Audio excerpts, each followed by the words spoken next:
The following program is meant for adult audiences only. If you are easily offended, you are choosing to be offended by continuing to watch. If jokes upset you, whether bad or good, you might end up crying. Being a bitch in life is difficult, I imagine, but you must find a way to continue. For all the haters and lurkers, hope you enjoy the show. For the bigot army, enjoy the show. Don't be a pussy.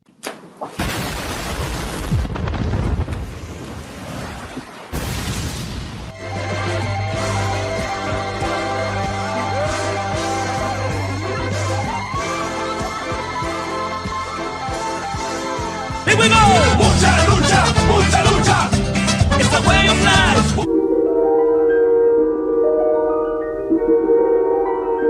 There is a fifth dimension, beyond that which is known to man. It is a dimension as vast as space and as timeless as infinity. It is the middle ground between light and shadow, between science and superstition, and it lies between the pit of man's fears and the summit of his knowledge. This is the dimension of imagination. It is an area which we call the grifter zone.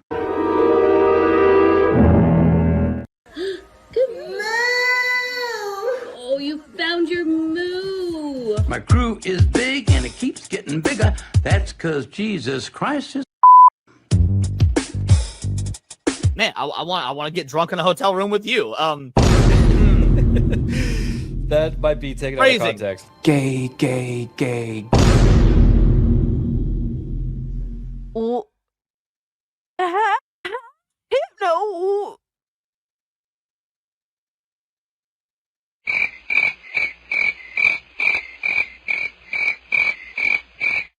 How is it my fault? What? And Bracken gifted this and I'm immediately called an anti-Semite? Come on, dog. Bruh. What are these characters? Nazi furry? Hypno, why would you do this to me? Said, welcome to Goonergate. Protect your booty hole.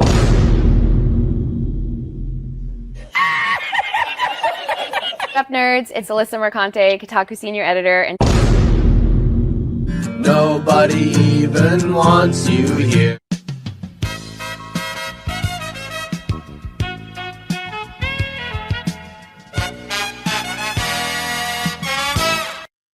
And I would take her to Chili's, maybe. You know, like, genuinely, I just want the best for her. Genuinely. Listen, if it was consensual and you didn't hate the Jews, I'd fuck the shit out of you. I would. What did he say? People are gonna clip that. You know that I don't. Clip it. I know you don't. Come on, but that's the thing. Why can't we have fun? Bruh. That's an interesting way of putting. That makes sense. He's jealous. Fuck yeah. He knew I was that bitch. I didn't need a man to tell him to fuck. And Hypnotic again, member for 1 month. Thank you. Enjoy First Berserker. What's that black stuff between an elephant's toes? Slow natives. Wait. Wild. Yeah. On the other end of the spectrum. Yes. Okay. I'd say that goes out of dad into dark, but sure, yeah. Mm-hmm. Definitely dark.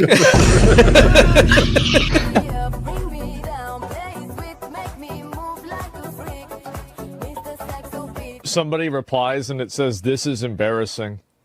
And he says, "Not as embarrassing as your take on trans kids.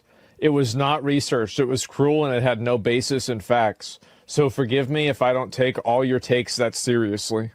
Who's this person? Bruh. Look at the fucking thumbnail. God of Cock Meltdown. Oh my God, look at this. Oh man. Yeah, sure. Trans kids, for sure, man. Right, but you're giving an opinion on an article with a headline that's inflammatory. So the fact that you're giving an opinion on what's on screen, can I focus on the inflammatory nature of the headline?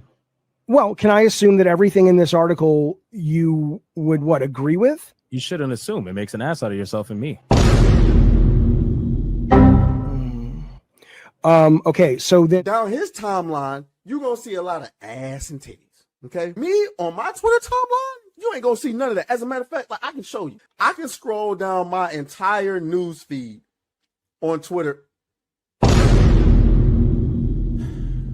Why would you ruin my point? I'm trying. God damn. Why would you ruin it? I didn't do that. I don't know who this chick is. Why would you do that? I can't even edit it out. Ladies and gentlemen, we got him. Someone you love been canceled?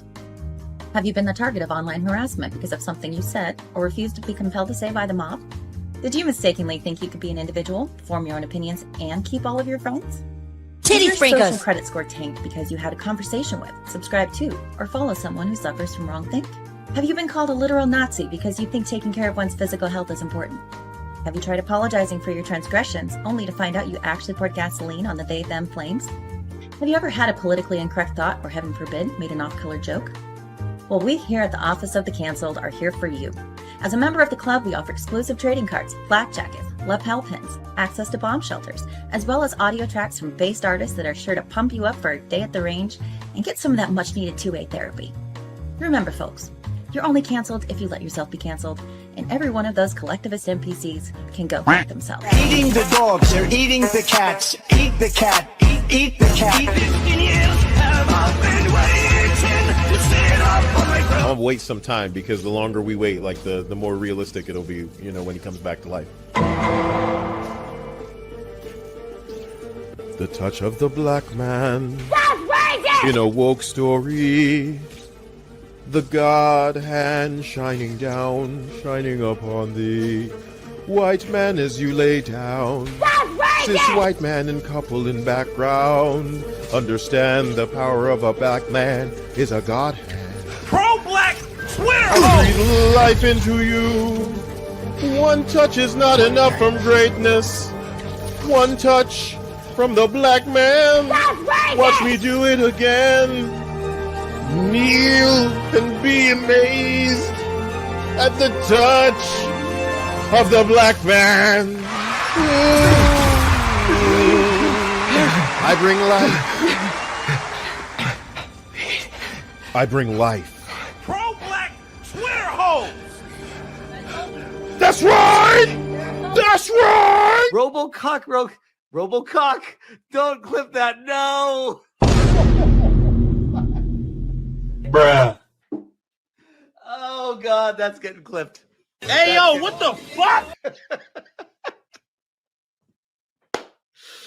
Oh shit. I was doing so good tonight too. I'm tired of you! Drops, retard. Robocock.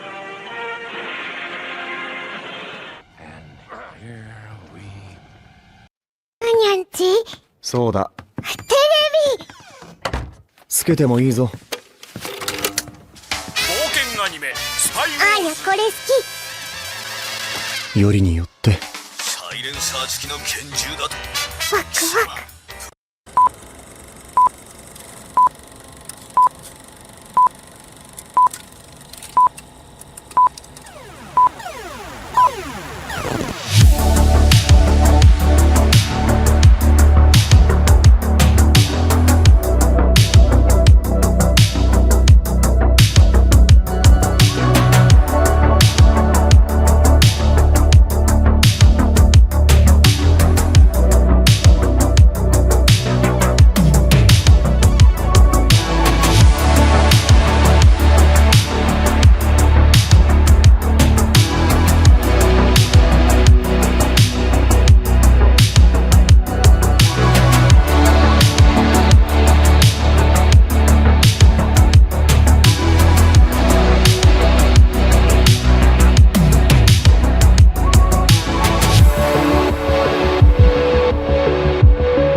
All right.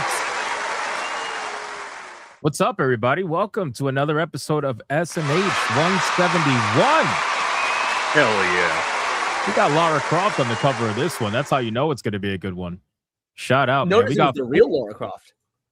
It is, yeah. We got 4 straight males and 1 questionable on the panel tonight. It's going to be a lot of fun.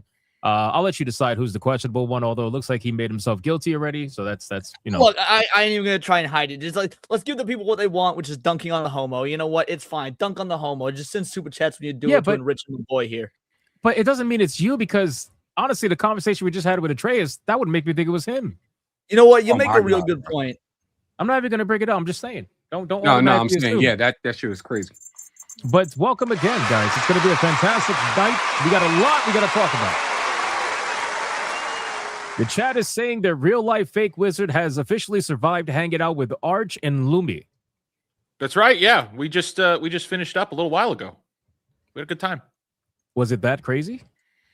I mean, we got into some stuff. We talked about some stuff. It was fun. How many times was booty hole penetration brought up? Oh, there was a lot. It was like, it's actually uncountable how often sodomy came up in that conversation, like to an unnatural degree. Did you discover new terms? Well, it's the same thing that chat needs to do right now. Is I need to repent.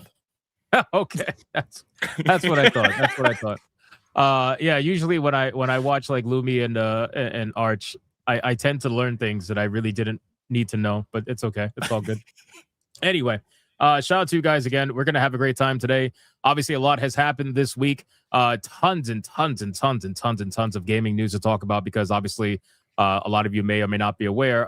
The Game Awards passed, and we had a great reaction stream that day. So shout out to you guys on the panel for hanging out.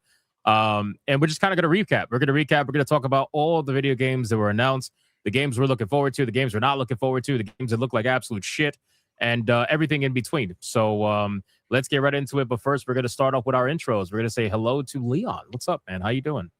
It's been all gas and no breaks since the Game Awards. Like, we had that dope ass stream. Then I immediately did my own stream where we did a follow up, then doing our just like a more concise version of my general thoughts. And then went on Badger's show and did more. Then on Neon Leon, me and Cinny talked about it more, although we mostly talked about the Smash JT drama regarding it. And a great shout out to your awesome video covering the weird Expedition 33 hate that's beyond forced. And now we're doing more Game Awards talk tonight. So I'm very happy with all this. It's nice to be positive about shit, because we've been accused by a cowboy hat wearing fuck that we're all too negative. So, well, I mean, my number one video, actually 2 of my number one videos for the month are ultra positive videos. One was celebrating Stellar Blade, which was, I think, 75,000 views. Is that right now?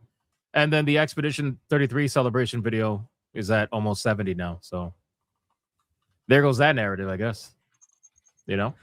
Sheep. That also brings it. I was literally watching a video earlier, like talking about Pokemon releases and how they need to go back to regions instead of this dumbass, like, let's set in a city thing. And even that dude, who normally doesn't even cover culture war shit in the slightest, made this one little jabs, like, and we all know how much negativity sells on YouTube nowadays. And I was like, where's this fucking narrative coming from? You get millions of views just talking about anime and Pokemon positively. The narrative comes from people who are unsuccessful at YouTube, so they're looking for a reason to blame that. And it's never them. It's never them. Sheep, take it over, man. What's up? What do you got? What's the recommendation? Well, first off, get yourself a Christmas hat. I got the Bah Humbug one, mainly because it was a black one and not just like, the standard green or red hat that you normally see. It's got to be different. Yeah, that's the name, Black Sheep, Sheep City. It's it. I have to. At any rate, today's recommendation. Oh, Volume 2 of Kaiju number 8, Side B. Nice. I still can't believe that Kaiju number 8 is over already. I don't know why I thought it would just go longer than it did. I didn't expect it to span past the like the main villain that they have right now, the dude with the tornado head. I forgot his name. I think that's Kaiju number 9 actually. He has an actual name, but yeah, I didn't expect it to span any like that far past him. But the way that it concludes, it kind of leaves room for extra stuff to happen. So that's pretty nice. If the artist ever decides, the mangaka ever decides to pick it back up. But in the meantime, you got side B going on, and it's pretty fun. The first one is really good. The second one, I haven't gotten into yet because it's been sitting down here. I usually like to recommend, and then read, and then tell people about it later because that's just the way I work. I'm very backwards in that aspect. Either way, go pick this up. This one's actually bigger than the first book. Over there, nope, it's over here. There we go. Yeah, slightly bigger than the first book, so that's pretty cool. That's weird. Ain't it? Wonder why. They probably have like an extra bit of story. It's honestly, it's American printing. That's really what it is. Because if you look at Japanese manga, they almost never have this problem in terms of like printing consistency. But you know what? Reason, I've noticed that because I lined all my Bleach books up. I think a few days back, and some of them sit a little bit shorter than the other ones, and that pisses me off to an unnecessary degree. Yeah. It shouldn't bother. People in chat are like, what's those chain noises? That's not chain noises. You got to get your head out the gutter. That's his bell at the top. That's his angry bell. We're going to call it the angry bell because it's a Bah Humbug hat, and he's always angry. That's what it is. Good recommendation, though, Sheep. Absolutely. Kaiju number 8 it's worth it. If you like shonen, pick this up. Really good series.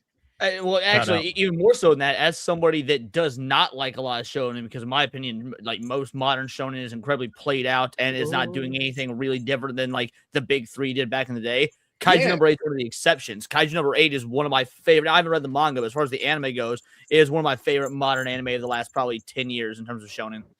Like it's funny because I say that a lot. There are a lot of series out there where the current ones where it's like, you're winning through the power of friendship and like, reasoning with each other. The heart of the cards. Sorry, I had to.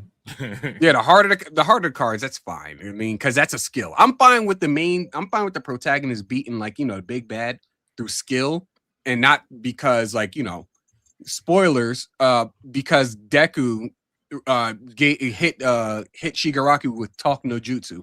I don't need that shit. Give me some like beat down shit. Give me some like Bleach, some violence, stuff. Huh? Some straight up violence. Yeah, I didn't even know that's violence. That's where Doro comes into play. You know, it's violent for no fucking reason. I stopped my hero at Dobby's dance, so I hadn't seen that Taught no Jutsu shit. I didn't even know that's how he beat him. That's gay as fuck. Sounds pretty gay. Very fucking stupid. All right, all good, Sheep. All right, sweet. Wizard. Hi, what's up, dude. I'm glad you survived. Dude, I'm here, and I got a Kotaku fact. It is now time for everyone's favorite segment of the week. Welcome to Kotaku Facts, brought to you by the real-life fake wizard. He's not really a wizard, guys. He is not a wizard. Psych. Guys, this is a quick one today, man. Oh, no. I want to get right into the topics. This is such a fast, embarrassing Kotaku article from October 24th, 2025. This year, baby.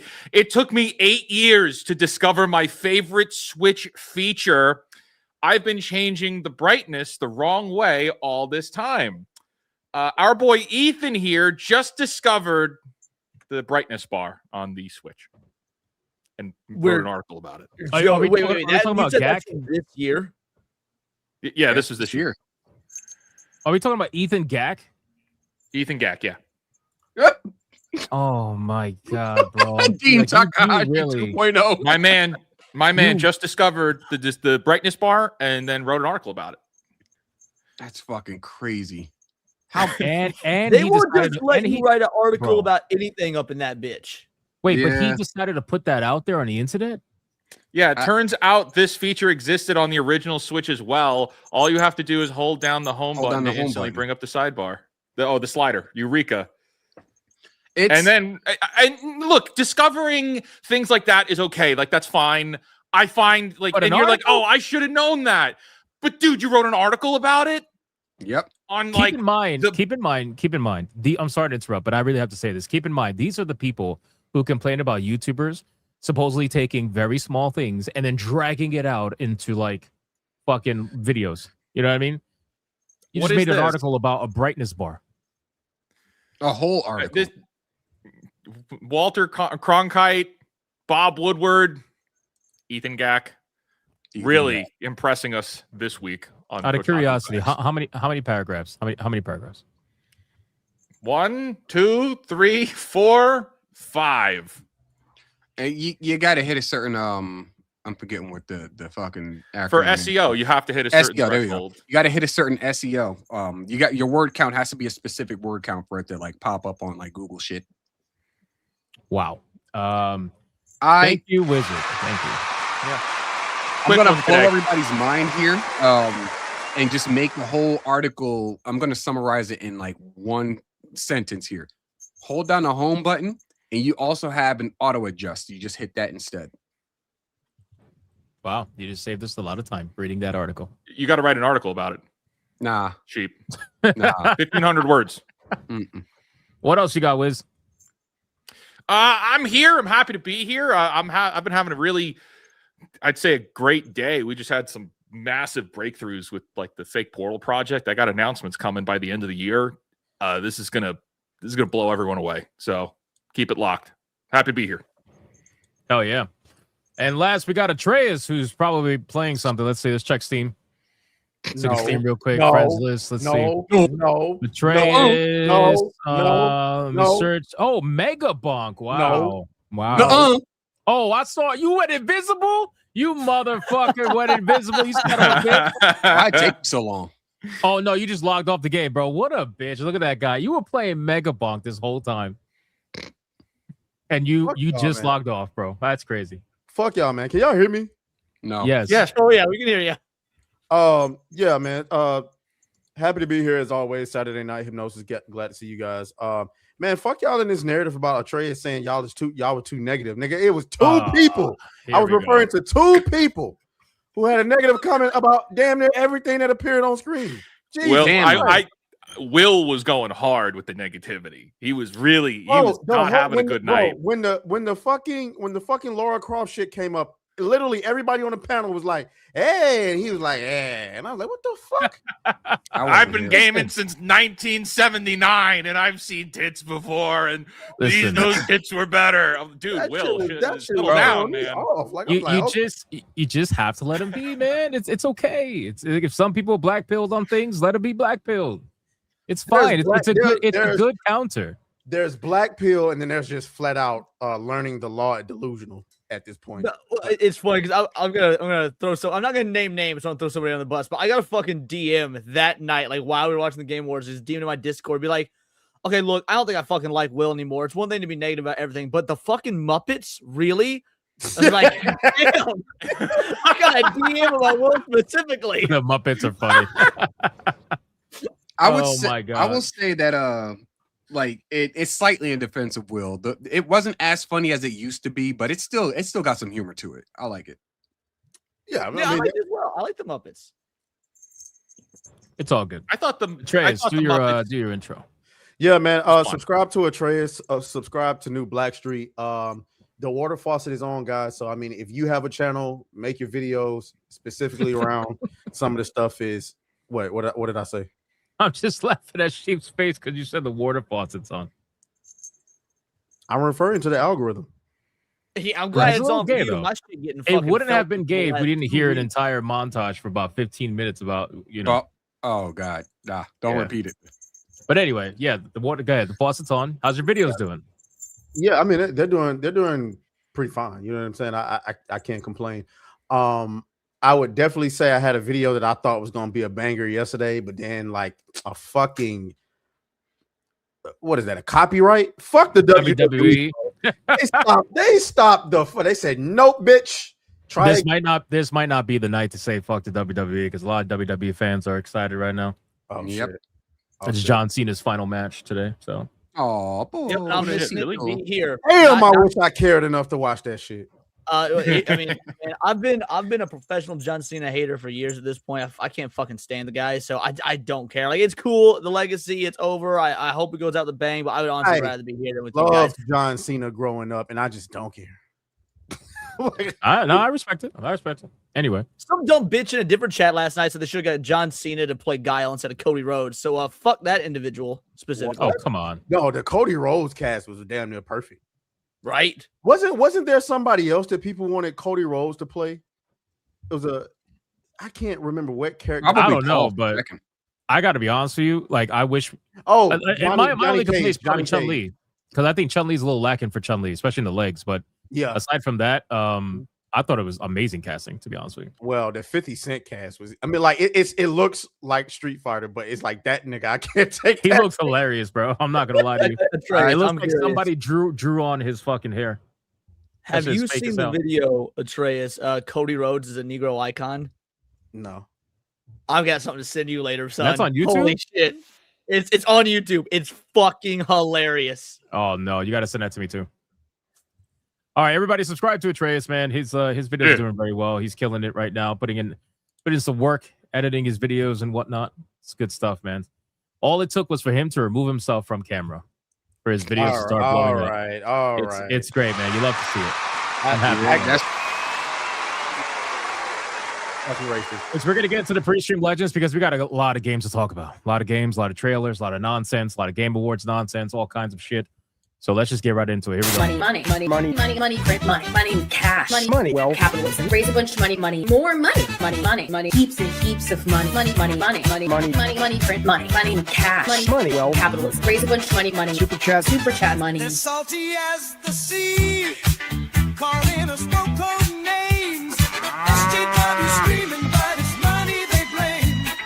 Burning with envy, they're falling flat. They can't handle the sound of a super chat. That's right. Hell yeah. We got Nick Havoc with a 5 says Santa had a bit of an accident while playing golf today. His ball hit a bird on the second hole. It was a partridge on a par 3. Okay. I like that. All right. Interesting. Old Man Cad, bro. I don't know what these guys were doing. Hold on. Because Old Man Cad dropped a 10 banger, right? A 10 mega banger. Shout out to Old Man Cad. What a legend. And then right after that, King Demon Wing followed it up with his own 10 membership banger. Shout out to King Demon Wing. And then Old Man Cad said, hold on, hold my beer. This is another 10 membership banger right after King Demon Wing. And then King Demon Wing said, fuck you, old man. Here's another 10 membership banger right after that. And then Old Man Cad did a 5 membership banger right after that one. And then King Demon Wing said, okay, well, here's a 20 membership hyper banger right after that one. So I have no idea what the fuck these guys are on, but shout out to them. That was the interesting. link to my channel. Hold up. That was interesting. Shout out to those two, man. Thank you so much, Old Man Cat and King Demon Wing, man, making the chat green as hell. That is awesome. I appreciate that. Both of you, bro. Let's play Big Bank Take Little Bank. That's what he said. Literally. Whoa. Hades with 1 month says 1 month. Thank you, bro. I appreciate that. King Demon Wing with a 2. How do you make an egg roll? You push it. And you just did all that, undid all that goodwill. No, he didn't. No, he didn't. I appreciate the memberships, my man. Thank you. The most hilariously subtle racist thing I've ever seen in my life had to do with an egg roll. I was in like 8th, 9th grade. And I was at a fucking track meet, and there was a whole team of Asians. And my fucking partner Cisco, right? Like he's like, dude, I passed the baton to. Don't you fuckers make games? Yeah. His name was Cisco, right? He was Greek. Cisco Marasotes. I'll name drop him. He ran up to the concession stand, bought a single egg. Fuck all y'all. He went up to the concession stand, bought a single egg, and as like they shot the gun, like for everybody to start, he rolled the egg out on the fucking track when the Asian kids took off. That is crazy. Wow. That's diabolical. That's also kind of hilarious. I'm not gonna lie to you. That thong. Why would you? You know, just because he said Cisco, really? I haven't heard that name in years. Oh my god. Neither did he. Shit. Melodic Method with a 20 says goons over the thumbnail. My goodness, look at all that talent. Yeah, there is massive talent on the thumbnail today. So definitely like the stream for that one. If you appreciate the art. Thank you so much. Sonia with a membership. Shout out to Sonia. Thank you. Joining in on the membership train. Much appreciated. Fluffy Murder Machine joining in on the Bro, Are you killing Santa in the profile picture? What the fuck? What is That's Santa, all right. what is Unhinged. going on Santa? here? Unhinged. I mean, that kind of makes sense, right? Because it's Fluffy Murder Machine, right? So like that makes sense. It's still kind of fucked though. Shout out to What did Fluffy Santa Murder do to Machine for you? the membership. I have no idea. Adam Repeal with the 5 membership banger. Thank you so much. I appreciate that, Adam. And then we got Old Man Cad with a 1999. So can we hire a shrink to sit down with Leon and New Blackstreet to discuss their anger issues? Leon freak out during the Game Awards and New Blackstreet last night. The Sith would be so proud about that amount of anger. LOL. What are we thinking, boys? I'm thinking get that some that therapy? anger was justified. I don't need anger management. I ain't Nick Fuentes. That anger was justified. I don't think so. Not Nick Go off. Fuentes. Holy shit. That's crazy. Well, you heard them. You heard them, Old Man Cat. Twisted Master with a 2. Larry the Truth Seeker versus Robocock. Larry the Truth Seeker. Robocock. Damn. Robocock. Miss Molly with a 249 super sticker. Thank you so much. Forgotten Vet with a $20 silent protagonist super chat. Thank you so much, Forgotten Vet. Hypno Toad with a $4.99. All hail the Hypno Toad. You will like the stream. Tell the Footman that I'm waiting patiently, okay, hot sauce drinker?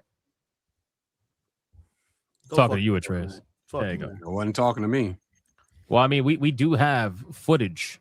Wizard has footage of you eating a lot I of think hot I sauce. lost it though. I have to find it. Oh no, Wizard! What? You Dude, have that saved? Oh. My NAS server crashed this morning, and I lost like Ah. my entire home media server. I have to fix it. I was able to save the data, but the no. whole thing is down.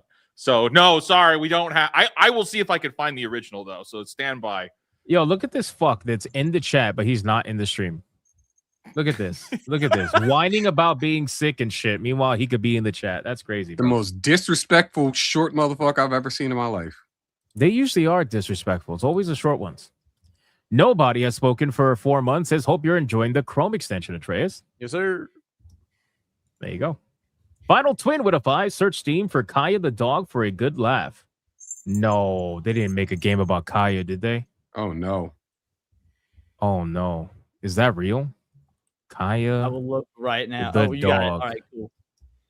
What the fuck is this, bro? Hold on, I'm gonna bring this up right now. What is, bro? The internet is ridiculous. What is this?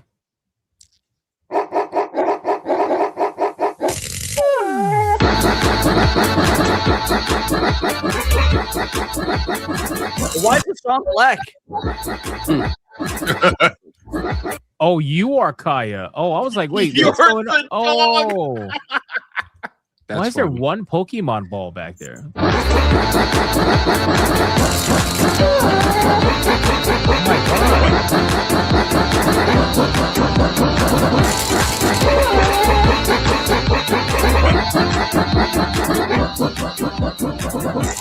I think the goal is to get to the Pokeball when it's not looking, or else you get shocked. Bro, I'm not gonna lie to you. Like, this is just pure brain rot. Like, this is Yeah. this is literal This is- fucking brain rot. This is actual AI brain can rot right make here. better shit. Hey, I don't think they're not charging for this, right? Hold on. No, it's free. Early access game. For free. That's insanity. Well, there you go. There you go. That was pretty funny. Butter Biscuit with it too. That's why you don't generalize, Atreus. There you Or go. not generalize. I don't know. UFO Mega with it too. Ask Atreus why he showed us dangler pics on New Blackstreet. Oh, Jesus fucking Christ. That explains a lot. Little I Jim's did- Halo with it too. Gears of War E-Day getting me hyped. With what? Completely fucking forgot that game was on the horizon.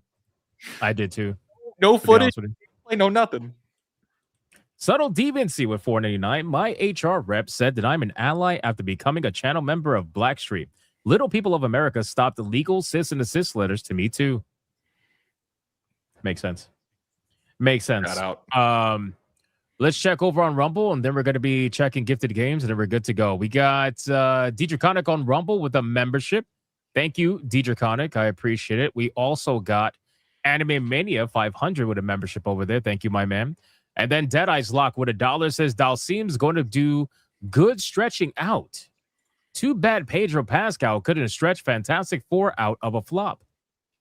First of all, pause all Yeah. the way. Pause. Yeah, All I of couldn't even that. comment on that. Secondly, to answer Butter Biscuit, well, what was I supposed to say? Hey, yo, Will, Sheik, quit being a bitch and being negative. Like, no, you you don't do that. You just say, hey, let's stop being negative. I wasn't trying to generalize though. I think it's okay. I think it's okay. If someone wants to be all negative, let them. If somebody wants to be all positive, let them. It is what it is. If somebody wants you to can get make in you your can ass, make fun of let both 'em, though. apparently. You can make fun of both though. Wait, what? Go ahead, keep going. Yo, why you laughing like the Wicked Witch of the West? You got slippers too? You gonna knock them 3 times and go home to Kansas? It was racist in Kansas, by the way, at that time, so I wouldn't go there if I were you. Yeah, but to be fair, he's Boys. also black and they were ruby. It's got bling. He's gonna steal that shit. Well, actually, in the books, they were not ruby. It's true. They In were the- silver, weren't they? They were silver. Yeah, it's more up his price point. We got gifted games. Who's got them? Treyas, what's this? Shout out to the Clown King. Wait, is it Clown King or is it King Clown? Whatever, nigga. Fear the Clown. Fear the Clown. He gifted me Dark Light. I definitely appreciate that because I wanted to get into that. And the chant. I've never heard of that, but I look forward to checking out what it is. So I appreciate that. Shout out.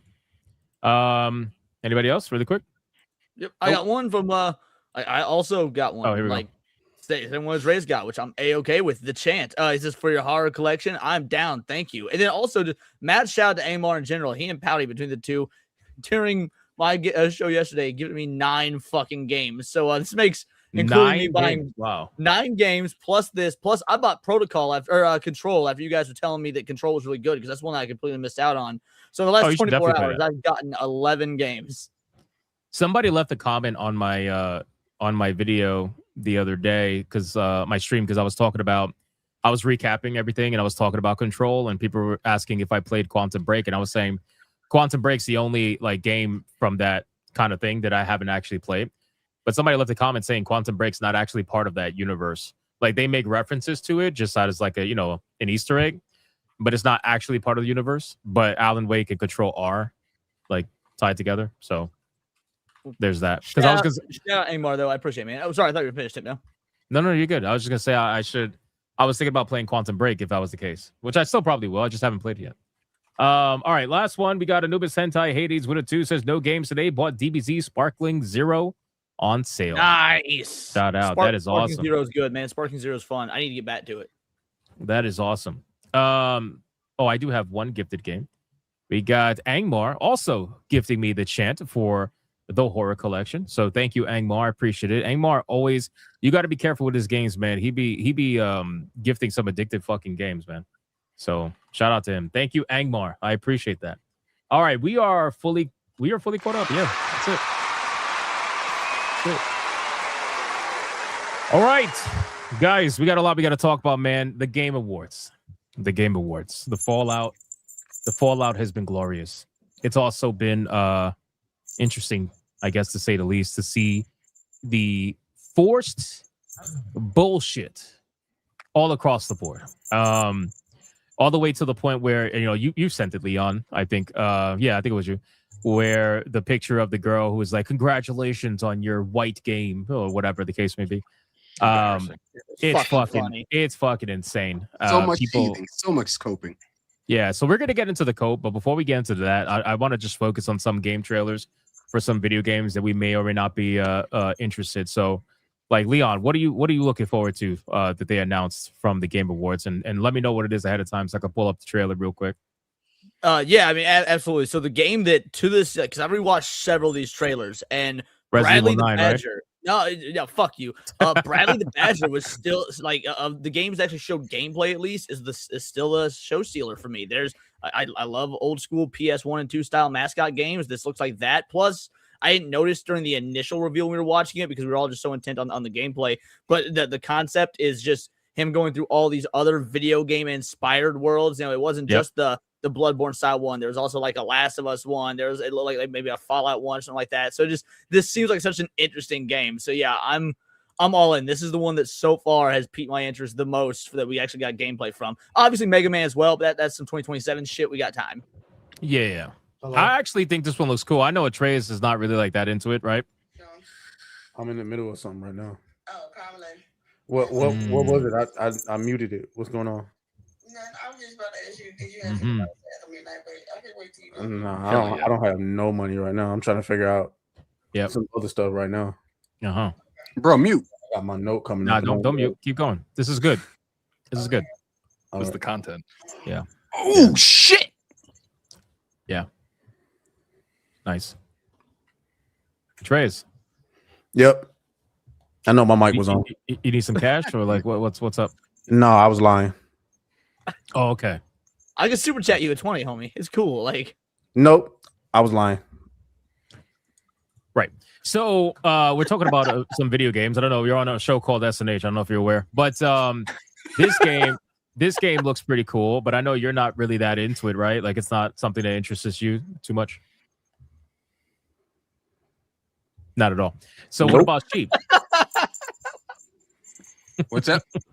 Sheep, what you think? Okay, so this is what got me interested right here. Like this is what made me curious because there's like this weird kind of like a horror. I don't know if it's going to be part of the game. I have to imagine it will be. Otherwise, why show it?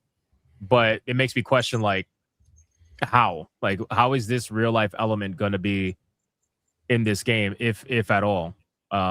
Just very curious. This was like the icing on top, but like everything up to this point already had me sold because I was like, again, I love these sorts of games. But then they added this, and that added that extra level of intrigue. It's like, wait, what the fuck? This isn't just an homage to classic games. Like this is something unique.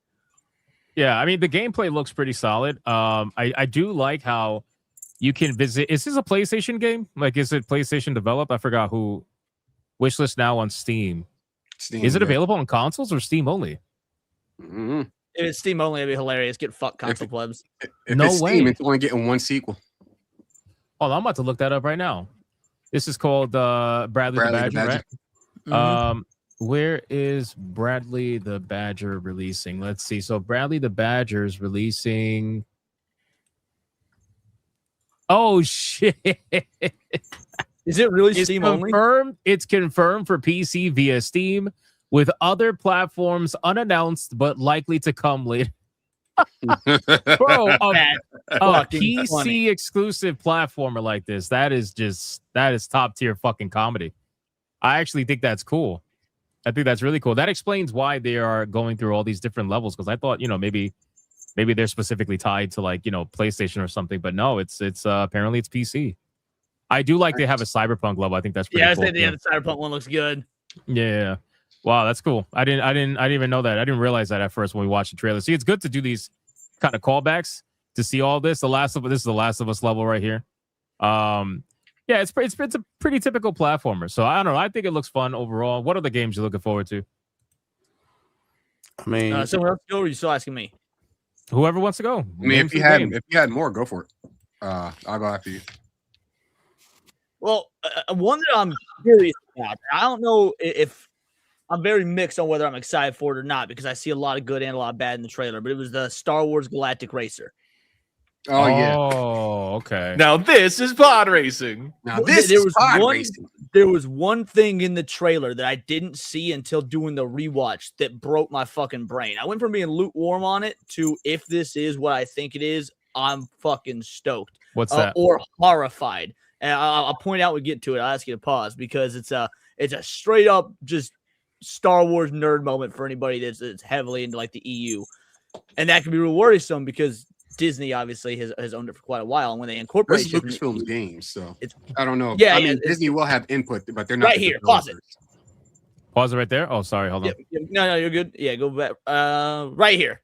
Yeah. So that ship that they're looking out on, the one on the right that's landing, I can't quite tell from the grain, but that looks like the Outrider. What the Outrider is, it is the better Millennium Falcon, which is handled by the best character in all the EU called Dash Rendar. So this is Disney's way of Dash Rendar canon, my favorite fucking character.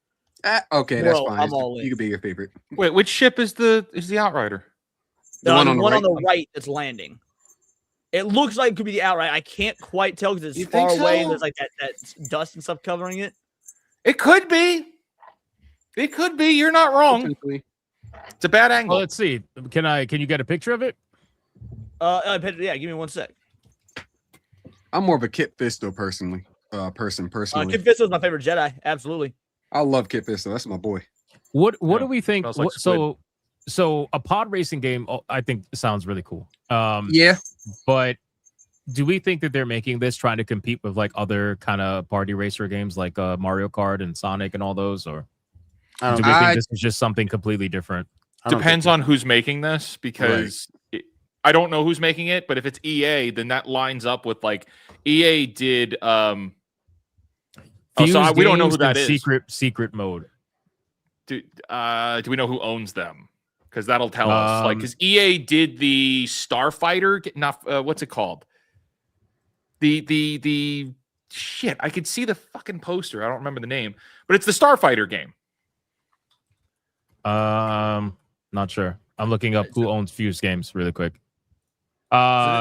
Here's the image of the Outrider. It's from the back instead of the front, which is what that one looked like. But like you can see how it's incredibly similar. Again, this could you be have a wishful picture? thinking. Yeah, I'm Squadrons. sharing it right now. It was Squadrons. Oh, Squadron. Yeah, that is a cool ass ship.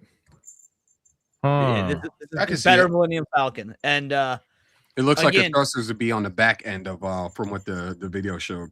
right, exactly. I think this is it from the opposite angle of what the video showed. So I'm nervous. If that's what it is, then look, Disney introducing my favorite EU character could go one of two ways. I'm either gonna love it or I'm gonna fucking hate it. But I will say Disney has given like despite Disney owning Star Wars, the games by and large, a lot of them have been fine. Fallen Order was fine. I haven't played the sequel, but like Fallen Order was good. Battlefront 2, I think the campaign for Battlefront 2 was good. I don't think that's the ship, bro. I'm looking at it right now. I don't think that's the ship. I got to be real with you. Well, if that's the case, that means I won't be disappointed if they fuck him up if he's not in it. Silver linings. I mean, it might be. I mean, I see the turret on the top, but it looks like a different kind of turret. It doesn't. I don't see the 3 vents. Nothing. I don't know. That's tough. That's a tough call. I don't think that's it at all. I'll show it again just to kind of get an idea, but I don't think like the turret looks different. I don't see the vents. It could be on the other side. Yeah, like I said, I think in this image they're seeing it from the front, and the image I showed you guys was from behind. Like it had that top down angle, so I thought it might show enough. But unfortunately, because it's an EU ship, there aren't a lot of good photos of it online. Okay, that's curious. What do you think about this game, Atreus? You gonna play something like this, or is it not really like what you like? The funny thing about a game like this is that I think it looks dope as fuck. One of the dopest. Because I know you were bricked for fucking Knights of the Republic, but that's obvious, right? So well, yeah, and I think this is like one of the dopest looking games that I'll never play. like I'm just not there. So interesting. To him. So you actually think it looks dope, but you won't play it. I'm not interested in playing it. It's like one of those games I could appreciate watching one of my friends play. I see why you like this game. I'm not interested in playing it. Did you feel the same way about Arc Raiders because you never played extraction shooters before? No. Okay. Because I remember you saying it's not something you would have normally played, but then you played it. So Arc Raiders wasn't on my radar. The only reason I knew about it is because Kata said it was one of the games he was looking forward to. And then the beta came out. Or not the beta, whatever the playtest was. So I was like, fuck it, we ain't doing shit. Let me try it out. And I was like, okay, this is pretty good. But I don't even think the beta was as good as what the actual game turned out to be. Because I remember playing a couple of rounds of the beta. I was like, okay, I can see the appeal here. And then I didn't play it anymore.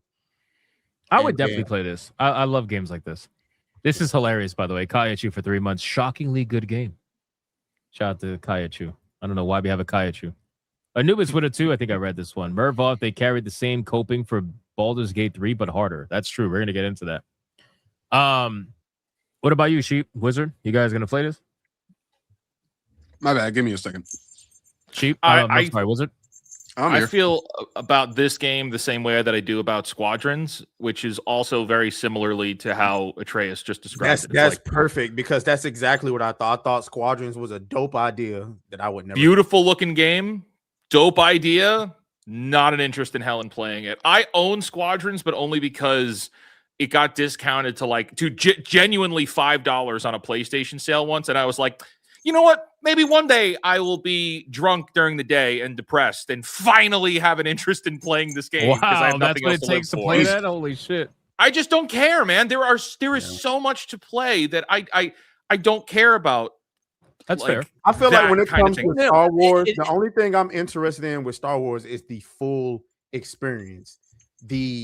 Not just TIE fighting, not just the racing, not just shooting. Well, you want an all-encompassing experience. You want like the combat, the melee combat. You want the aerial combat. Battlefront is different though, because I don't know what it was about Battlefront that just captured everything you felt like you saw in the movies when they were fighting.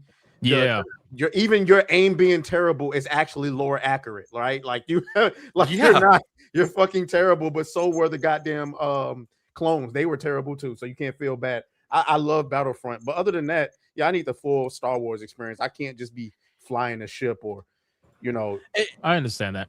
Well, I get that, and frankly, like there's a couple reasons why, because I agree a lot with what Wizard just said, and we're talking about Rogue Squadron. So first of all, this looks like Burnout, but Star Wars from the actual gameplay they showed off, which is really interesting. Like the fact that it seems to be based off Burnout style racing, but also this is one of those games that when I'm playing a game that I'm like heavy into, that I've been playing for hours upon hours, I've sunk 40, 50 hours, I just need a fucking break. I'll pop this on and race it for an hour and a half, and I'll be satisfied and go back to the one that I was. So it's more of like a filler thing. Also, That's what I feel like those racing games are. That's how I treat Sonic Racing a lot. Yeah, exactly. And Episode 1 Racer back in the day, like that was my first PC game that I ever owned personally. Like my grandma had Duke Nukem, I played that all the time. Had Sonic R, but like the first PC game that I ever owned was on Windows 98 or whatever. Was Star Wars Episode 1 Racer, and I love that game to this day. Have the remaster version on Steam. So if this is like that, but with like modern graphics, quality of life, then son, I'm all in. 100%. I think it'll be cool. It really depends on how authentic I think the actual racing is, because obviously in the world of Star Wars, we're not talking about fucking Gran Turismo here, right? So there are certain aspects to these ships and the way things handle and especially the sound. Sound is very important for Star Wars. I think as long as it's all done properly and it feels authentic, I think that's part of the reason why Battlefront was so successful, is because it felt like you were literally in the middle of a battle in the Star Wars universe, between the fucking sounds and the characters running around and everything. I think they could do a good job with it, but I don't know too much about the studio, to be honest with you, so I can't really guarantee anything. Shadow Buster 3 months says Wokie's journals having a melty melt. Oh, by the way, Atreus said melty melt the other day in his video, and I'm like, that's interesting. On social media, just for Smash JT being present, all I need is some popcorn for the show. Why was that interesting? Because I coined that phrase. Melty melt. Oh. Yeah. Like fucking 2 years ago. I'm sorry. So does that mean you actually watch my content? Nah. Who are we kidding? Hayden. Hold on, no. We're not going to speak. Here it comes. How many times have I said I literally watch your content to keep up with the griffs? To keep up with the griffs. Wow, nice. Thank you. I appreciate that. At least he's honest. Yeah, at least he's honest. Hayden Wayne with a 20 says the Pragmata demo is dope. Oh, that's right. There's a demo for that. I downloaded it and I have not touched it. I'm sorry. Oh, please tell me you guys saw the post that Pragmata made on social media. Wait, like the actual Capcom's Pragmata account made? Yeah. No. I haven't seen it. Man, so funny. So fucking funny. So I'll bring it up. So do you guys know what like the rumors were surrounding Pragmata? Was that wasn't it tied into one of their other IPs? So the rumor was that Pragmata was a reboot of the Mega Man franchise. Mm-hmm. Yeah. What? Yeah, because the girl, like the way her abilities were and shit. Anyway, Hayden, I'm gonna come back to this. Give me 2 seconds. So they made this post, and I forgot to talk about this on stream the other day. It's funny. So they said you can stop calling us a Mega Man game now, and then they fucking quote tweeted the Mega Man announcement, which is pretty hilarious. So yeah, those theories pretty much got thrown out the window. But people are hardcore about it. People are like, this is absolutely a Mega Man reboot. They just haven't told us yet. So everybody with the Dokes meme. Yeah. Pragmata demos. No, go ahead, Leon. What happened? Oh, no. His super chat first. It's about Pragmata, but his super chat come first. All right. Demo's dope. I'm actually excited about it after playing that. Fun new shooting mechanics, but plays similar to Dead Space. Got to make 20 chicken bacon ranch wraps tonight for a party tomorrow. I'll be lurking. Bro, that's a lot. They play like Dead Space? I might have. Yo, Hayden, completely unrelated to Pragmata stuff. I want to test your skills. Like, send me a picture of them bacon wraps when you're done. I'm curious. First of all, hey, yo, you want to see a picture of his bacon wraps? That's crazy, bro. That's insanity. Oh my God. Hey, yo, what the fuck? It's really hard. It's really hard to be a foodie. It's really hard. It's really hard. Come on, bro. Holy shit. No. Bro, he said it's really hard. It's really hard. Look at this chat. Leon is gay. Where did he go? He left. He gave It's up. really hard. He That nigga said, let me Yeah, see man, your alone. bacon wrap. I know it's really hard. Hey. All right, that was funny. Shout out to Hayden Wayne. I appreciate the 20, my man. Thank you so much. Nightclad with a 5. It seems like we won. Before we move on. Oh, go ahead. I'll come back, Nightclad. Go ahead. Is the Phrasing. gameplay relatively generic? Because that's what it looked like from the trailers. You said it's like Dead Space, but like the story looked awesome, but the gameplay looked just very basic and bare bones. So from what you played in the demo, is that true or is there more to it? I don't usually play demos. Maybe I'll look it up on YouTube or something, but the gameplay for me, the biggest thing that was just looked off to me was the hacking from the girl in the middle of combat. And I wasn't sure how that was going to feel in terms of overall, like, the speed of the combat, right? I feel like it could be something that ends up being so annoying, it kind of slows down the pacing. So I'm curious as to how that'll play out. Like Peter Parker said in the Spider-Man game. Yes, bro. Yes. Like, that's literally, and it's crazy because I'm playing through Miles Morales right now. I already perfected, remastered the first one.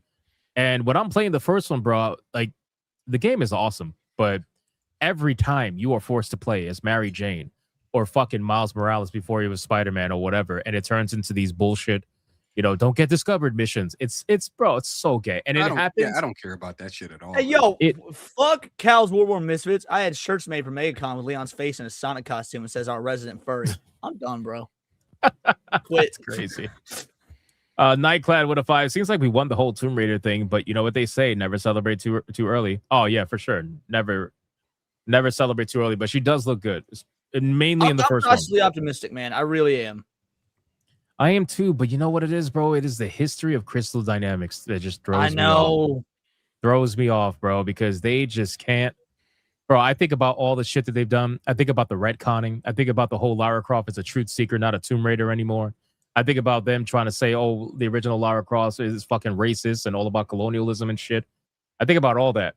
And then I'm under Amazon Studios though. And they're working with Amazon Studios too. Whatever her name is. Phoebe Waller-Bridge. Yeah. Like it just, there's so many red flags on the field. We got past the first one, which is the character doesn't look like a fucking dude. At least in the remake anyway. I don't know about Catalyst. Catalyst is a little questionable. I don't think she looked like a dude in cast. I just think it looked off model.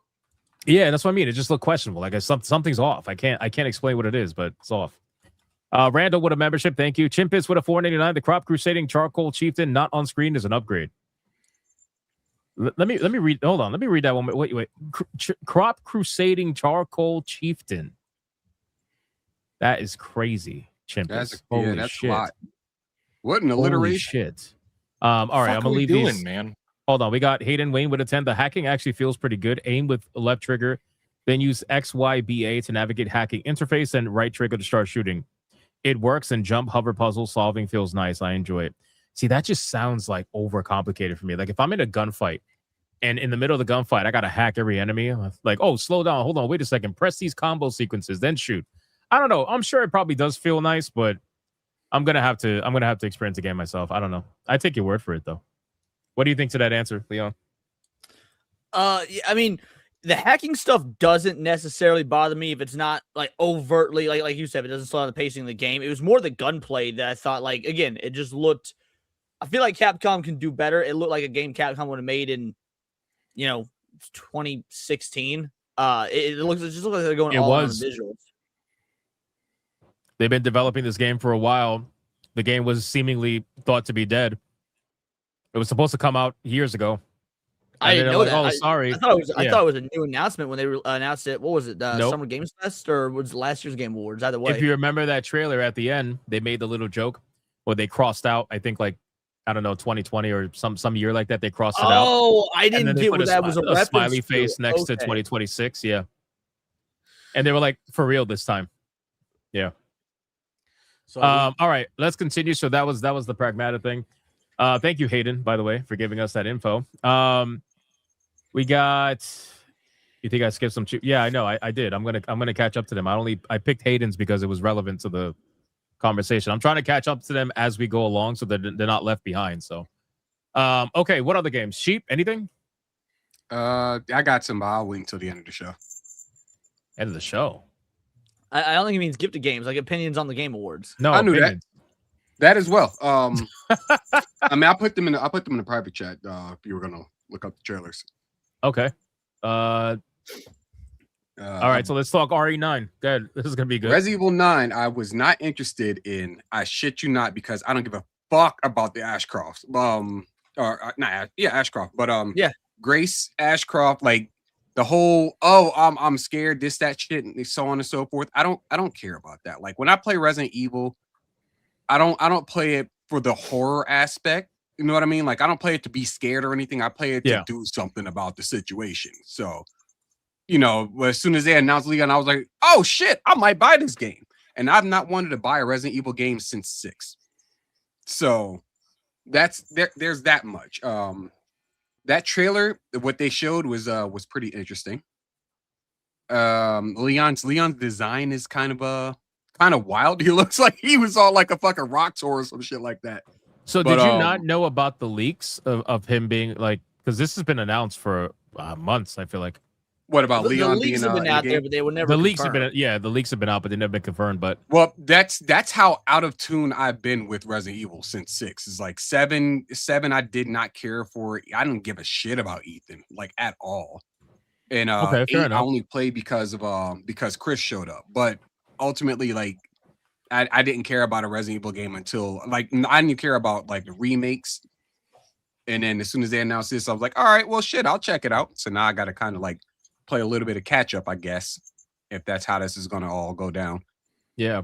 Well, I want to bounce off something you said about you said you don't play Resident Evil games. Bro, get the fuck out of here, bro. What is going on today? There's bro? 160,000 Hey, words yo, in what English the language, fuck? and I keep doing this. I'm sick, guys. You I'm want sick. to bounce off Sick in me? the head. Come on, man. Chat, please help Leon. Please. $100 That's Red funny. Boy Hyperbanker, guaranteed to solve his problems. I'm just kidding. Anyway. Go ahead, try again. I want to make an addendum to something that you said there, or maybe get an idea out of what you said. So you said you don't play the Resident Evil games to be scared, and like by and large, I think there's two different types of players. Those that obviously they want to be scared. That's why they play horror games. And then yeah, like you want to do something about the situation. The issue I have is that they're separating the quote unquote scary stuff into Grace's shit, and then having Leon be action oriented. The reason they said that was because we feel like somebody who's a seasoned veteran like Leon wouldn't be scared in this situation. And I think that's such a bullshit mentality for Capcom to have, because to me, playing a horror game, it does not fucking matter if the character I'm playing as is scared. It's the job of the game is to break that fourth wall, is to make me, the player, scared. Now, does that work all the time? Obviously not. If you've been playing horror games forever. But the point is, I don't, Resident Evil games, you go back to Resident Evil 1, 2, 3, the PS1 days, your characters didn't really react, because they were PS1 games. All the fear was directed at you. You were still playing as like cops and special forces units and shit like that. You could clearly make scary games even with people who are trained professionals. So in my opinion, it's a bullshit excuse. I don't know. I don't play Resident Evil to be scared anymore. I'm sorry. Like Well, for me, I feel like Resident Evil has transcended that to the point where I'm more focused on the characters, the story, and what the fuck is going on. That's kind of where I am. And like when I say scared, I mean games like what is that shit? Outlast and stuff That like shit, it's some bullshit.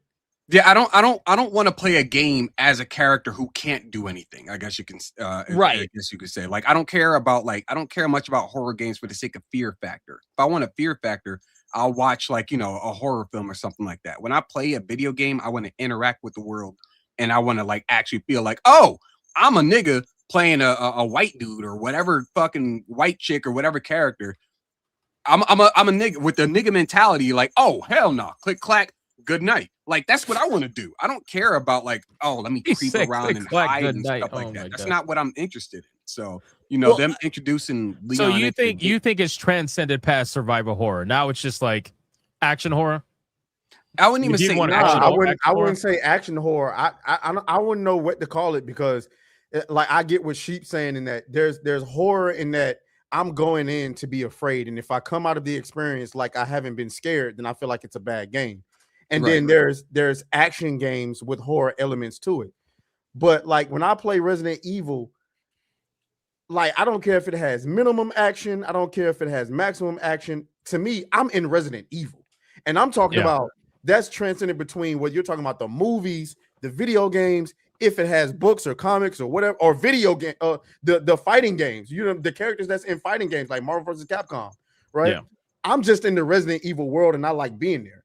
So if you don't scare me, all I care about was the story good. I like 7. I didn't quite finish 8. And so I'm gonna finish 8 at some point and then get to 9. But like I love 7. You know what I'm saying? Yeah, I do too. And I'm not a big fan of first person anymore. So like if you make me like the first person, like I ain't gonna lie, I was mad as fuck at that. And when you first enter that house and that bitch started creeping around the house, I was like, nah, man, fuck this shit. Wait, out of curiosity, really quick, Sheep and Atreus, how do you guys feel about Silent Hill? Silent Hill? I mean, Silent Hill F is my first Silent Hill, so that's not really. Wow. That's not really my god! Jeez. But I've said this multiple times, so I don't have an opinion on Silent Hill because that was one of those games that I never got the opportunity to get into. But from what I think I know, based on uneducated opinion and what everybody else said, I feel like Silent Hill some bullshit. Like, like that's some. That shit sounds like some scary shit and I don't want to deal with.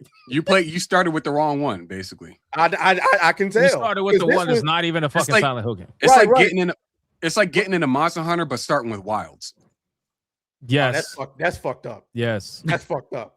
It's not fucked up. It's not fucked up. It's a perfect comparison. Trace, you said something interesting though. You said something interesting about how like if you come out of a Resident Evil game, like if you were to go in for the horror and you come out of it and it didn't scare you, you'd have felt like they fucked up. And like in a way, I actually agree with what you're saying because that's someone who's been playing Resident Evil since like fucking 1998. Yeah, these games don't scare me anymore. I'm actually much more into it for the story, for the characters, exactly. However, at the end of the day, it is the game that started the survival horror genre. So the onus is on them to at least make a game that is a good, like something being horror doesn't necessarily mean it's scary. Because like, for example, horror movies, there's a bunch of different kinds of horror movies. What might be scary to one person is The scary to Babadook another. was an amazing movie, but I wouldn't say that it was scary, right?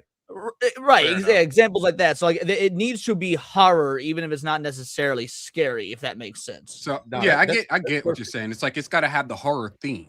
Right. Yeah, right. Yes. It can be. That's it can what I be care like, about more. An action game. It can be an adventure game, survival, whatever. It's got to have Make the theme. me behind it, wince, right? Make me uncomfortable. That's what I'm looking for from horror. Yeah. Make me But if anybody's seen Welcome to Derry, no, I started watching it. I only saw the opening like montage to the credits, to the credit roll. I haven't watched it yet.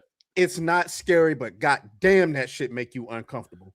You can tell that's what it is in general. It's like it isn't scary. It's just something that makes you uncomfortable because as far as the story goes, the only people who can see it are the kids, or Pennywise is the kids. I'm just surprised at how nobody was off limits as far as who can get this work. Right. Oh no, nobody's off limits. He fucks up everybody. He didn't care. Given the opportunity. Man, woman, kid, he didn't care. So do you know like the backstory of it, like the true backstory from like books and stuff like that? Like how like we're talking about like a universal threat kind of a thing? Yeah, it's a Lovecraftian threat. Multiversal threat. Multiversal, yeah. And that his arch nemesis is a fucking turtle. Yeah. Is that I love how you're like, do you know the backstory of it? And assuming that this black dude down here fucking reads 1,000-page books. First of all, bro. Go fuck yourself. I'm just asking. Go fuck yourself. I do read books. I just never read that one. Sports Illustrated is not a book, dude. Go fuck yourself. It's one of my. It's probably like one of my favorite franchises in terms of like horror or whatever. But I only got into the books probably like maybe 6 years ago, 5 years ago. Like I didn't really. Yeah, like I was always like into like I saw the original movie, obviously saw the updated movie and stuff like that, but never really got into the books. And then I finally like checked them out and I was like, wow, You know what though? I'm crazy glad shit. you said that. I need to read those because it actually makes me feel better about the show and probably makes it a point and a half better for me. Because I did feel like some of the stuff that they was going into, I had no idea. So some of the stuff that they was going into, I was like, really? Like, that's where we going with this? But now that you say that, when you say multiversal threat, I'm like, Yeah. well, that's why they were doing that. Okay. Yeah, I think the image that they have here, I'll show you. We're totally off topic, but that's okay because it's fucking awesome. But just to stay on topic, I do agree with what you guys are saying. For me, like scary games, they don't scare me anymore. They just haven't for many years. I'm too dead inside. But what I will say, they made me jump a couple times. I ain't gonna front. I was very surprised. What I will say is that for me, I care about the atmosphere. I care about the creepiness, right? So like it cannot be scary, but it can still be creepy. So if I'm walking through a certain alleyway or something, I just see some nasty shit, like that's fine. Just like kind of like Silent Hill F, right? Silent Hill F. Did you beat it, Atreus, or you just played I haven't beat it yet. Arc Raiders came out and fucked up my whole gaming schedule. I'm sorry. How far did you get? The guy in the mask. So you got to the shrine part, but did anything happen to Hinako yet? No. All right. So you didn't get to the part that's really going to make you like, holy shit kind of moment. But there's Silent Hill F was not scary in the slightest. But there were certain moments in that game where it was just, bro, I thought I had to turn off my stream, to be honest with you. I thought YouTube was going to take the fucking thing down. It was that nasty. And that's great. Like that's what I look for. I want to, if I'm going to play a horror game and I know I'm not going to be scared, at the very least, I want to feel like I'm in that environment. And I feel like Silent Hill really nails that more than Resident Evil these days. Although Resident Evil tried to do that with 7, and they kind of did. I think they succeeded in that with 7. That's why I think they took all the worst lessons from 7 to do for 8. 8 fucking blows. I like 7. 8 blows. Oh, because they pulled back on it though. Like we know that they said that they thought 7 was too scary, and so they started to tone down the horror again. It's like, bro, you guys can't make up your fucking minds, and that's one of my biggest. Anyway, this is the turtle, by the way. I think he's called Maturin or something like that. Yeah, Maturin. Yeah, he's the arch nemesis of a literal fucking turtle. He is like pure good, turtle. Where Pennywise is pure bad. Pure bad. Yeah. So definitely read the books, man. It's cool. Right. You get to the orgy. Did you really have to bring up the kids orgy thing? You can't say to read that piece of shit book without talking about the creepy orgy. He's not wrong. You can't not mention it. Yes. You can't not send somebody on that fucking fetch quest and then they get to that and they're like, what the fuck? It's pretty fucked. I'm not even gonna lie to you. You have to prepare people for that, man. It really is fucking. Bro, it's out of nowhere. Can you imagine Wizard at a book club and somebody picks up the It books for the first time and then he's like, yeah, that's a really good book. By the way, the kid's fucked. I'm like, bro, what? Who are you? I'm a real life fake wizard. Like, yeah. Bro, you like a Kotaku fact? Yeah. Like, bro, there's a thing of like, easing someone into it. God damn, bro. Anyway. Fuck that. Yeah, no, but in case you don't know, like the blood pact that they have in the show, in the movie, I'm sorry, the blood pact that they have. Needless to say, it's consummated in the books with a very awkward scene. But anyway, we're not going to talk about it. We're on YouTube. So, yeah, it's pretty fucked. SNH to start a book club. That's a bad idea. Hell yeah. It's going to be manga strict. We're starting with Pimp by Iceberg Slim. Yeah. All right. So anybody who knows that book gets the joke.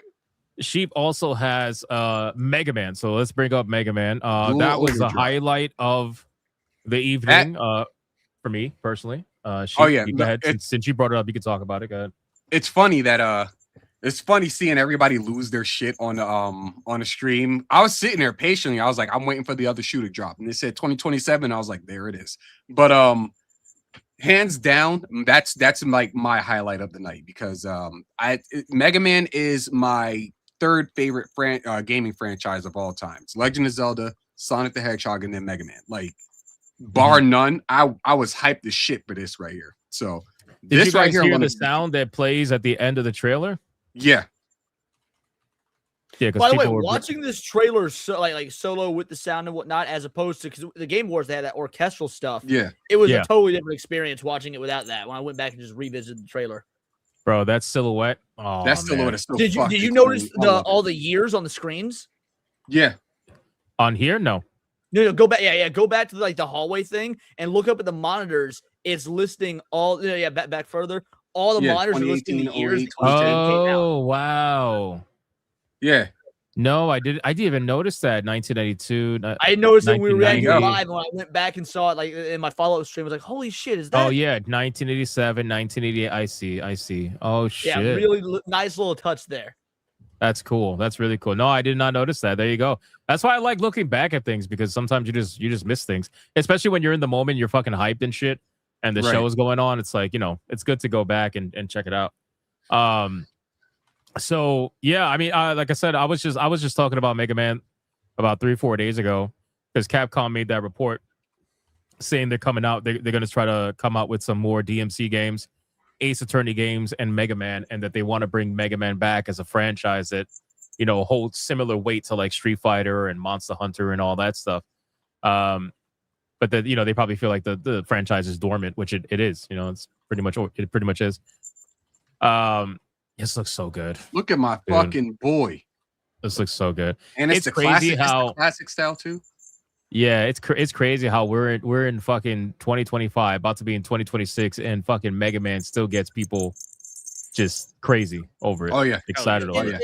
It's wild because like as a kid, this is one of those friends. Now I played the shit out of Mega Man X back in the day on the SNES, right? But I actually didn't play the old school Mega Mans till later. So Mega Man was one of those IPs that was like, I felt like it was really I don't want to say generic, but it's like, oh, it's just another guy in a suit run and shoot and whatnot. And once I became an adult and started really getting into the history of Capcom, playing some old games I missed, it was like, nah, this is a legacy for a reason. Bro, Wyatt, play something else. Play something else. I think the same thing all the time, bro. Damn. For like 6 months. For like 6 fucking months. That's it. Fuck. Oh, why? Let him be, man. He likes right. He likes what he likes. Let him be. He ain't bothering nobody. Yeah, but does he know other games exist? No. Let him be. He ain't bothering nobody. What's the big deal? What is he playing right now? You know what he's playing. Grand Theft Auto, Red Dead? Red Dead, yeah. Red Dead Redemption. he that played, fucking monstrosity of a why? game. First off, relax. Second off, the reason why he plays that is because he's the modder type. He's the guy that just keeps installing mods and changing up the fucking game every time he plays it. So it's like something new every time. Right. That's why. But I think you just hate Red Dead, like with a passion. Which I still don't understand why. It's got everything you want. Guns, drugs, racism. What's wrong with that? No, seriously, I'm hyped for Mega Man, dude. This shit is it looks good. The gameplay, very little of it, very basic. Obviously I think it was like a vertical slice demo. The levels look really good. The colors are on point. Everything's on point. His suit's on point. I wonder if who do you think is gonna show up in this game? I'm thinking before Proto answering Man. that, I hope to God this has ultra wide support. Can you imagine all these colors in ultra wide? Oh, there's no way that it's not. Like it better. This looks good already. Modern day Capcom game, it fucking better, bro. See, Proto Man, hands down one of my favorite, not necessarily even an antagonist at this point in time. I think he's more of like a deuteragonist. Well, didn't his theme song play at the end? Did it? I didn't hear it. I don't know. Did it? Let me see. Hold on.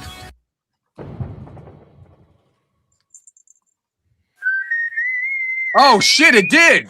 Oh man. Yeah, that's what I was asking. Did you hear the sound at the end of the trailer?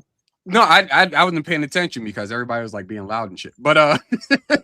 That was a sign that Proto Man is gonna be in this game, most likely anyway. Absolutely. That's my boy. Like Where my nigga That- Zero at that's though? my boy. That's the dude.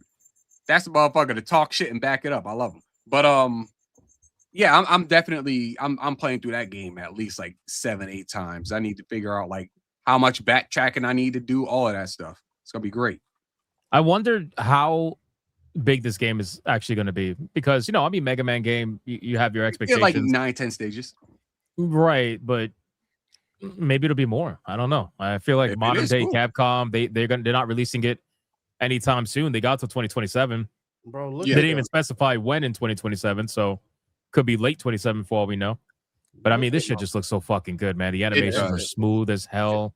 really good. It looks so fucking. I love it, man. It's today. It's basically a callback to what we grew up with, but in today's styles. And it's just like I listen. That's all I'm asking for is games that are games and not anything overly complicated. You know what I mean? It doesn't have to be like super story driven. It doesn't have to be super detailed. Like every character looks like like a mocap actor or some shit like that. Doesn't need all his voice acting, high production and shit like that. Give me something that's just game. Give me a game. 100%. Really quick, Atreus, this is your mod, isn't it? Yikes. Yeah, I'm gonna need you to time him out in your chat, like next stream. Time him out. That's crazy. Yikes. So, and the good thing too is that actually the funny thing is that this fucking game is going to be available even on the PS4 in 2027. Yeah, which is crazy. It's Shout crazy, out. bro, and the original Switch. So, I mean, this shit's gonna have. Genius. I think this game. Yeah, no, it is genius. I think this game is going to do pretty big numbers pretty just for good. that. Just for that fact alone, because it's available on pretty much fucking everything. So Right. there is little to no barrier of entry for this. And This game I is think an that's- Xbox. This game is an Xbox. Well said. Oh my god, get the fuck out of here. Well said. But yeah, PS4 in 2027 is pretty fucking crazy. But you know what? Whatever. It is what it is. That's going to be Right. good business for them. So definitely cool. And I can't wait to see more. Obviously, I think Proto Man's going to be in the game, but I'm curious if anybody else is going to show up at this point. We shall see. I'm hoping bass shows up. I want them to do like obviously bring in treble, rush. It'd be cool to see roll pop up or something like that. I'm sure Mhm. Roll will pop up. Yeah, that'd be pretty nice. You think Zero is going to pop up? I don't think Zero will primarily. If Zero does, it's gonna have to be in the original, like in this kind of style, because Zero's part Right, of the yeah, 'cause next he's a series. Mega Man X character as well. He's never been in a traditional Mega Man game, has he? No. I didn't think so. Just be curious to see if he shows up. Yeah, it would, Yeah, it'd be pretty cool. Mega Man does have a dog. He's I guarantee he's gonna be in this game. It's part of the jump mechanic. Rush, to, like, yeah. extend your jumps and stuff. Small little Rush has got detail. to. Rush has got to be in the game. When he takes damage, his suit gets like actually damaged. You can see the burn marks and shit. Oh no! Oh hell yeah! I love that. As he takes damage. So yeah, look, it got even worse. That's cool. I love that. That's pretty Yeah. cool. Yeah, so they're definitely gonna make this pretty detailed. So yeah, I'm excited, man. This thing looks good. Fuck yeah! Can't wait to see more. Color me Links in sold. the chat. All right, we're gonna do one more with Sheep, and then we're gonna do Atreus. So Sheep said Lego Batman. Yeah, this Now- one's. Before we get it out the way, go ahead, Atreus, yawn. Hold on, I got you. No, I don't got you. Yawn. There we go. That's gay as fuck. Very good. Gay as fuck. So Lego Batman, I don't really play Lego games that much. I've tried them. I don't play them that much, but I got to be honest with you. It's something about this one. I don't know what it is, but I just think it looks really cool.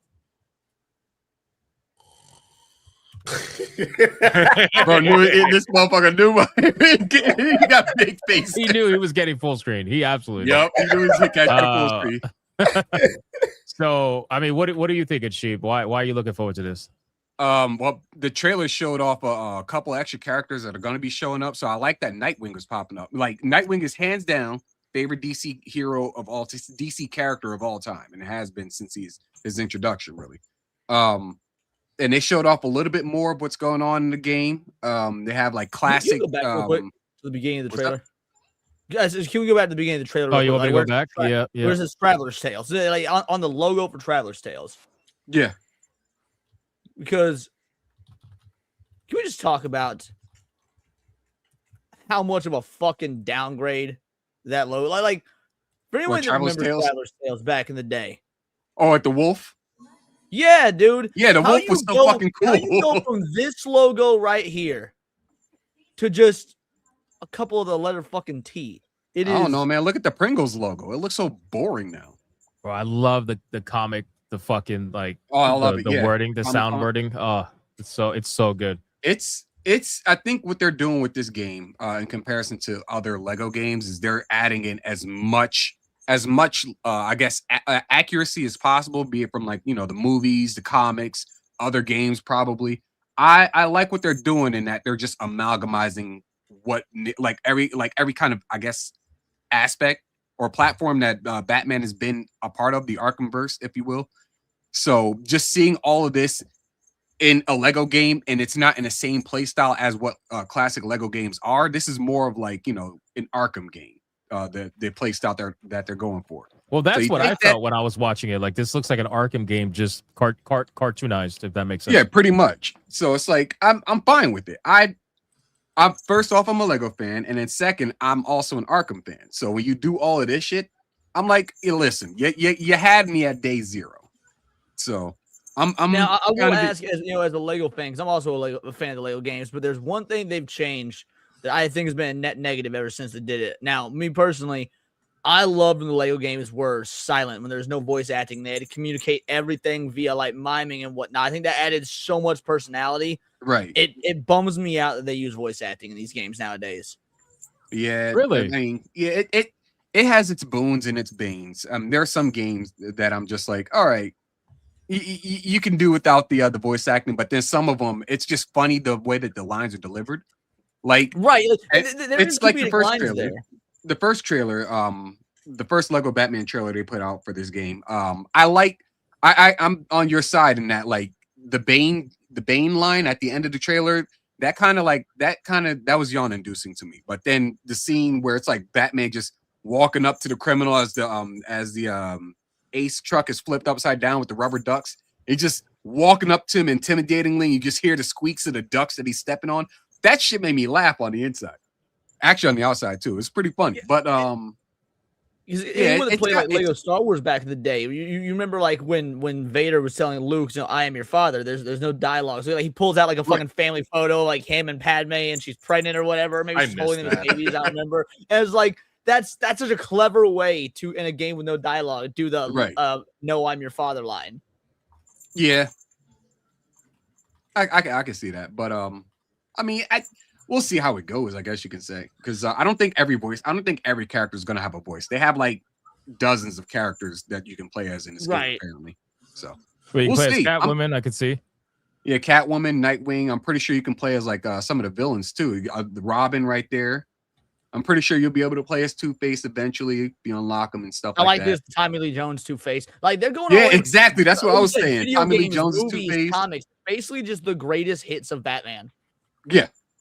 And they also had who was it? Danny DeVito's Penguin was in here as well. I think he had him in the fucking like the Long John suit, the dirty ass there. That one right there, I love it. It's right there, yep.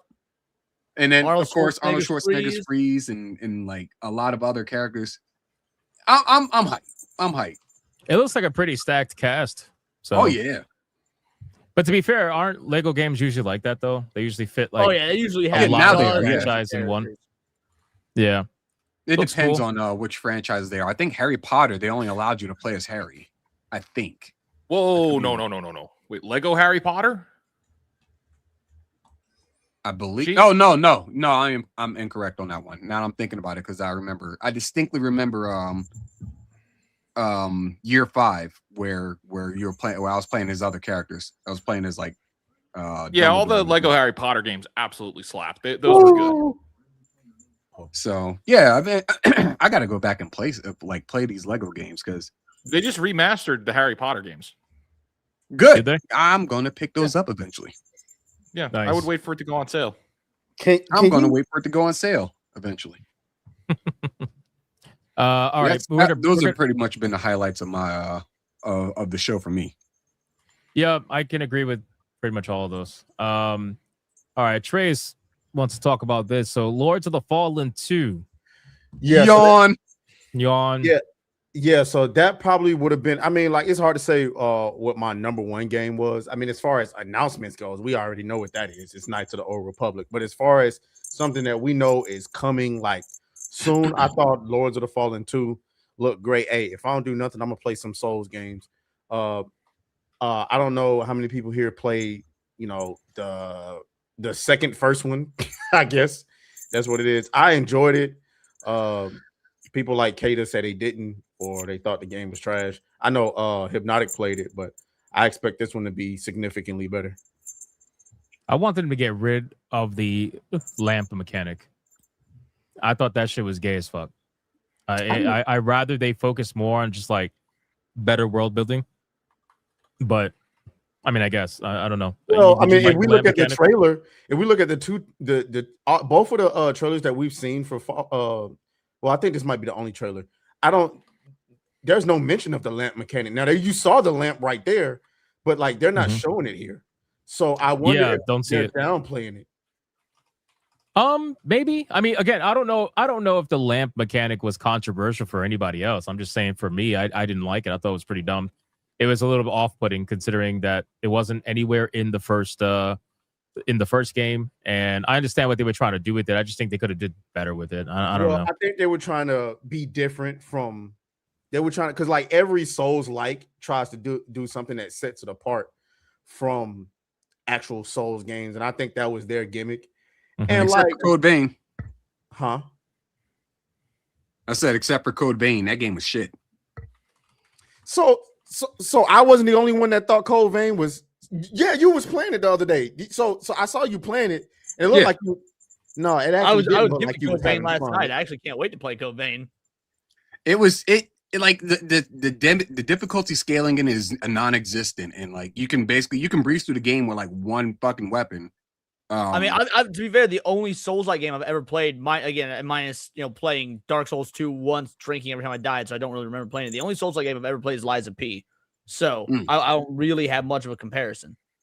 Yeah, I couldn't get into Code Vein, but Code Vein 2 looks really good, which makes me want to get into Code Vein again. So, but yeah, though, so I guess nobody else has any opinions about Lords of the Fallen. So I guess I'm the only person that's really looking forward to that. No, I think it looks good. I think it looks good, but I don't give a fuck until it's available on Steam. That's what I've said. Oh yeah, that's right. Well, then we can move on because I thought Solasta looked good, and I guess this might second be one you sent. Yeah. I think right, that might be a little bit of cope for me because it looks like what we should have got from Dragon Age to Veilguard. Let's check it out. Yeah, I remember this one. This shit did look good, and apparently it's a sequel. So that means Kepler. I mean, they're the publisher same publisher for Expedition 33. Yep. Yeah. So like when I see this, like the first thing I'm thinking, like I knew it wasn't Dragon Age, but when I see this, I almost see Inquisition. Right? It looked like, I agree, but it's almost like these people said, okay, so you're gonna give us some bullshit like Veilguard. Okay, we'll come back and just give everybody else what they want. We'll do it ourselves. It's like I love the CGI visuals in this, like the CGI trailer that leads up to it. But once it started showing the gameplay, I wasn't sold. Like it doesn't look bad, but I feel like I need to see more when it comes to the actual gameplay. Well, I get too much more of a Veilguard vibe. And I think it's the heads. I think the heads are too big for the bodies in a weird way. I don't know how else to describe that, but I see this play style, I see this art style, and I immediately think of that game. And you got the color scheme too. I don't know about that. For which game? I'm sorry. He said it looks like Veilguard. No, I'm saying the cinematics that they were showing look like Veilguard, not the gameplay. If you would have said Baldur's Gate, maybe. Because Veilguard didn't have bad cinematics in isolation. It had bad cinematics for a Dragon Age game. Well, and I'll say this about Veilguard was shit. The cinematics suck. Veilguard did not look bad so much as, like Leon just said, it just didn't look like Dragon Age. It looked like a bunch of colorful bullshit. It looked like if somebody went, you know how you can go into Fortnite and you can create your own modes and stuff like that? Yeah. It looked like somebody went into Fortnite and said, hey, let's make a Dragon Age game out of this. Yeah, I could definitely see that. So, Yeah, I don't mind my fantasy looking colorful and stuff like that. In fact, usually when I picture a high fantasy, it's oftentimes very like color. Now, obviously, you got your dark and gritty and stuff like that, which is also good. I mean, just play D&D and you run the gamut of dark and gritty and fucked up and morbid all the way to like bright, shiny, happy. This would be on fucking Disney Plus or whatever. Yeah, but Dragon Age new was always IP, like right? dark and gritty though. This is, well, I mean, it's a sequel. Right, that's what I'm saying. That's why Veilguard didn't look like Dragon Age. Like in Yeah. isolation, if that game A wasn't gay as fuck and B wasn't Dragon Age, I don't think it would have at least visually been as vomit-inducing. Yeah. Like you can see there was a big change between Origins and Dragon Age 2. And that's partially because Dragon Age 2 came out so fast. They made and released that game in like, I think they said a year and 7 months or some shit like that. Right after Dragon Age Origins, which is why it had so much copy and paste content, why it was so drastically different from the first. The combat was a lot more action oriented instead of strategy. It was very jarring. And then Inquisition came out and they tried to reverse that a little bit. But Veilguard was so just mind-numbingly different, and not in a positive way. Like you built a franchise of over a decade of people playing dark and gritty, dark fantasy games, and then you turn around and you, like Atreus said, you bring out Fortnite with spells. It's something. It just looks weird. It looked very weird. Every character looked weird. Even the characters that you were supposed to take serious, you just couldn't because they just look weird. They look very I'm going to childish. take it back. I don't hate the gameplay of this. This actually looks pretty fun. I think the cinematics have been harmed, at least for me. Not harmed, but like I'm getting Veilguard vibes. We haven't played this yet, so we don't know how much people are going to have to bitch and complain about their feelings. So there's a good chance of that. And I'm telling you that it's the heads, man. The heads don't look like they're all properly shaped for these bodies. And the Dragon Age Inquisition had that, and Veilguard had it. Well, if you want a reference, here is, I've never watched this, so there you go. But here is the first game, Solasta Crown of the Magister launch trailer. I've never seen the first one, so I'm curious if This looks different already. Well, heads because it look doesn't have as the graphics are a lot more dated. Let's see what we got. Let me put the audio up. The Manakalan Empire, all but forgotten. Many seek the lost secrets that lie at the heart of its ruins. Powerful magic, wielded only by the ancient masters of old. Now, evil forces seek to harness this power. Unless brave heroes stand to unite against them. Let's go kill some monsters.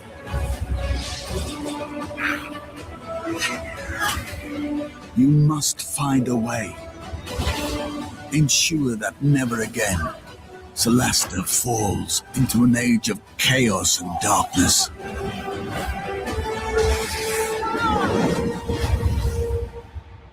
Same tactical RPG style gameplay. Without you, surely all will be lost.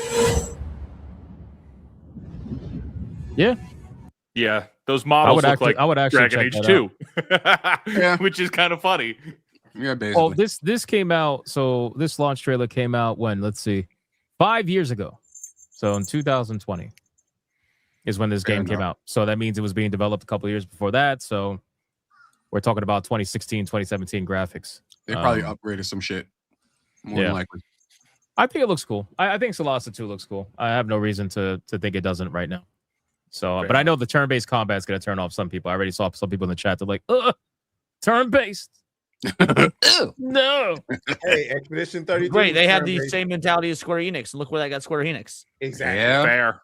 To be fair, with Square Enix, it wasn't Square Enix that said it, but granted, it was a big person at Square Enix that said it. Yoshida, that unbelievable. But yeah, he kind of put his foot in his mouth with that. All right, what was the next one? So we got a third one. Let me guess what this is. This got to be. Oh, it's not. Wow, it's not Knights of the Old Republic. That's shocking. Well, because All I right. feel like one, you were showing that trailer in the beginning anyway, and I thought that's like a given, bro. Like I didn't show Knights of the Old Republic yet. I was going to, but then I went into another topic. Yeah, I think you had it up at one point and then you I just did. didn't play it. Yeah. I didn't play it. I will after this though. So, but this is also one that I'm personally looking forward to, and this is Exodus, which I know a lot of people in the chat were talking about when we were talking about game recommendations. Exodus is pretty high up on the list for I think a lot of people. Yeah. So what did you think about this, Treyas?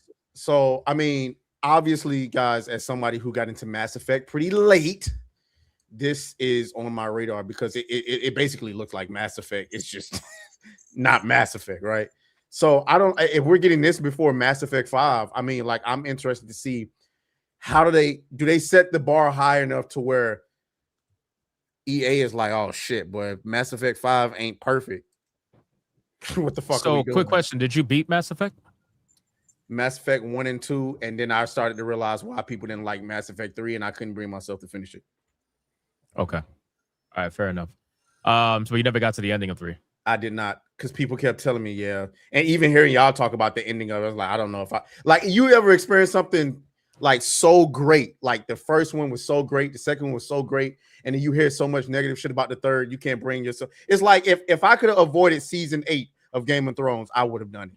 But see, I had to catch up with everybody else. So when season 8 came out, I was watching it along with everybody else, and then I got disappointed with everybody else. If I had known, if I would have just waited to watch all of it and heard all of the backlash from season 8, I just would have not watched season 8.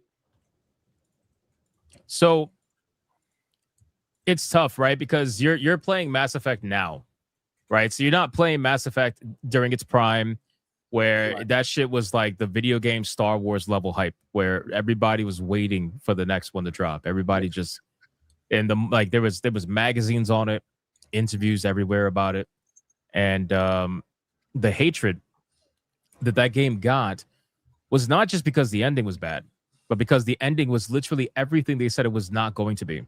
Right. Specifically, Casey Hudson, which is the guy who's making the Knights of the Republic game they're about to talk about soon. So Casey Hudson, there's screenshots of it, and I remember it from the magazines. I think it was Game Informer. He did a 5-page fucking spread on Mass Effect 3 before the game came out for Game Informer. And he specifically said that the ending, that your choices were going to matter, right? And that there's not going to be no Deus Ex Machina, pick red, pick blue, pick green kind of ending, and that it's going to be open-ended depending on how you play the game, and everything you do matters, right? Especially since they had world states, right? BioWare was known for world states, so you can transfer your save from your previous first game to the second game to the third game, etc. Right. So you invest all these years into playing Mass Effect. Casey tells you that your choices are going to matter, and then you get to the end of the third game and you find out that all of that was bullshit. It was bullshit, yeah. And then the ending was literally pick red, pick blue, or pick green. So the internet lost their fucking mind. And that was back before the internet became what it is today. Right? And I would say justifiably lost their fucking mind. It's shit like that. Like, again, gamers are, I would say, of any sort of nerd culture hobbyist out there, the only people that trump gamers in terms of autism levels are TCG players. Yeah, it was bad. It was bad, and it was so bad that they had to release a story patch to the game where they said they were going to expand on the ending. At first, they didn't want to do it. They said it goes against their artistic expression, and that he stands by the artistic decisions from his team. Fine, whatever. Don't care, do it.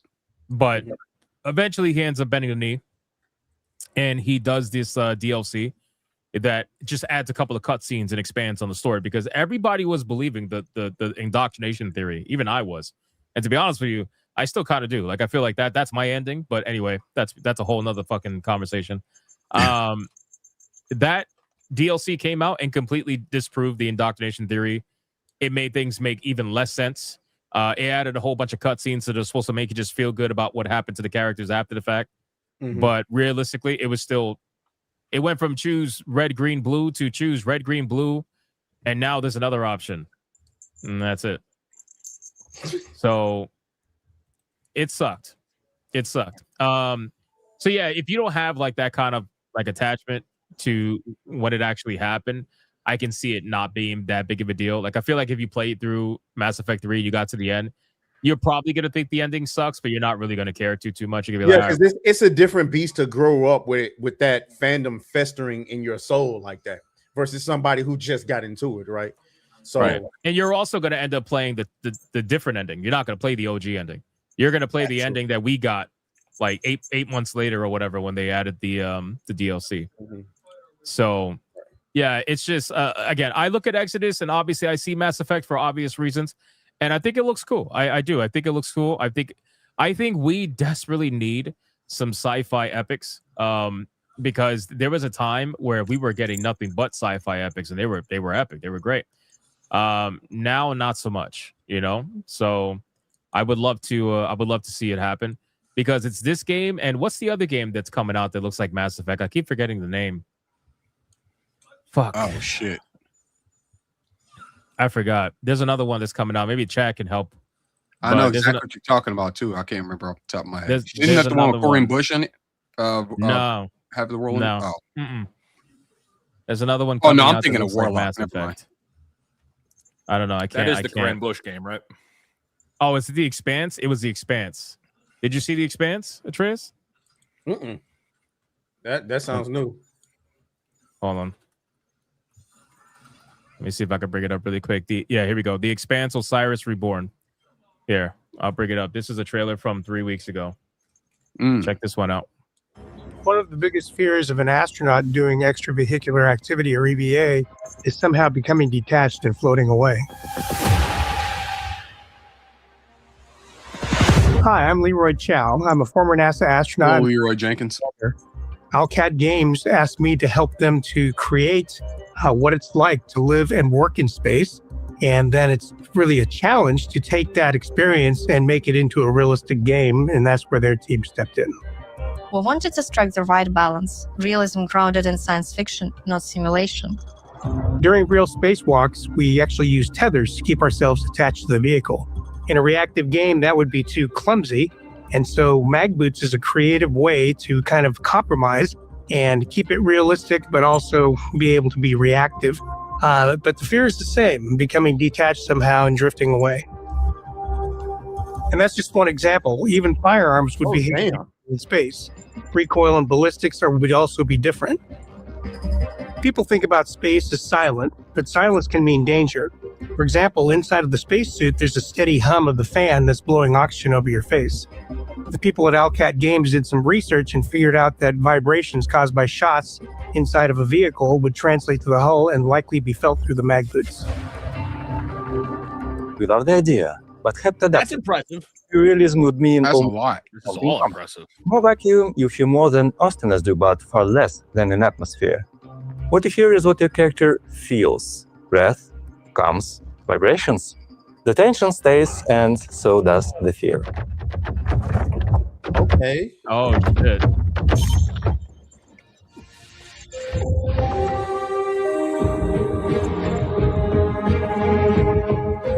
The mission crews train for months, even years together. The commander is chosen first and sets the tone. Just like in the game, trust takes time and shared experience. The ship is crew's home.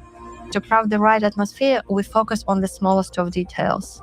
Life in space changes tastes. Okay. Astronauts often crave spices just to feel such sensations again. On Pink, water meals created from what could actually be grown in orbit. And in the same spirit, you'll even hear your companions discussing food and ingredients. Pause it.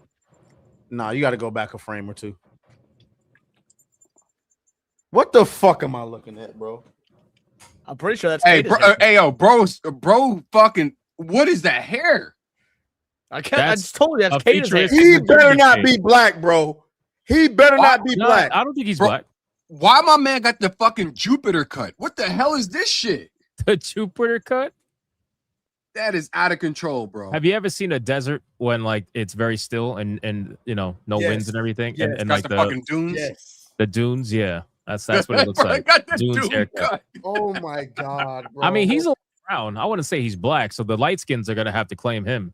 Yeah, that's what Oh, I'm saying. shit. Like, nah, bro. Okay, I'm sorry. You keep going. That's crazy. He said, "Dude is a Hypnotic fan." That's crazy, bro. How unfortunate does that get at the top? I'm not gonna lie to you. How unfortunate In the that the same I'm not spirit, claiming that you'll one. even I'm not. hear your companions discussing food and ingredients on the ship. unfortunate that the We hope that our Hispanics have to approach bring to up- blending realism with gameplay considerations will make players experience something engaging and truly immersive. A regular woman. This was not the trailer I wanted to play, but I actually kind of glad I played this one because I didn't know all Yeah, this. it's So pretty interesting. Yeah. yeah, but it looks super fucking detailed. So yeah, if you haven't heard of this game, The Expanse: Osiris Reborn, not sure when it's coming out. I think it's coming out on 26, but Bro, that's if like I'm a not mirror image of fucking Mass Effect with that helmet in the back. Listen, man, I'm just saying, I'm okay with it because BioWare's lacking. They're slacking, and other people got to pick up the tab. They don't have a fucking monopoly on sci-fi epic, RPGs or whatever. Yo, is BioWare the equivalent of Nintendo at this point? Like, or the Pokemon company, Creatures Inc. They be slacking with Pokemon, so we got Pocket Pair coming in picking up the slack. Like, we No, look because at the same Nintendo thing actually here. makes money. You know what? All right, fair enough. Nintendo slacks not because they don't have the ability to do better. They slack because they know their customers are going to buy no matter what, and they want to spend less money to make more money. BioWare is spending more money to make less money. And Nintendo's whole mentality is, oh, we don't have to bend them over; they'll do it themselves. That's why they get away with the shit. Yeah, BioWare's like, you know what? Listen, I know we're at 10 years of development. We're about to be at 12, but we need to absolutely make sure that this Kunari sits down at a dinner table and says, "I'm non-binary." I'm non-binary. Like we need to map out this cutscene and ensure this happens because this is what people want after 10 to 12 years of development. This is it. We're what gonna the make a people have been lot of asking money on this one. You know what I'm saying? So pretty fucking hilarious. All right. Now let's talk about one of the big fucking releases, man. Let's talk about Knights of the Old Republic. And then we're gonna talk about the Old Republic. We're gonna Fate of the Old Republic, sorry.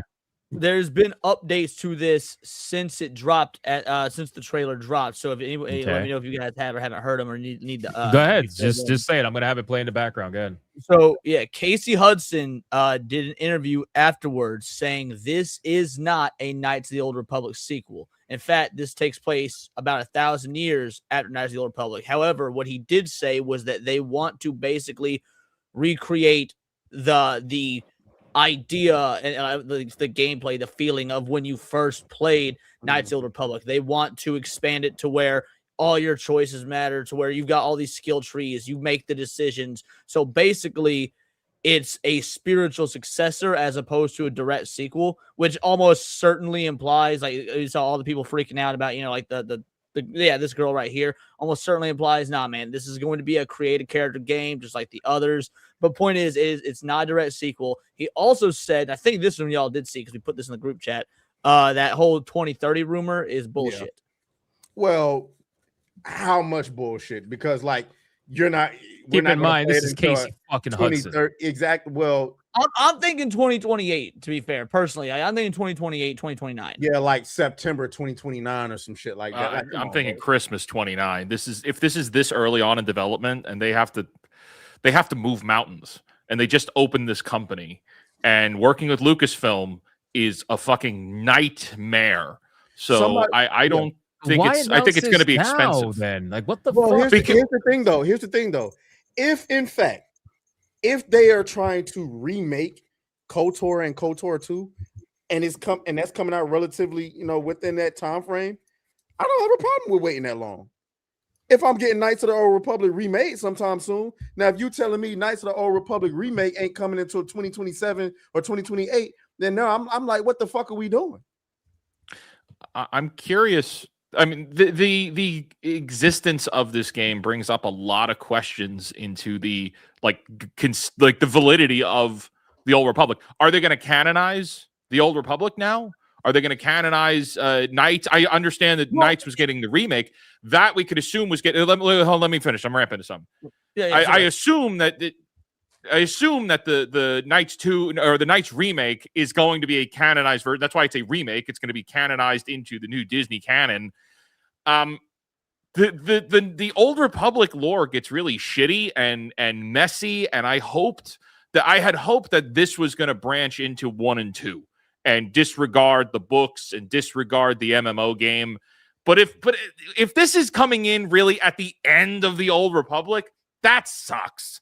That sucks. There's so much more Old Republic there they could fuck with. There's thousands of years they could fuck with to come in and create something brand new at the end. And announcing it now after all this time of Star Wars making these fucking announcements and then never delivering on the games. Unfortunately, I was hyped as fuck when this was announced. I'm still a little excited because we know who the guy is, but I don't know if this is going to see the light of day. I'm going to be so for real right now. I don't know if this is actually going to make it. Here's really why. I agree with Mandalorian and Grogu is probably going to stink. That Starfighter movie is probably going to stink. If the Disney Plus shows aren't getting views, if the Mall show doesn't get views, this is not free. This is not cheap, and Disney's funding this shit. I can't see this happening. I think Star Wars is kind of fucked, and they're going to start shifting stuff around. I don't know about this. We're too early out. The announcement's too soon. I don't agree with that. I hope I'm wrong. I'll tell you what. I just think it has nothing to do with the games. Yeah, Star Wars has sucked as far as the films and the TV shows goes, but for a while, the game still hit. I mean, we had a resurgence. Do they? Outlaws bombed as fuck. That's one game. Yeah, it was the most expensive game. It was the most expensive, but also Outlaws. I mean, how much of that's Disney versus how much is that Ubisoft? There's other. Wait, Leon. Before you go there, the moment Outlaws was announced, it was getting roasted into oblivion. Doesn't matter. Disney doesn't care about that. It does matter from a marketing sense because they couldn't fix it. When you start out the gate getting roasted to oblivion versus starting out with a bunch of optimism, like everybody's talking about it positively. As a matter of fact, Ghost of Yote. Ghost of Yote would be the reverse of that. That had a lot of controversy around it, but that's still sold. Yeah, maybe 20% less than before. There are games that have negative buzz, but still turn around and sell copies. Well, right.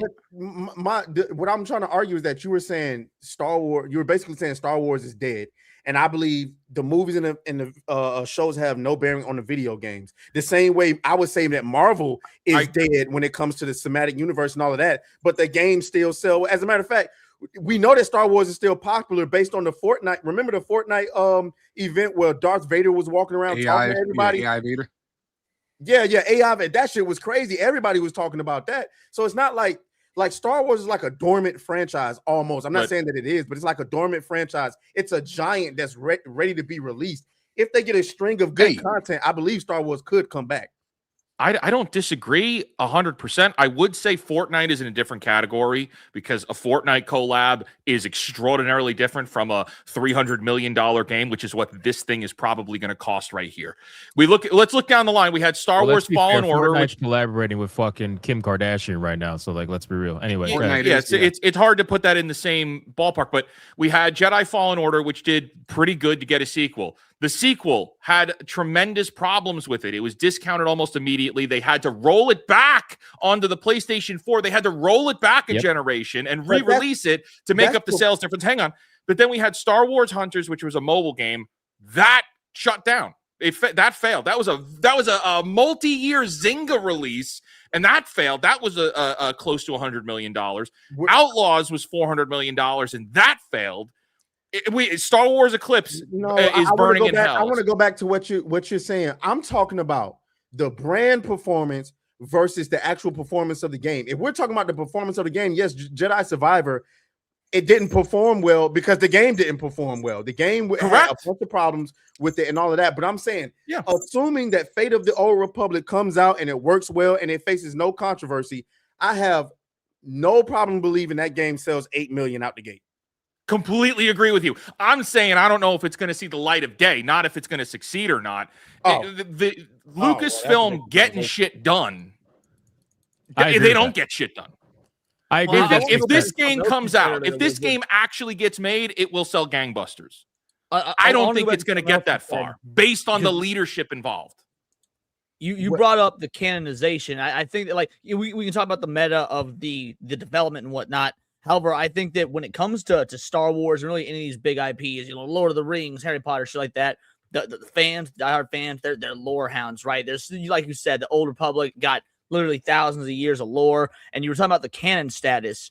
And what's really interesting to me is because you brought up the idea of the canonization of Knights of the Old Republic with the remakes. Now, what Disney has done as of late, really the last several years, they have picked and choose random things, not only from Knights of the Old Republic, but really from a lot of the old EU, and chosen to canonize those in their own new and unique way, to where it's now that doesn't mean it's good, mind you. I say new and unique. I'm not saying this in a positive light, but the point is Disney has been picking and choosing from the EU to canonize for a while now. So I actually think you hit the nail on the head with this will be canon, and the Knights of the Old Republic remakes that's why they're being remade, is to effectively recanonize them. And so I'm not opposed to this taking place, 1,000 years later, based on, look, KOTOR 1 and 2, let's say those remakes never see the light of day. I'm fine with that because those games, in my opinion, well, at least the first one, damn near fucking perfect. I don't want to see them touched. So if you could kind of streamline the canon factor by releasing a spiritual successor as opposed to a direct sequel, it fucks with the canon less in that regard, and I'm okay with that from a lorehound perspective. I will say that the history of Lucasfilms is not good in terms of actually releasing what they say they're going to release. I still remember Kathleen Kennedy having that. I forgot when she did it or where she did it, but she had that. She was talking to was it in 2020? It was the investors conference, November 2020. It was a massive thing on the screen, and most of that didn't happen. Had fucking 8 projects on it or 10 projects on it, and all of it was Star Wars related, and 95% of them never saw the light of day. And she announced it so fucking early. It's Lucasfilms absolutely has a history of doing that. So if they were involved in this in any way, they could slow down or speed up the development process. I think that will definitely get in the way of this game potentially seeing the light of day. So also with Casey Hudson, I don't believe a single word he ever says anymore, just because of what happened with Mass Effect 3. Not that I don't think he can't do a good job. It's just that I think he's full of shit when it comes to especially trying to promote his game. I think he'll say anything really to promote his game. So, but that's me personally. But hey, maybe I think the game could potentially be good if it ever sees the light of day. But considering they announced it 3-4 years early, I'd rather they would have not said anything and just focused on the remakes. I would have preferred a Perfect Dark over what we got then. Because this was unnecessary hype. We don't know what's going on. You show us what looks like Revan's Leviathan and what seems to be like the Starforge maps. I have an answer for that. So, first, it was actually Merrick's Leviathan, not Revan's. But I get what you mean. I'm just saying. So the Leviathan was the name of the ship, but all right, semantics. Okay. Well, no, it's not semantics. The reason I bring it up is because Leviathan was the name of the ship, but I'm trying to remember the actual class of that particular style of ship. Point is, those were mass produced. You saw those all over. So when we see the remains of this ship, I don't think it has anything to do with Revan or whatnot, because this was a mass produced style of what was it called? The basically not the starfighters, but the giant ships, the transport ships, like Star Destroyers. Say that again. The capital ships. Yeah. Exactly. Those capital ships. And so knowing that the Leviathan was just one of thousands, I get why people are jumping to oh shit, Revan, this, that, and the other. But I think it's more like what they did with the Alien franchise, the shitty fucking recent ones with Fassbender, how it wasn't actually the ship from Alien. It was just the same kind of ship, Yeah, the engineer ships. Yeah. Yeah, the engineer ships. Exactly.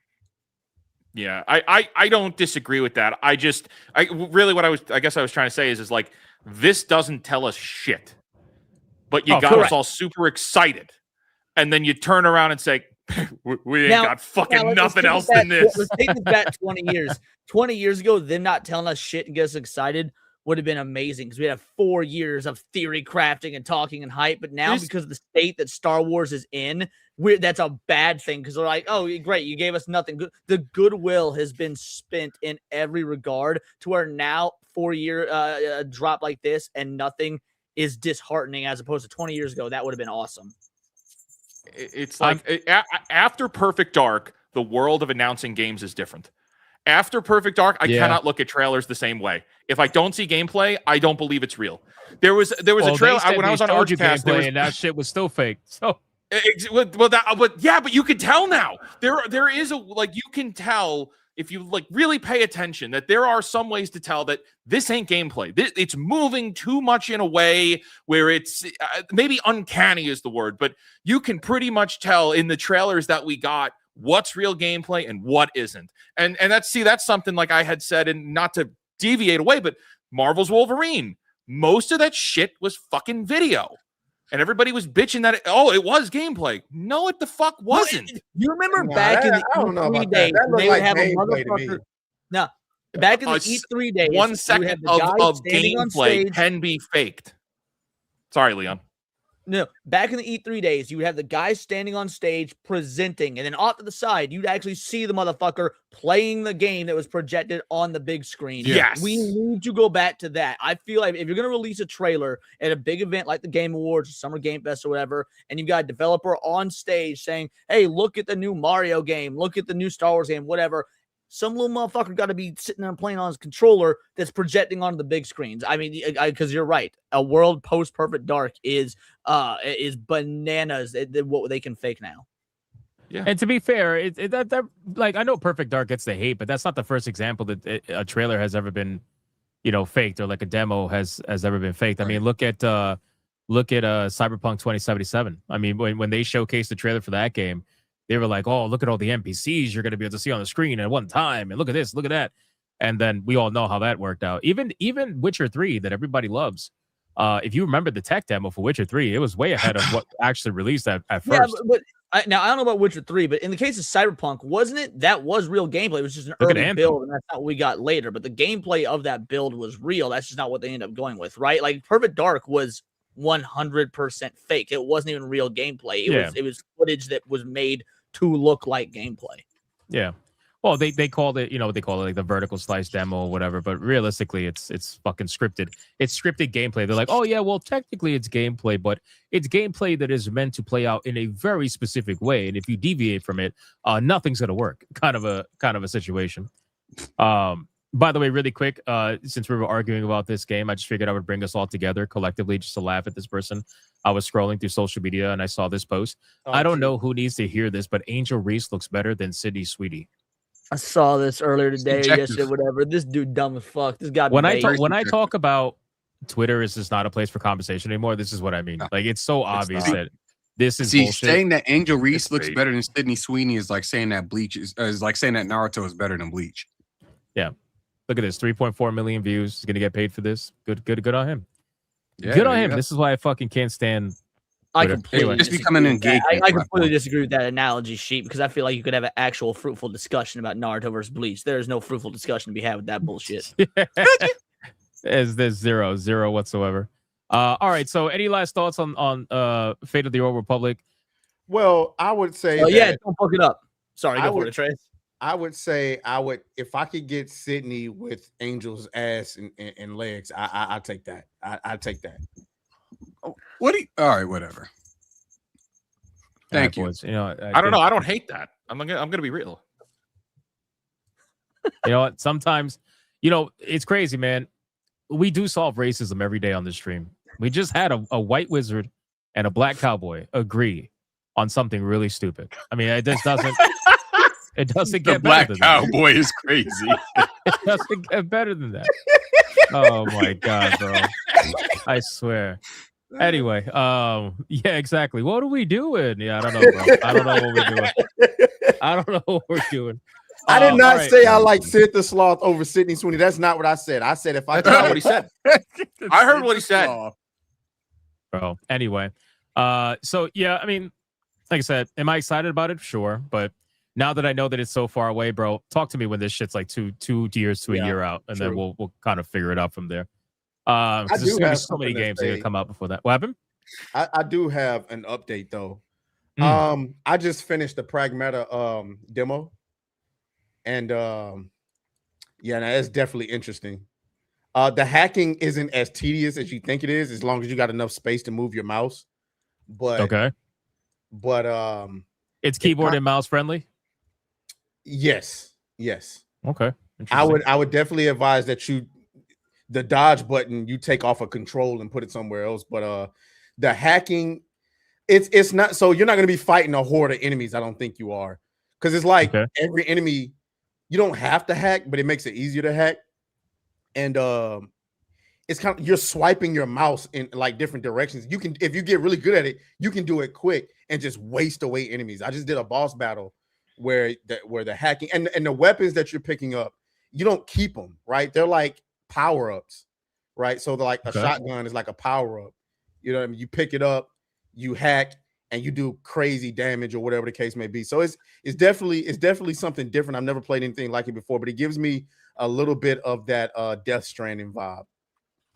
Death Stranding. Okay. Interesting. That's interesting. Without delivering any pizzas. This motherfucker, bro. All right, let's talk about this next game. This is huge. Let's talk about the big. Well, I mean, I was gonna say the big drop, but realistically, it depends, right? So, because I thought I was think the this big is the big drop. but this was a pretty big drop. So let's talk about Divinity. So Divinity was the game that the statue was about. You know, the whole statue that was in the desert and shit. And it's made from Larian Studios. And Larian is obviously the ones who were behind Baldur's Gate 3 before the whole, falling out with Wizards of the Coast for whatever that reason was. We still don't know what the reason was, other than potential creative differences. Wanted to be even more fucking woke and gay. No, I think Wizards. I really think it came down to creative differences about the gameplay. I think so. I think that Larian wanted to make it highly detailed, turn-based, very lore heavy kind of a thing, right? But that wouldn't make any sense because the game literally plays just like Fit That D&D. Like it plays like the tabletop game, but on a fucking digital front. So that wouldn't. How would it be any better? I think Wizard of the Coast wanted to make it more mainstream. Let me rephrase. I think they wanted it to have more of a mainstream approach to the gameplay. You think it wanted to be streamlined? What you're saying? They wanted it to streamlined. Yeah, Okay. I do. I think they wanted to take out some of the complexity from it. I think they wanted to make it more streamlined, maybe even make it action combat. They wanted to make it. They probably wanted to make it stupid proof for niggas like me because I've been stuck in the same spot on Baldur's Gate 3 for years. I think they wanted, and you know why I think that? Because again, we don't know what the real reason is, but the reason why I think that is because look at their new game, and we're going to talk about their new game, Warlock. Before we end the stream, we're going to talk about that. But look at their new game. Warlock is a D&D based game. That is an ARPG. It is a streamlined ARPG action role-playing game experience, not turn-based. And I believe, at least it's in my opinion, that I think that this is what they wanted to make from Baldur's Gate 3. And it's one of those situations where they probably had a falling out, but it was already too far in development. And they said, once you're done, that's it, you're done. And they took it away from them. And then before you know it, the game fucking did gangbusters numbers. And well, it's too late. They had a falling out already. So I'm glad about that. I just from the perspective of somebody who again got my start on YouTube as a Wizards of the Coast oriented channel, more of a Wizards of the Coast oriented channel. Larian's too good for Witches of the Woke. I want to see them do their own shit more. I'm glad that they were able to translate the shitty modern D&D perfectly, but I want to see them do their own shit because they're too good for Witches of the Coast. Yeah. Hold on, what's this? Himno's dog with a 10. Wizards of the Coast heads got rid of the contact team that Larian had with Wizards of the Coast themselves, and that alone was enough to sour the relationship between the two. Sven Vink has said so already, I believe. Okay. I did not. Wait. They got rid of the contact team. So fill me in, Hypno's dog, or if you guys on the panel, if you know, does that mean literally the go-between between Larian and WotC was just axed so there was no middleman and they couldn't communicate with WotC? That's how it sounds to me, but I am not sure. So maybe he can elaborate. But anyway, let's talk about Divinity. So this was the statue, and this trailer, it's crazy. I don't know if you guys saw on social media, like X, whatever, but people were actually complaining about this trailer. Conspiracy theory. That. I thought you meant like the lead up. There were people that didn't know this for the Game Awards. Like you had conspiracy theory channels that, by the way, apparently are really bad at your jobs. No, I did not. I'm so confused. I did not. You could. I know You can what tell me Leon's about that talking after. You can tell me about that. Okay. After. Okay. I'll tell you I'm about gonna that focus on the Game Awards. But I'm sorry. I'm gonna focus on the reaction. So, people were fucking like melting down over this, bro. And it's so crazy because I didn't even realize it. I might make a separate video on it. I didn't even realize it because I was so focused on the forced like Expedition 33 bullshit that it completely just snuck past me. But there were people that were complaining about this trailer, calling it over the top, too violent, too gory. What the fuck? That it's basically they're like, oh, you don't need this level of gore and violence in order to sell a video game. This is going too far. People were just losing their shit. Yeah, a little bit. Not gonna lie. No, it's I don't know. I saw several of those posts, and like I shouldn't say it surprised me, but it was like, I don't know. I think it's just a case of horseshoe theory, the Overton window. You've got the ultra puritanical on both sides, and they're aligning on being up, say, spaghetti. That this is. I mean, that's the way that's the read I'm getting. So the reason why I can't agree with that is because I've seen so many examples of violent video games. They get completely ignored by these kind of people.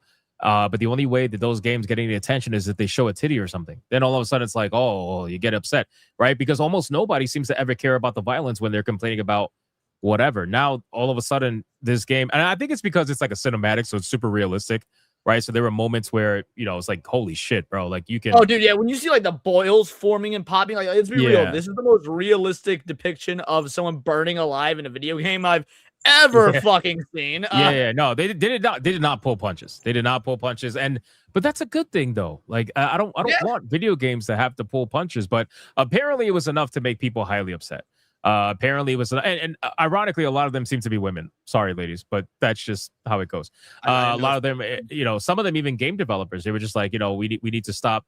We need to stop thinking that we need overt violence or something like that to sell these video games. Like we didn't need to go this far. You didn't have to show XYZ. And I'm like, really? Maybe. And it is so crazy because at the beginning it says this is for mature audiences. So clearly you're not mature enough for whatever you're looking at. So I don't know. I think it's a good thing because that means that maybe the people who probably would play this game in bad faith are probably not going to play this game anymore. And probably stay away from it just because it's deemed too violent or whatever. Almost like gatekeeping on its own kind of a thing. But I think go ahead. I was gonna say part of me feels like it's just the trailer that's that violent. Like the game might not even be that violent. Oh no, that's not. Nope. You ever played a Larian game? Yeah, I played Baldur's Gate 3, but that's it. Like extensively? No. Yeah, play it extensively. You'll see some shit. Well, if I can get past this one part in fucking Baldur's Gate, then I'll play it extensively. I fucking can't. No, I think Larian is known for not really pulling punches on their scenes. And I think this is going to be even more. Well, they're promising that this is going to be the biggest game they have ever made, bigger than Baldur's Gate 3, which is interesting. So I'll play some of the trailer, obviously, and kind of go from there. In case you don't know, viewer discretion advised. Viewer discretion advised. I thought it was pretty sick how he turned into the statue. That was pretty cool. Like he turned into the statue of the. And it's so funny because the trailer starts off so happy, right? You got fucking little fat dwarves dancing around and shit. I have no concept of like what this could be. I know a lot of people are saying Divinity, and I agree. Like the statue looked very Divinity-esque, but I didn't think that from the trailer perspective that's what we were leading into. Is because it now. I don't know. Maybe I'm gonna get shit for this. I didn't like the first two Divinities, but for the reason being, I tried playing them on PS4, and it did not fucking play well. I imagine if I go back and do it on PC, I will enjoy them because I traditionally like these sorts of games, but it was just ridiculously difficult to like not that the game was hard, but functioning like playing it on a controller was difficult, and so I think that playing it on PC will change my opinion on Divinity. Yeah, there's definitely you should definitely play Divinity on PC, like 100%. Control. That's like playing.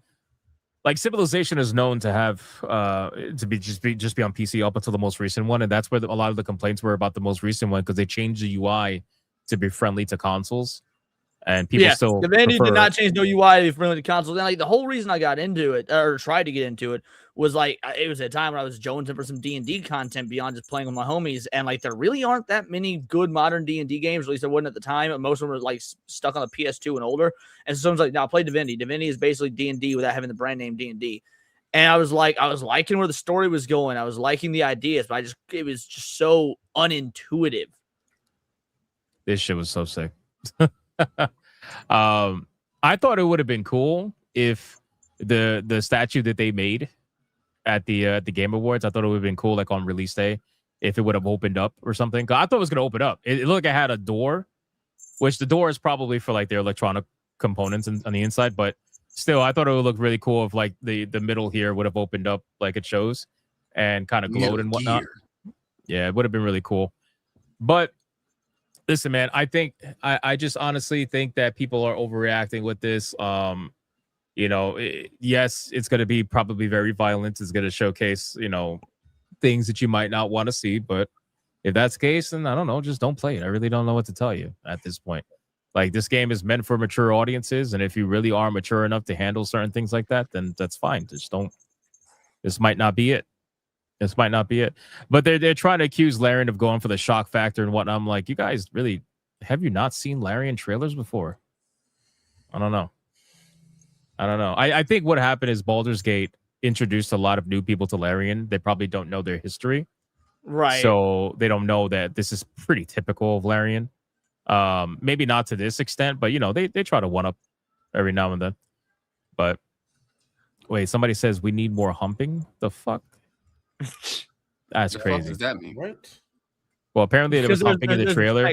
In the trailer, yeah. Yeah, so I skipped it because, YouTube. There's obviously this part here where he gets fucking burned alive. It's crazy. No, it was cool. It was cool. I'm looking forward to it. I've never played Divinity, so I'm gonna have to figure out something.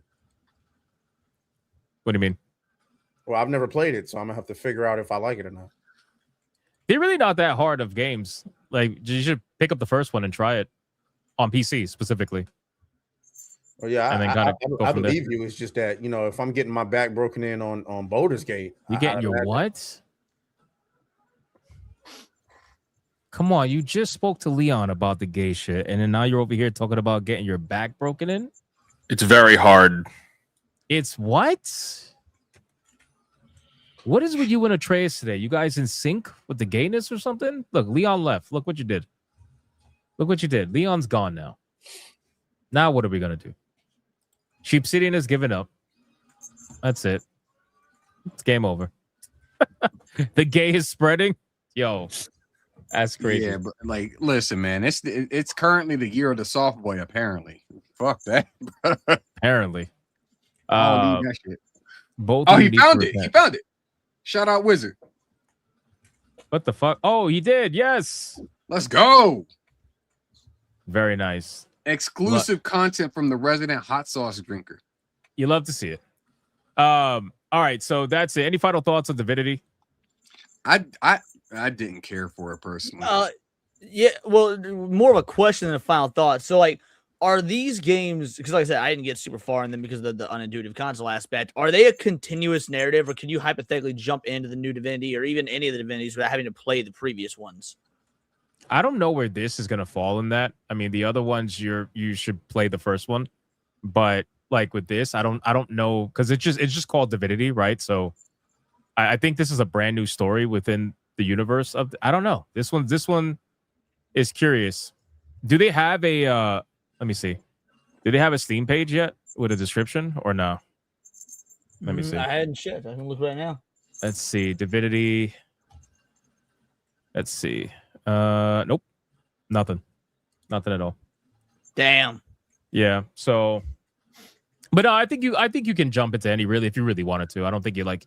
I'm always the kind of person that wants to play all through all of them, but I feel like Larian does a good enough job of catching you up that you can technically jump into whatever one you want. So, but there's a lot of lore in Divinity. Don't even try to get me started on it because I don't even know the half of it. But there's a lot of it. Like, there's people, like, they study that shit. It's crazy.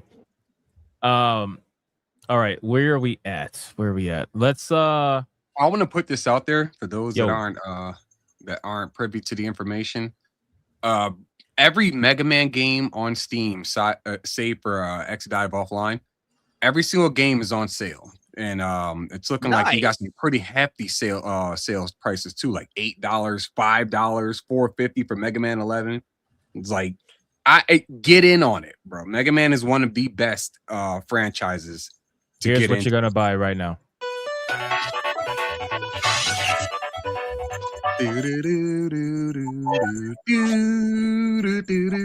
Oh yes, the Battle Network Collection is one of the best. That's one of the best franchises of all time, right there. Or one of the best series.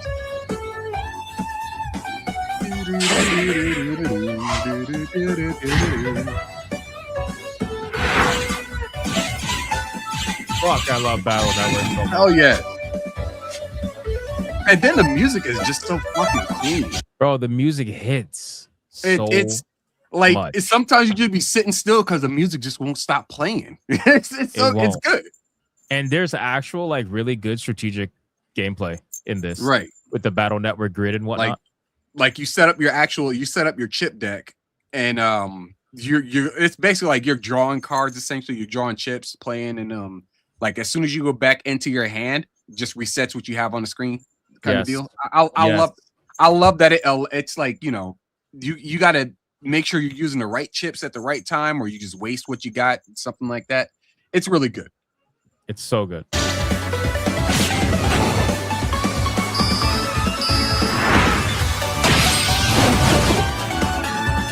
yeah, the fucking crossbows, I love those.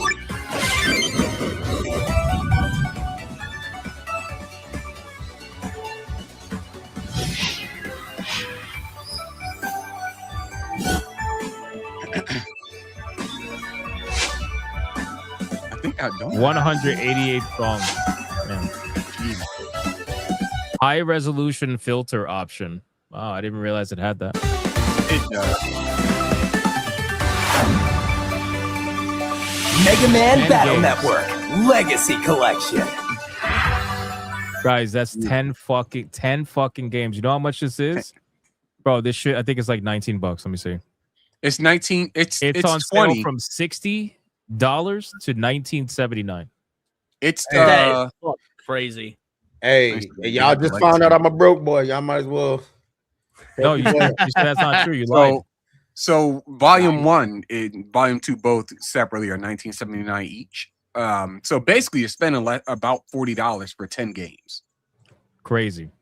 Unbelievable. Actually, no, it says, oh yeah, no, you're right. Yeah, $10. Holy fuck. I just realized that. Volume 1 and 2 together are $19.79, so it's $10 per game. It's not $40 together. It's $20 for volume 1 and 2. Yeah, read it again. Read it again.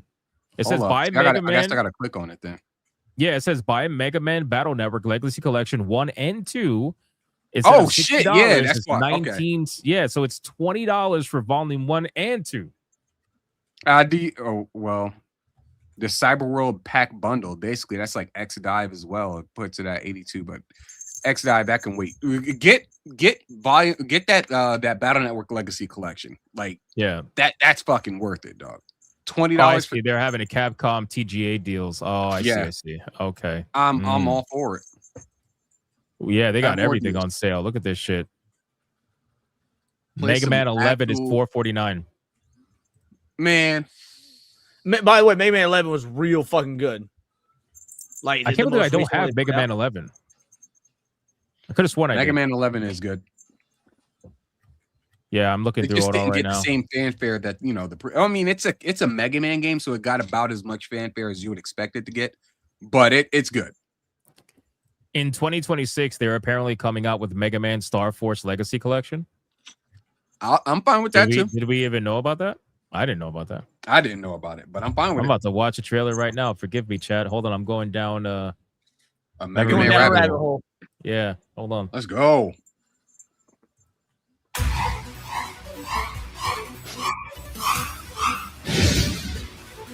Hell yeah.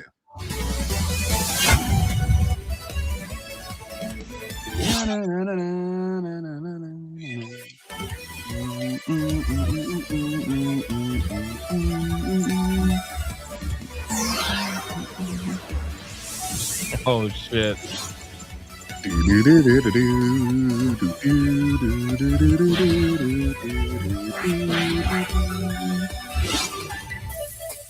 Yeah.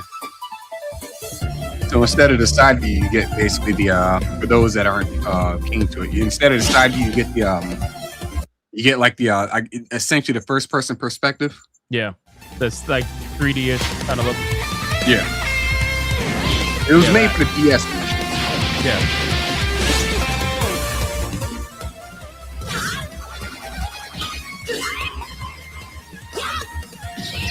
Fuck, man. Games were so much simpler. Oh my god. They were so much fun. And these They games were so much continue fun. to be fun even till this day. Right. That's why everybody remembers them versus other games that are just like what the fuck ever half the time. Yeah. But it's not to say that we're not getting video games that people aren't going to remember now. Obviously, we are. It's just there's so many classics back then that people remember. The fuck? True. Man, I love hentai. That's an admission. That's an admission. This is a Mega Man stream now. Listen, I would do a whole fucking stream. Let's go on Mega Man. But no, I didn't know they were coming out with another collection, so that's awesome. Let me break out my Mega Mega Man art book real quick. Kind of makes sense because they said they were going to be focusing on the franchise. So, any other games from the? Dude, we didn't talk about Tomb Raider. We gotta at least talk about it. We're gonna talk about one more motherfucker on this. No, I was going to. I just wanted to know if there was anything else before we got to Tomb Raider. What was that one game that's made by the people that did Soma? Oh fuck! Starts with an N, I think. I wish listed it. Fuck. Negroes Grove. Okay. I hate you. This motherfucker. No, it starts with an O. Ontos. Yeah. Bro. Yeah. I remember that. That shit look like ass. Crazy.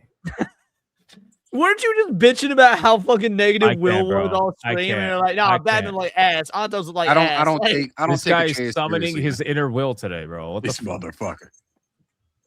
What do you mean it looked like? Did you ever play Soma? Nah. No, right? Because you don't play horror games, right? No, I do play horror games. I just haven't played that horror game. Let me rephrase. You don't play horror games that don't have combat in it. You know what? Hypno, fuck you. Okay, so I was right. All right, fair enough. So no, that's Soma, not true. I play Outlast with Lumi. For how long? About 2 hours. Yeah. Okay. So Soma was a really, really, really well And I done. played Slender Man back in the day. Oh my god. Okay, sure. Soma is really fucking good. Okay, Soma is really, really, really good. So thinking about this trailer, definitely got me curious right off the bat. And it's crazy because people were talking about the violence from Divinity. Meanwhile, this fucking trailer has, I think, a woman like literally ripping her fucking face and neck off. Face off, yeah. And you see all of it. You know what I mean? So I'm surprised nobody's bitching about. Well, I guess because it's a horror game, right? Everybody let their guard down with Divinity, but with this game, it's a horror game, so people kind of expect it. But this shit looks amazing, amazing. Definitely has all the signs of really good storytelling, just like Soma, and super highly detailed environments. I think this is going to be a top tier game for sure.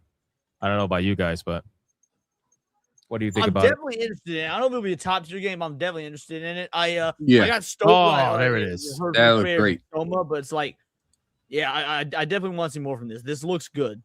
I don't even think this is the same game I was thinking about when you said Antos. Oh my god. Holy shit. That's craziness. That's fucking crazy. I You didn't see shit like that since like fucking slasher movies from the 80s. Yep. This shit's crazy, bro. So did anybody play Soma? Is that Hitler? No. Anybody play Soma here? I'm sorry, he had the mustache, bro. He literally has the Hitler mustache. What do you want from me? Look at it. It looks more like Pablo. Nonetheless, we wouldn't know because half his face is missing. Fair. That's why I call him Pab. But anybody on the panel play Soma?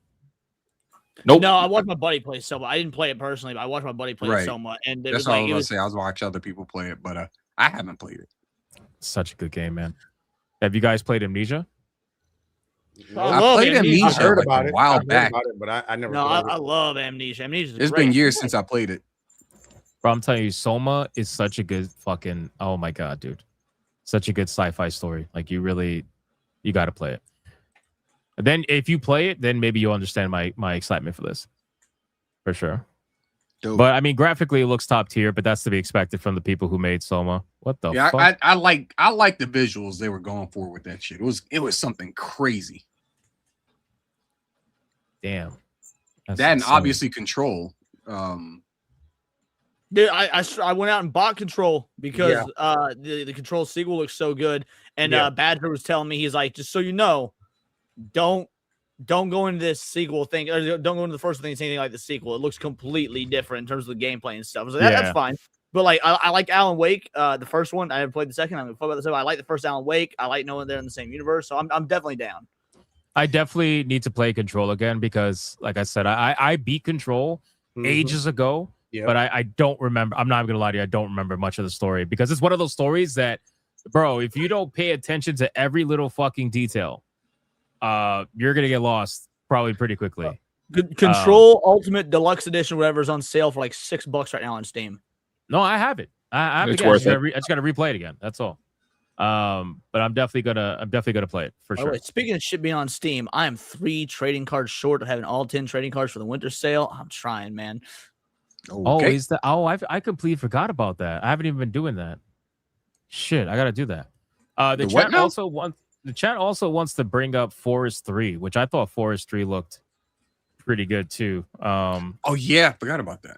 And then we'll talk about Lara Croft. Let's bring this up. So this is, I'm pretty sure that's Forest 3. That's the basically that closed out the trilogy, the Forest trilogy, right? Yeah, I think so. Yeah, Forest, Sons of the Forest, and then Forest 3. I know it was going to be a trilogy. I didn't realize those games had a story or whatnot. Aren't those just survival games? There's a story in them. It's just like most people don't talk about it because it's just mostly survival. Gotcha. I'm too busy trying to survive. True. I mean, this looked pretty cool, but it's one of those like it definitely was an in-game cinematic. You can kind of tell, but the gameplay looks pretty cool. It looks sick. I'm glad that they're just bringing back like sci-fi stories. You know what I mean? Like I need more of that. I need more sci-fi stories. You know, high fantasy, dark fantasy is fine.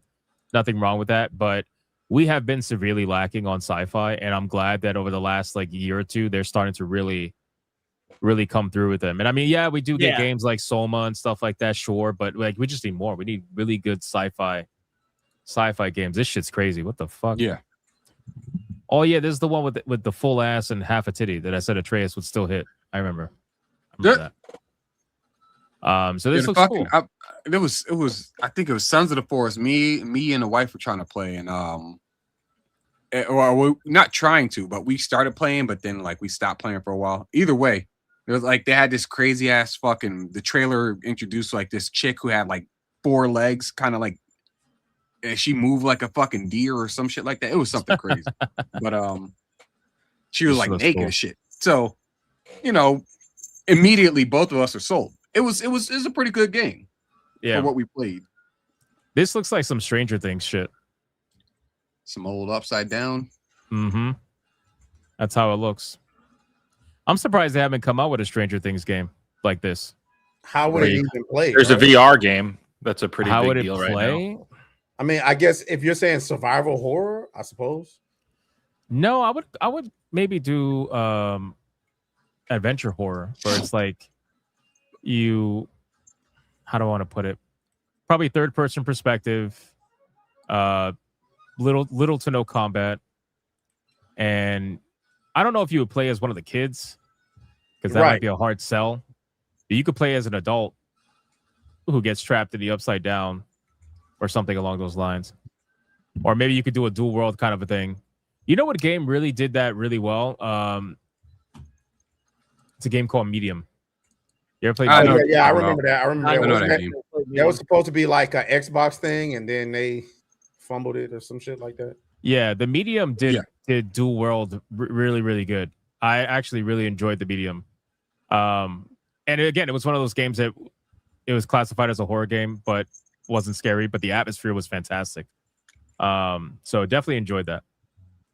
All right, let's talk about Lara Croft. Before we do that, I want to catch up just on a couple of super chats just to kind of minimize the catch up here.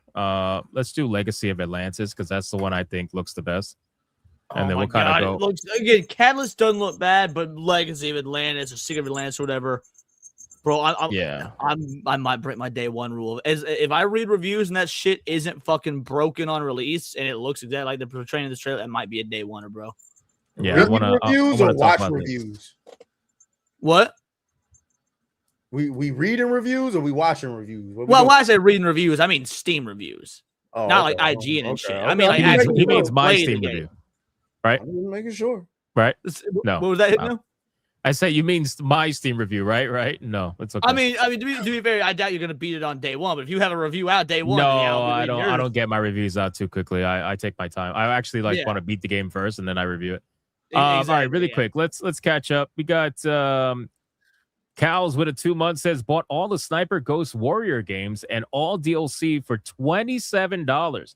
Also, Exodus got semi-confirmed for a creator, Drew K, who wrote Mass Effect, confirmed it. Oh shit, nice. Well, that's the ironic thing, right? I think both of these games, The Expanse and what the fuck's the other one? The Expanse and Exodus. Both of those games, I think, have previous Mass Effect people, don't they? I think more so Which Exodus. is crazy than because The aren't they Expanse. working on Mass Effect 4 right now? So like that means 4 or half the 5, team whatever made the whatever it game is. gone. Well, they've been gone from BioWare for a while. They've been gone even before Veilguard was released. So this is I just knew people that that was worked the on the Dragon original. Age team, but I didn't know if that was the case with the Mass Effect team since they're separate teams. We got Nobody with a 5 since the trades. I still have leftover grape soda from last night if you want it. First of all, pause.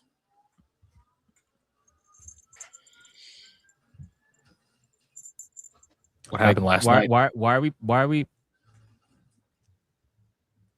So from him saying last night that I'm are just you saying, admitting, like are you you admitting said, something I happened got last some night? leftover. Like you, another man tells you I got some leftover grape soda from last night. You don't feel a pause in that? Not really, no. Because I just want to know what happened last night with you guys. 'Cause he's Sexually, implying that you guys were together. Yeah, are you implying something sexual happened last night? Is that why you have to pause it? Is that who you were talking to on the phone when you said you were broke? Oh, Mr. Nobody, give me more money. Jesus Could have just been like, oh man, we went bowling. Like, no, you were like pause, which immediately implies something's up. It just keeps getting weirder. Immediately applies something's up. It keeps getting weirder every week. Chimpus with a 499. That's 2 Leon. Please limit your Diddy Light comments to 6 tonight. Jesus. Whoa. I think he did do 6. I might make some gay as fuck comments, but I don't make no Diddy like comments. That's true. That's true. Diddy is a little bit on the, that's the extreme. You know what I'm saying? You got to be. Yeah. I mean, look what happened at the Game Awards. Was it Kai Cenat that got called Diddy? And he was pissed. The Streamer Awards me, but yeah, Kai Cenat got Streamer called Awards. I'm Diddy sorry. and all Yeah. the What's blacks funny freaked is that out. like it's funny is that Kai Cenat was like he didn't look pissed. He just looked like kind of not necessarily embarrassed for himself, kinda but like, embarrassed really? for the old girl. It was like you said some shit that was real cringe, and then oh boy was like, if you gonna say some jokes, at least be funny. At that moment, you knew the Streamer Awards were an absolute. That was the joke of the night. Does anybody find it ironic that the person, remember the young black kid who stole the mic from the girl? Well, took the mic from the girl. Not Rakai. Kanye West? Nah, the one. Shut up. The one who took the mic from the Asian girl, and he was like, "If you're gonna tell a joke, at least let it be funny." Isn't he the one that's getting like Me Too'd right now? After the Streamer Oh Awards? shit, is he really? Oh, I know who you're talking about. I don't know his name. It's the same one whose sister essayed an actor on stream. Of course. Oh wow. Yeah, I mean, I don't know, man. Shit's crazy, bro. Apparently, grape runs in the family. I just think it's a little bit ironic, right? Where you clap back at one of the girls at the stream. Ty Lil is with the chat. And then all of a sudden, like, I don't know. They all look the same, right? According to DMAG, they all look the same. Fair enough. So, all right, let's catch up. I just found it ironic. We got Hypno's Dog with a 5 festive minty coffee available now on the Bigot brand store. Use code Where's Chims to get 30% off your first month off your big Bigot box of coffee. Bro, that shit sounds disgusting. It fucking does. Chim Chim is he's thick. He's a little under the weather, so he couldn't show up to talk about how dude missed the game. Or no, wait, he was Was he here or did he miss? No, he was here. He was here. Couldn't show up to talk about the after show. What a bitch. Was he at the Game Awards? Yeah, he was Apparently, off 'cause he camera the wasn't whole on- time. He was on mobile because he couldn't walk to his PC. Oh, that's right. That's right. That's right. He was off. He was off camera. That's why I don't remember him. Got it. Cookie Kaiju. I like that fucking profile picture. That's awesome. With the 5 memberships. Shout out to you, Cookie Kaiju. Thank you for that, man. Diz L Jiz with a 5 says, how does a bald guy run his hands through his hair? He cuts holes in his pocket. That's fucking disgusting. That's gross. That is very weird. Cows with a 5. Divinity, the new one, is a sequel to the original games, which involves cults, murder, and grape. Also, evil gods. Original Sin was more lighthearted. Also, it's about to be real fucked up then. I like it. I'm down. AB with a 5. After what Lego did to the Bionicle, Massive Power, and Team Kanohi, they can get bent. Dude, shout out. Bionicle is the greatest thing Lego ever did. Bionicle is one of that the franchise so hard. Bionicle's so great. I love Oh, Bionicle. Mr. Rude, you fucking legend. We'll get to that. Benjamin, for 12 months, please react to the Druid and the Legacy of the Vol trailers for Path of Exile 2. They didn't show at the Game Awards, but right before. All right, if we have time, we will do that. Denarai with a 5. The other one is The Expanse with Cyrus Reborn. Oh, ironic, he said that. We need good SF games, say the RPG or ARPG to return. If they fuck this up, I'm not buying anything Wizards of the Coast. Fair enough. Well, they're not the you ones already developing shouldn't it. buy They're any just Wizards of publishing the it. Coast But because they're dog shit. You should never give money to Wizards of the Coast. That's like the way that Wizard feels about Nintendo and Disney is how I feel about Wizards of the Coast. makes sense. I also feel that way about Wizards of the Coast. Based. Ab with a 5. Y'all heard of Parasite Mutant? It's basically a spiritual successor to Parasite Eve. It looks like the same gameplay too. Looks awesome. I haven't heard of it. Have you guys heard of it? I haven't heard That of it. one's new to me. I haven't. Is it on Steam? Check that out. Hypno's Dog with a 2. Are you serious, bro? Me bomba clot? Really? God damn it, bro. Me bomba clot. That's insane. Panthro with a 2 says no date for the Expanse yet. That sucks. But now I know. Thank you, man. Greatest Freedom for a 2. Wizard. Any VR games of interest? The hell? What's funny? You're funny, VR. Why did he sound like Pennywise with that laugh? Did I say that the other day? Yeah, you did actually. I was like, bro, you coming out here sounding like a real fucking horror villain.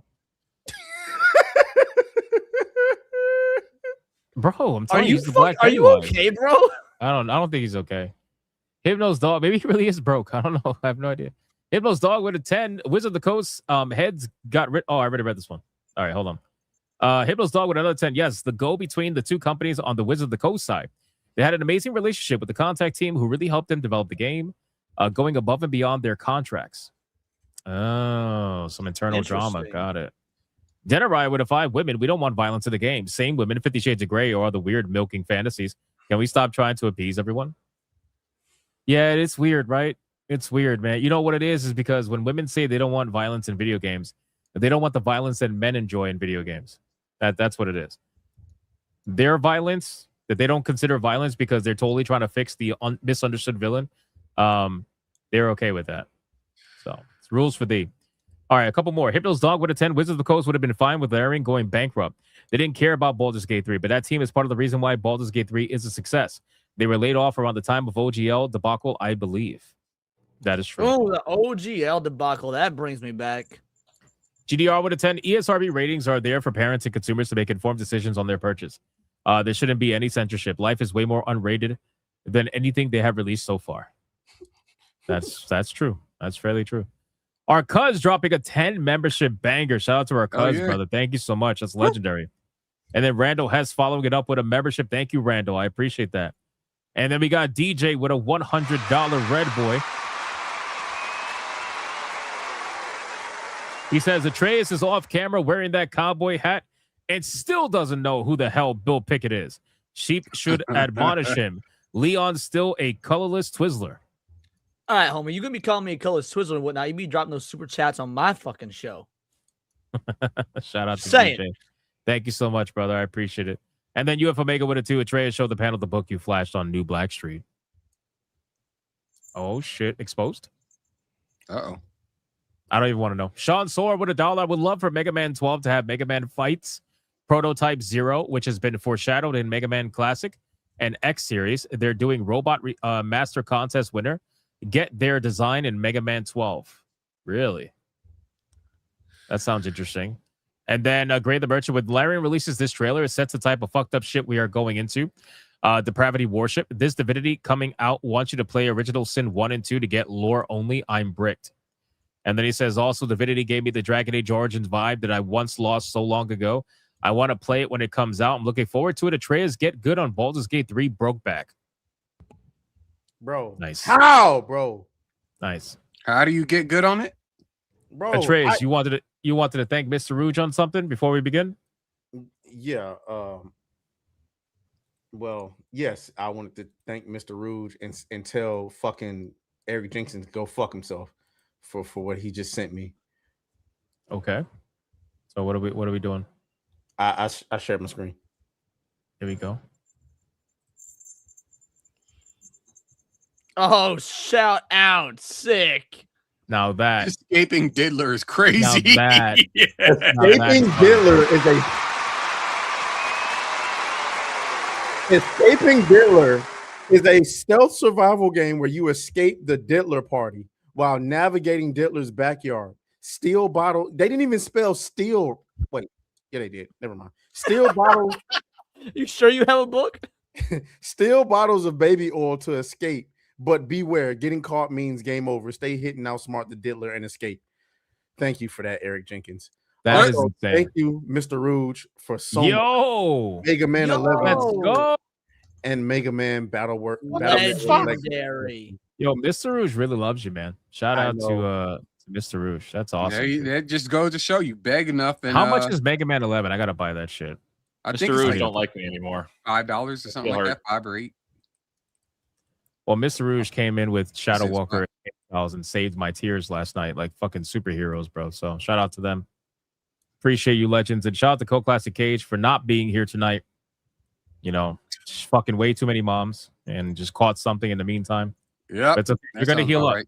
You're gonna heal up, Cassie. We'll look forward to the next one. I would have loved to get our thoughts on some of these games. All right, we are. I got one to show off. It's also quite comedic. Rainbow Snake. Hey yo, no, on brand. Funny. Have fun. Fuck that's you, Eric. Funny. That's funny as shit. That's funny as shit. Shout out. Thank you, man. Hey yo, Cassie said one of your moms gave me a cold. Oh shit. Damn. Oh no. Damn. Who was it? Had to be Leon's. Damn. Why Leon, bro? You just threw him under the bus. To be fair, I mean, because my mom is a prostitute. So actually, that's all. Oh my fucking god! Can you stop? Stop throwing your mom under the bus. She needs to stop throwing herself at dudes for money. Jesus Christ! I set myself up. All right, we're gonna play this a lot. We're gonna play this trailer. All right, guys. Lara Croft. Jesus Christ, Lara Croft. Or Lara, because I know some like the hardcore, you know, Lara Croft people. They get so mad when you say Laura. You mean Will? Yeah, basically. It's Lara. I know it's Lara, but you know what? Fuck you. I'm saying Laura. So Lara Croft. 2 games are coming out. We got Legacy of Atlantis, which is a remake of the 1996 game, and then we have Catalyst, which is a continuation of something. I don't know. Like it's a continuation of something. It takes place a few years after. I forgot what game, but clearly that probably explains why she looks older. Dark World, Underworld, Tomb Raider. The 2008 I don't remember. Underworld, yeah. So this trailer came out, and you know, obviously the internet. I was actually kind of surprised because most people were like, "Hey, she actually looks good." You know, a lot of people on you know, certain sides of the aisle were all saying that this looks good. But there were obviously some people that were like, "No, she's ugly," you know, or something along those lines. Or you know, maybe she's hot, but she doesn't have titties, right? Which I don't agree with because I'm gonna pause it right there. Holy. Oh, hold on, I'm gonna pause it. I'm pause it right there. At least again, and when I made my video today, I specifically stated I'm talking about the Legacy of Atlantis version because the Catalyst version, something's weird with that trailer. 1 second she has titties, the next second she doesn't have titties. I don't know what's going on. It's kind of all over the place. This one is pretty consistent though. I think she looks great. you know, like super slim body, you know, thick in all the right places. She got boobs, she got nice legs, makeup, you know, nice lips, nice hair. I mean, again, I don't really know. I think it looks good to me. Now, again, when I made my video, I talked about the main issues for me are who's making it, obviously. So it's Crystal Dynamics. That is a company that I cannot trust within, you know, with anything for that matter. And also, there's another company that's making it too. I don't know too much about them, Wild Hog or something like that. I don't know too much about what they worked on. If anybody knows what games they might have worked on, that would be helpful. But yeah, I think that, you know, she looks good overall. Did they reduce her boobs? I guess. I mean, they took her from a D to a C, I suppose. But aside from that, she looks I'll be good. that man of culture. 36C is the best tit size. I'm gonna be real. 36. I would be okay. Hey, I would be okay with that. Leon, you the GOAT for that one. No, I'll be okay with that. That's a good number. So a couple of things I want to notate that are more important to me. The return of her acrobatics, right? So at least that's how it seems anyway. They made sure to make it a point to show that they are bringing back her acrobatics. Hopefully that means that it is part of the gameplay to some extent, because that was a big thing that was missing from the reboots, where it didn't really have the acrobatics. It kind of just felt like Uncharted, but with a female in it. Right. Where she was running around. You know, if you want to count acrobatics as like climbing walls and shit, then yeah, whatever. But I'm talking about, you know, actual acrobatics, her flips and shit, front flip, back flip, her diving, dodging, all that stuff. Like it's super, super important to her gameplay, in my opinion, and her overall style and her femme fatale nature and all that. And I think they're bringing it back. So hopefully, otherwise, why the fuck did you show us this in your trailer? You should go fuck yourself. So hopefully they bring that back. Aside from that, yeah, Crystal Dynamics, like I said, man, they've been on record retconning Lara Croft. They've been on record saying that she's no longer a Tomb Raider. She is a truth seeker, or something cringe like that, and that she's gonna fight colonialism, and that she's abandoning her racist origins and all kinds of shit, bro. You know, they've been on record saying some wild stuff. And not only that, they also are working with Amazon Studios, which is a big, you know, red flag, in my opinion. Could be good, could be bad, but considering it's Phoebe Waller-Bridge or whatever her name is, I'm kind of up in the air on that one. And I think the game, from a narrative perspective, may potentially be held back. I don't know if it's Catalyst. I don't know. Okay, let me rephrase. I don't think it's both of them that are tying into the video games. Maybe they are. I thought it was just Catalyst. But if it's both of them, that's curious, considering that this is supposed to be a remake of the 1996 game. So unless you're going to change things, and how are you going to tie it? You know what I mean? Like, right. How is that going to work? Don't know what's going on there. But aside from that, you guys can chime in what you think. So, because I think the story is going to be the really important part here. How they portray I think you hit the nail on the head the most. Oh, my bad. Oh, no. I was pretty much. I was going to say how they portray Lara Croft is the most important thing, and whether or not it actually plays like Lara Croft and she talks like Lara Croft versus just looks like. Well, yeah, I think you hit the nail on the head when you said, like, first of all, we all agree that her looks are paramount. That's part of who fucking Lara is, right? She a babe. But the acrobatics is such an important aspect to her moveset. You know, the way that because it's not just the femme fatale stuff. She's a daredevil. She's a gymnast. The way she moves is part of her character. It's what separates her, honestly, from other badass, you know, female characters, you know, from Jill Valentine or Samus Aran. Like, Lara has a very distinct way of moving. Now, here's the one thing when it comes to her character that I haven't really heard anybody address that I think is also important, is that she needs to be kind of a cunt. Like, Lara Croft, the reason she's a Tomb Raider is she's a spoiled rich kid. It's the adrenaline junkie aspect. She gets off on that shit. So, like, I want to see her now. Obviously, there's a line between being cunty because it's her personality versus, like, going into girl boss territory. But Lara kind of a fucking bitch because she is that arrogant thrill seeker, high octane sort of individual. And I want to see that maintained as well. And I'm curious how in the current climate we have, you know damn well they're gonna call her a girl boss if they do that. That's what I was about to say. I'm curious in the current climate how, like, you're gonna separate tourists from people that are like, no, this is Lara. You know, this is how she acts. This is so fucking sick, man. I remember this. Like the acrobatic gameplay, like they really Not putting this in the reboots was a big fuck up, in my opinion. But in any case, I who only else? played the first reboot. I thought it was fine. Like it worked as like an origin story. And then I saw the sequels and was like, nah, I'm good. I'm good. So when it comes to me, I think first of all, when it comes, Lara looks good to me. I'm not really worried about breast size and all of that because in real life, I like petite women anyway. I'm not really a big, hey, yo, you got to have some D's on you. And I'm not a big, like, oh, you got to have a whole lot of ass. So she looked good to me. As long as that face is on point, I'm straight. As far as the rest goes, first of all, the face wasn't on point. You're gay. Yeah, exactly. That's what I was saying. Wait, what? You walked into that one, bro. Come on now. What did I say? Oh my god, nothing. Keep going. I think the game looks like visually, it looks stunning, and I'm interested in some of the gadgets and how do they work because I'm not a big,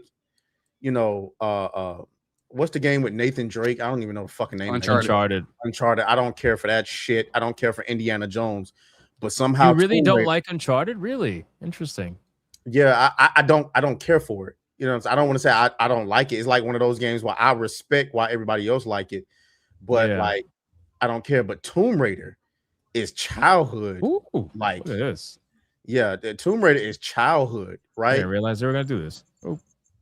And so I look forward to getting back into Tomb Raider like I was when I was a fucking child. And so I'm hoping this is gonna do that. She looks good though. I want to get into these fucking freak shows on both sides of the aisle. Pause. Well, yeah, I actually literally have your video about this queued up to react to for tomorrow. Like I ain't gonna front. Whose video? Atreus's? Atreus is on the freak shows because I've seen as well. I've seen idiots on both sides of the aisle. Like, she's too hot. Oh, she's a fucking uggo. Like, are you retarded? How does that make Bro, sense? I gotta be real with you. I feel like there is a lot of really good discourse that gets lost in the bullshit of either side, and it's unfortunate. It really is because we can't even talk about the looks of the character anymore without two sides of the aisle that are just really, bro. It's so obvious that some of this shit is I just forced. want to say this.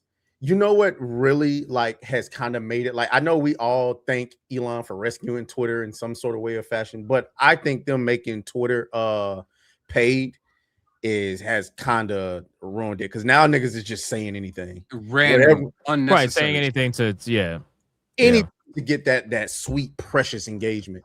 And it sucks because like some of the people who are doing it, you can obviously see that it's bullshit.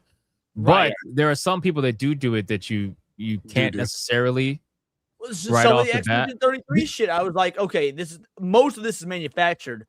But like, Right. dude, Shroud wrote down, he was like, oh, I guess I'm gonna have to get this game now. Like the biggest advocate against that game after it struck the Game Awards, he was like, fuck, I gotta buy the game now. And like it was like, oh shit. No, fuck that. Did you see the hypocrisy that they caught Grums in? What? No, this Oh my god, let me go and get He said what did he say? Don't what did they do to Tomb Raider? Yes. And then afterwards he was like, I don't know, it's so funny to see the wokies melting down because Lara Croft's hot now. Yes. Yeah. No But way. it also but again, it leaves it up to interpretation a little bit because, and I hate to say that, but it does, because then it's like you saying, what did they do to Lara Croft? Could you take that negatively? Sure. But it's like, he's just simply asking, what did they do to Lara Croft? Yeah, I guess But you could it's swing wrong. it either way. Right. But it's also then it's people, part of the people, show. people are going to look at your track record and they're going to be like, oh, okay, so what are you complaining about this now? Basically, right? Like, that's kind of like the idea. Oh, so you're saying basically the milk for content, right? I guess so, yeah. Okay. I put, for anybody who hasn't seen it, I put it in the chat, but I saw it already. And didn't Hassan quote tweet? Yes. Oh Lord. Hassan quote tweeted, bro. Oh, I didn't know he played video God. games. He doesn't. He doesn't. Until he gets paid to do it. This man got paid $75,000 to For, stream Assassin's Creed Shadows for a couple of hours. That shit was funny as hell. It's fucking insane. But realistically, like I said, man, I feel like the discourse around these games are just getting completely, I don't know. That's why I kind of ignore X. I'll bring up every now and then a couple of examples just to help with a video, but overall, like most of the posts, like we just went over the fucking which one? Do I still have it up? This one. This fucking this shit. Like, who thinks this is real, right? Like this. Me. This. Who thinks this is real, bro? Well, see, and that's things I always look at the check mark, right? If they got a check mark, it's engagement. If they don't, I start to question, like, are you using this for the love of the troll game, or are you actually fucking retarded? I'm of the belief that there's a such thing as subjectivity when it comes to beauty. It's like, you know, some people will find Sydney Sweeney more attractive than what's her name, Angel Reese, and others will find Angel Reese more attractive. It could be like, you know, a skin tone thing. I do think there are people that are trolling. Like some people say that Angel Reese is like ugly, and I'm like, bro, y'all niggas is trolling. Okay, I get it. Her eyes are like, there's like at least 2 major cities in between her 2 eyes. But like, bro, come on, like let's keep it a bit. It's like, yeah, I mean, like, I don't think there is subjectivity when it comes to beauty. I think there's preferences. Well, that's a bad picture. You got your subjective preferences. However, I mean, there's a reason. Like biologically, we're ingrained to find X, Y things. Like for example, the symmetry is biologically ingrained to be beautiful to the human eye and whatnot. So there's some of those Leon, things I'm gonna have to hit you with the same thing I tell my wife. Stop being so fucking literal. You know what I mean? What I will say is that, like Wizard just said, I was gonna bring it up, is that this is how I know it's a bait post, because this guy is trying to say that she's better looking than Sydney Sweeney, but then you purposely use the picture of her, a bad picture, yeah, in gear, basically, like playing basketball, sweating it and everything, versus Sydney Sweeney's fucking photo shoot. Like, bro, it'd be like, at least put her in a, you know, dolled up, you know, something similar. It'd be like a Vanity Fair shot of what's her name, Zendaya, and then they just use a picture of Sydney Sweeney in that boxing movie. It was like, just like beat up and bruised and shit. It's like, no, of course, nobody want to see this go bitch off sweating. The makeup and shit. Yeah, like, I don't see it. You can literally see the sweat on her fucking forehead, bro. Nobody want to see this shit. It's a bad comparison. So that's how you know he did it purposely, because he's trying to say that this one is hotter than this one, but he didn't even give her the best shot. You know. So but that's what I mean with Twitter. Anyway, it is what it is. So back to the trailer.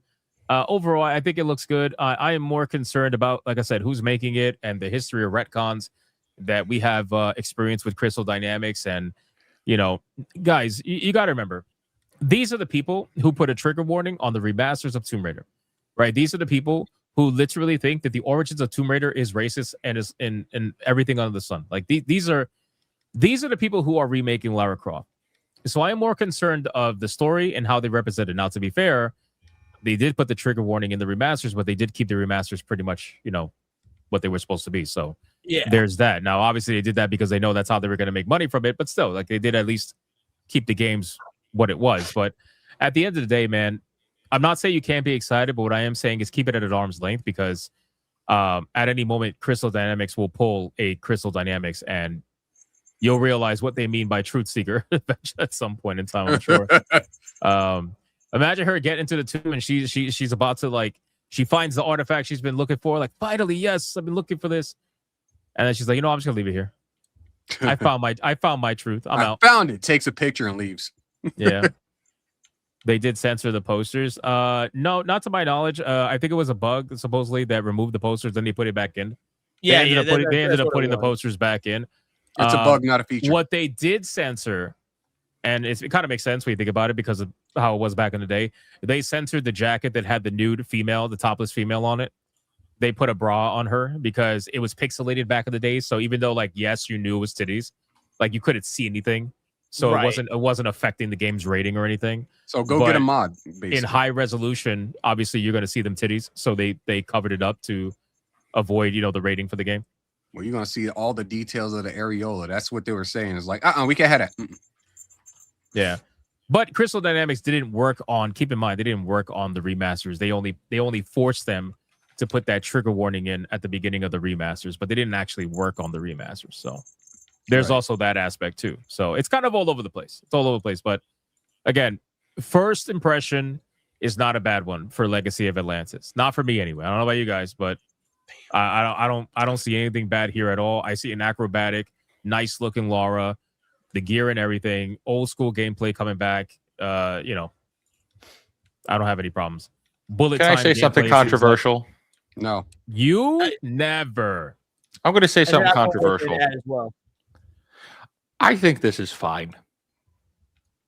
And let me explain what I mean by that. Let me explain what I mean by that. I think the controversy around this is really stupid. What I want to be paying more attention to is, and Hypno kind of alluded to this earlier in the talk, but like that trailer, all of the trailers we got for Tomb Raider serve the middle. She's attractive. She's clearly a woman, but she's not overly attractive. She's not Stellar Blade attractive, but also on the other side, she doesn't look like a dude. So what that tells me is that Amazon, because Amazon is involved in this, and whoever is involved in at a higher up position to call shots is listening. Someone is listening. And based on the trailers that we saw there and the marketing material, like that swimsuit picture, like this is clearly a woman. All right. Yeah. It's and obviously there's not a fucking doubt that it's a woman. I think it is serving the middle, and because we're so fucked up as people, we got people bitching on both sides. She's not hot enough, or she's too attractive, which is insane when she just looks like a woman. I think what you were saying before is the delivery, the delivery of how this game actually is what's gonna matter. Because if I just seeing this trailer, I'm not a Tomb Raider guy. I want to play this game. This looks fun. You got the fucking dinosaurs running around. I'm like, this could be fun. Can we talk about this tweet since it kind of goes to your point? Fuck yeah. So this is what I mean by like, and of course, you know, like it's so fucking typical, bro. Like you make a stupid statement on Twitter, knowing what's gonna happen when you make the statement, and then right after the statement goes viral, you tell everybody it was just a joke. Like, I'm just joking. Usually how that goes. Well, yeah. But it also speaks to a larger thing of like that last line. What you mean she's fighting for her life and has a thick set of falsies? That is literally in character for Lara. Like take all the culture war aspects of it aside. You're doing one of two things: either proving you're a tourist and you don't actually know shit about the character, or again, you're grifting. You know, it's one of those two. And I would actually find it more egregious if it is the tourist. I find tourists to be more egregious than grifters. At least grifters out there, they saying shit to make money. I can respect the hustle, even though I think you're a fucking dick weasel for doing it. But if you're a tourist, that means that you are coming in and co-opting, or at least attempting to co-opt something that a fandom, that a fan base loves and treasures and has loved and treasured for years. I think that is actually exponentially worse than grifting, because you have not put in the work, the time, the effort to even try and understand. Like, yeah, thick set of falsies, that is literally in character for Lara to run around doing this shit.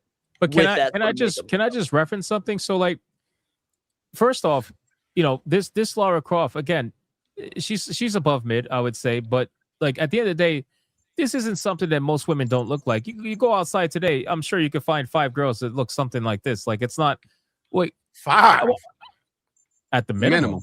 Not like, with that face profile. This girl looks hot. What are we talking about? Yeah, that's what I was about to. Well, wait, I mean more than 5 though. I said, bro, you can go to a Starbucks and find like 8 girls that look like that. What do you mean? Exactly. I don't know about that. That's what I'm saying, bro. Like, you can. It's literally not that. Anyway, I'm just saying it's not that hard. But so she says that somebody is fighting for her life with a thick set of falsies. Okay, so I'm so glad I still have this picture up. So, are these real? Are these real? These ain't real. This bitch out here fighting for her life on the court, sweating up a storm. She got falsies on. Girl fighting for that paycheck. What you mean? Oh, that's what you mean by falsies? I didn't. Yes. Yeah. No, not tits, man. Not falsies tits. are fake eyelashes. Yeah. I was with the Trace, man. This shit ain't real, right? Me and Trace are in the same wavelength tonight. Holy That's shit. what I was like, I don't get it. So what are we doing here, man? Wizards resonating with the blacks. Listen, man. Like, so I just want to kind of drive this home, man. You know, for me, if somebody were to think this normally, fine. But I know, like, that's not what's happening here. Unfortunately, this is coming from someone who I guarantee, who, by the way, I think she got caught gooning to what the fuck's her name in not Elden Ring? I'm sorry, in Dark Souls, man. Yeah. Somebody, where's that? Somebody the got fucking that the big. Can you find that? You know what I'm talking about? The big titties. Fucking, I forgot her name, man. The priestess, princess, whatever. Anyway, so The bitch with like she is coming. She is coming from the camp, right? She is coming. Are we sure she's talking about eyelashes? Yes, I'm 100% sure, and I'll show you in a second. So We've cleared that up. She's coming from the camp of people who. I sent it to you. Okay, thank you. She's coming from the camp of people who gaslight you and tell you all the time that characters' looks don't matter. Whether it's on YouTubers or people on Twitter or whatever, they try to tell you every time an ugly bitch shows up, they're like, well, the looks of the character doesn't matter to the gameplay. The looks of the character don't matter to the whatever, the story. The looks of the character don't matter. They don't matter. But then now all of a sudden, Lara Croft's out here, and she's got a nice face, makeup, eyelashes on, hair is nice, all that stuff. And now apparently this is an anti-woke face-tuned photo. So basically trying to imply that real women don't look like this. Like what? What are we serious right now? And just to clarify, yes, it's about eyelashes because she says it here. A fictional person's fake, false eyelashes. And again, tries to claim that it's a joke, which we know it's not. So it's not. Shout out to Warski, Kino's Casino. Nobody wants ugly chicks in games. And this Laura isn't even a supermodel. Yeah, that's kind of the point. It's only a joke when they get ratioed. Or it's only a joke when they get backlash, rather. Yes. There was a post that actually here it is. I'm about to buy Dark Souls Remastered and play the first game for the first time for no particular reason at all, and not for a specific character that probably shows up for like 1 second. No, not at all. And then showcases massive cities. So it's always like, bro, I can't. There was a particular damn, you fucked up when you got like Rhino on your like laughing at you. And Synth Potato too. Wow. Anyway, there was a post here showing a meme. Oh no, did they make AI out of this? Oh no. God damn. Jesus. Holy shit, AI is amazing. That's AI for you. I can't find the post anymore. Why do you even care? What the fuck is this, bro? Bro, is that's the struggling single the struggling single woman. Yo, that's crazy. That's box wine, a bunch of fucking meds, the mic with the and microphone. Like 80 cats. Oh shit. That's funny, bro. That's funny. Fucking Ozempic. Why do you hate average good look? Yeah, it's like, bro, why are you trying to make this into something? Oh, nice. I like this. Why are you trying to make this into something that it's not, man? Like, you're a retard. And you know what's funny? So she's not even verified on Twitter. So she's not even doing this for money, bro. She's literally just for the love of the game. Literally just doing it for attention. Yup, love of the game. 5 million views, bro. That's crazy, man. So seeing shit like this is what a lot of like the Twitter conversation is around shit like this, where it's just people they're just making shit up, bro. Like, what the fuck are we doing? Making shit up. And then she's obviously referencing the recent trend that Smash JT started with the whole fucking take an ugly chick and make her beautiful on ChatGPT, which is why she says, those anti-woke Facetune photos of make characters hot again. So it's like, what are we doing? What are we seriously doing? I have a serious question. Yeah, go ahead. How the fuck did I miss Mega Man 11? like I said earlier, it was a sleeper hit, man. Yeah, it flew under the radar for a lot of people. Like it was announced probably back in like 2021, I think, and nobody really cared. 2018, so it was announced in like 2017 or something. Okay, see, but either way, it was a sleeper hit. It just happened. Real quick, in regards to that Atlantis one, before we move on to this one, there's one thing that I thought was incredible at the trailer that no one else has really commented on. What did y'all notice about the dinosaurs? What about them? That there are dinosaurs. Feathery? They're feathery, which means that Tomb Raider's Secret of Atlantis is now more historically accurate and scientifically accurate than Jurassic Park. That's funny. That's rough. That's your takeaway? Absolutely. Funnier. Listen, he's a glass half empty kind of person. That's your fucking takeaway, my guy. That's where we're at. Oh my god, man. dude, that's like the comment you get on a fucking video that's like, actually, you were wrong about this one thing. Yo, that's a fucking millennial comment, Leon. You just showed your age. Can we acknowledge that Leon is the actually kid though? Because he's done this like 5 times, bro. Yeah. He did it to How many Sheep when times has Sheep this was just trying to motherfucker make a adjusted his throwaway comment. glasses? He was trying to make a throwaway comment, and he's like, "Well, actually," and it goes into this whole fucking tirade about shit fucking that we lore- don't need to know, bro. Keep that for your fucking conspiracy show or whatever. Anyway, Lore checked me on Star Wars. Yeah, Get the the fuck out actually of here.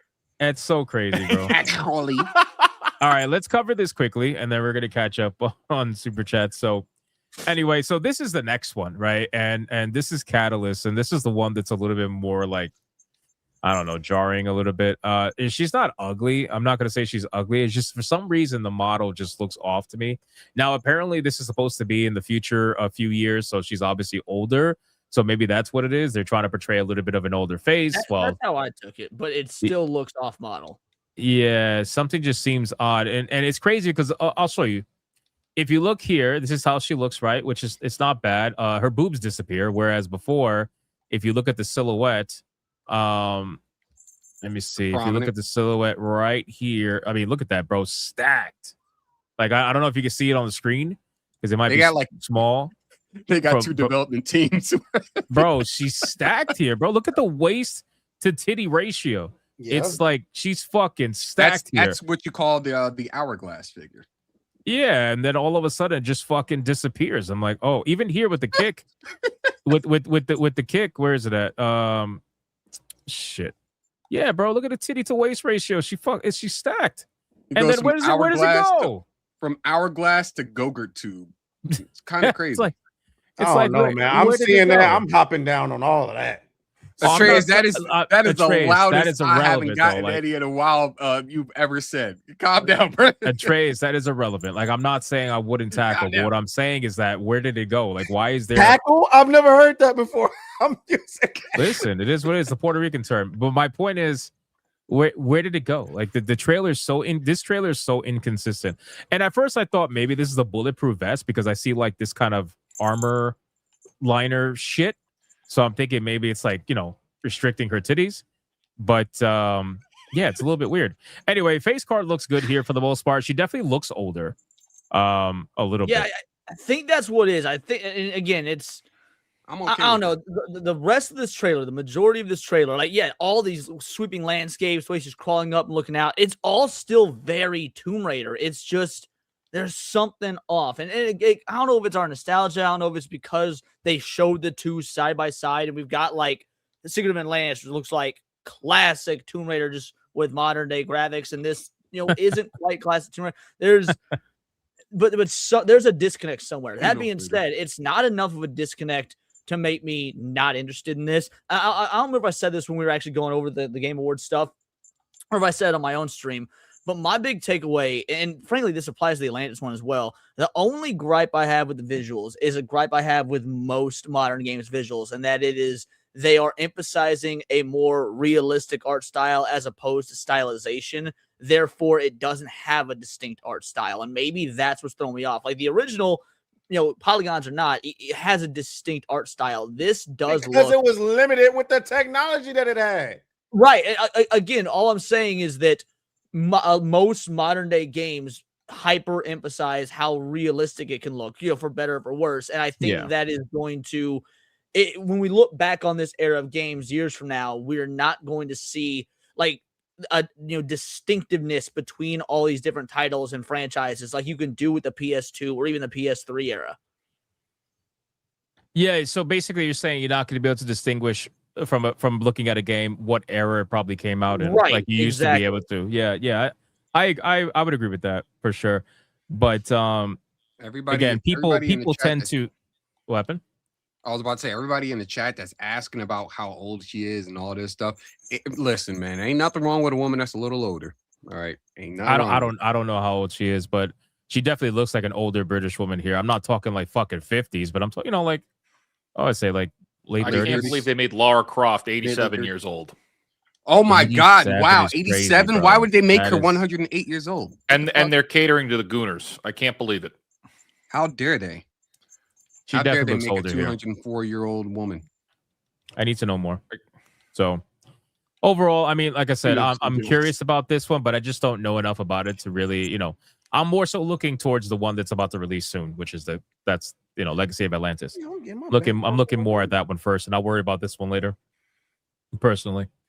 All right, I'm gonna catch up really quick. We got Free Expression Warrior for a 2. Call your reps to say you're against Kosa and Screen. Yeah, I know all that shit's going down right now, bro. Theseus Minor for a 35. She has a baby deer cute face, no badass demeanor like Angelina Jolie.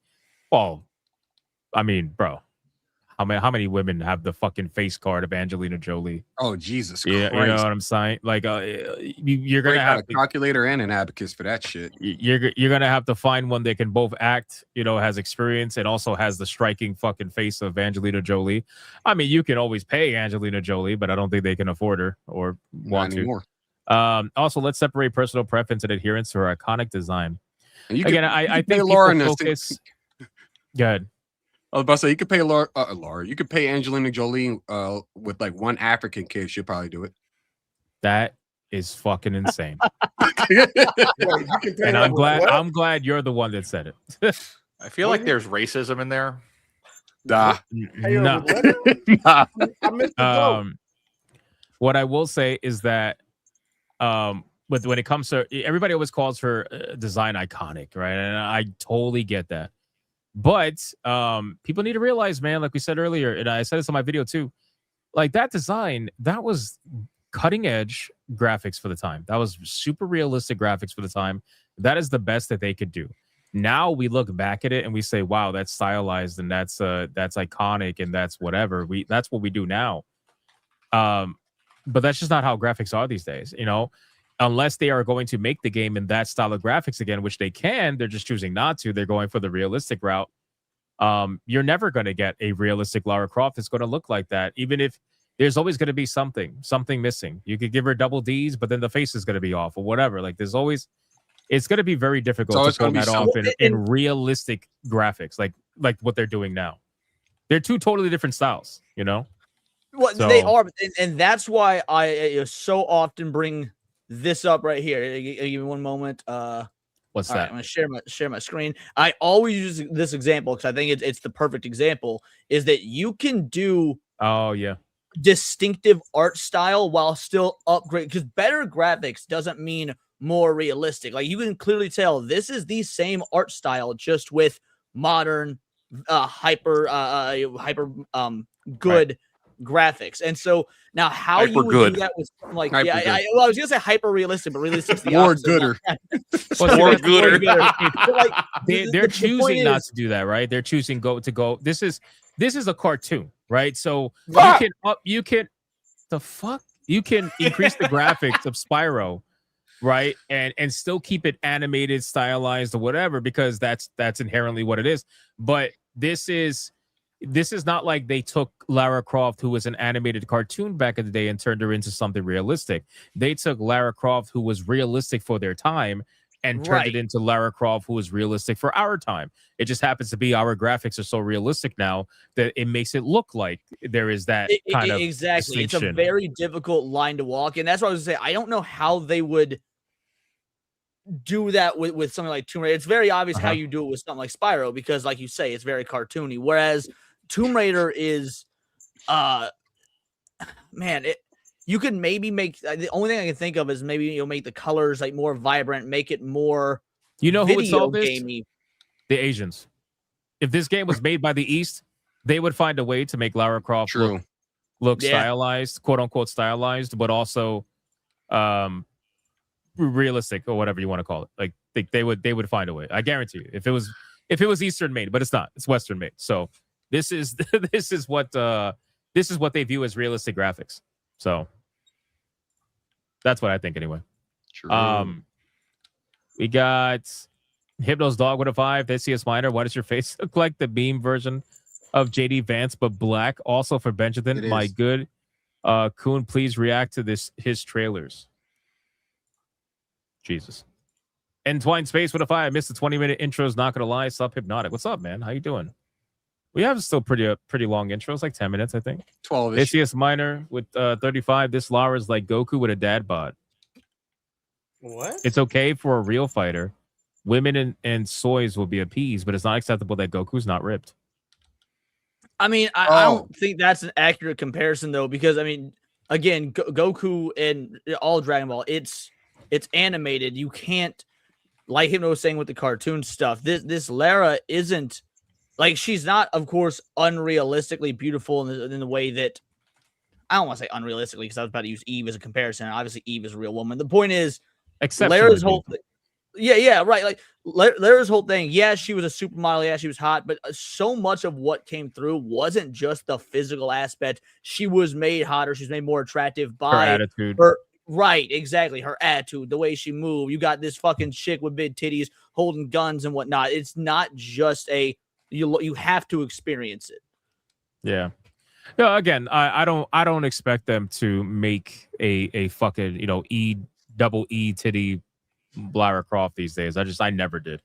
I literally never did. And just because it's not double E Lara Croft doesn't mean what they made is ugly. It just may not be what people were expecting or hoping for when it came to Lara Croft in every manner, right? People, there's a lot of people out there that are expecting every single box to be checked.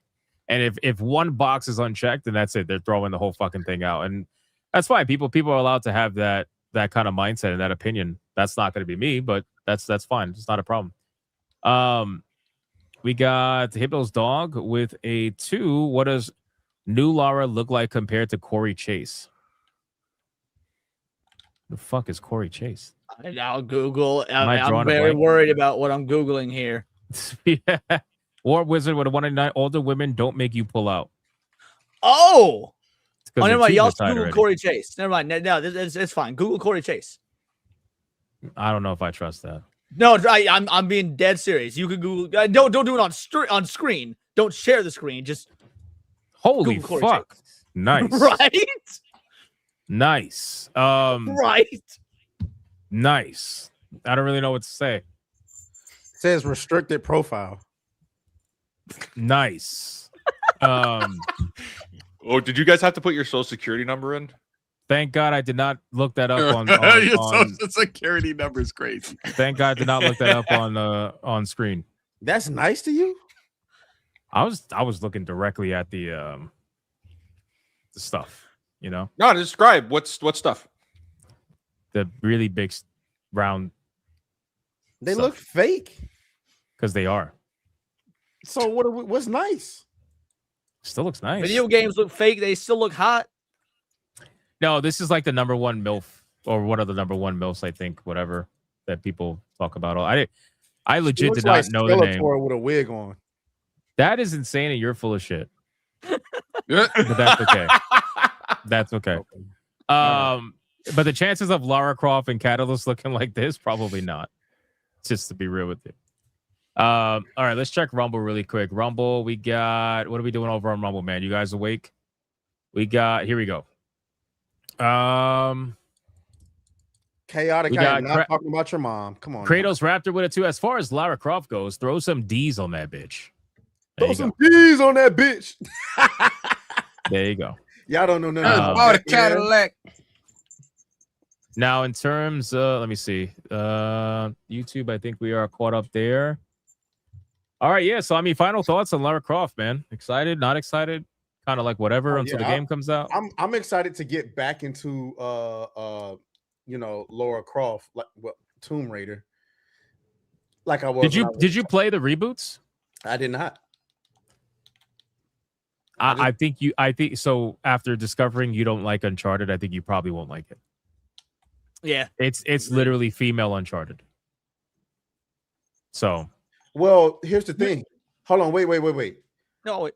Me not liking I want to preface this again.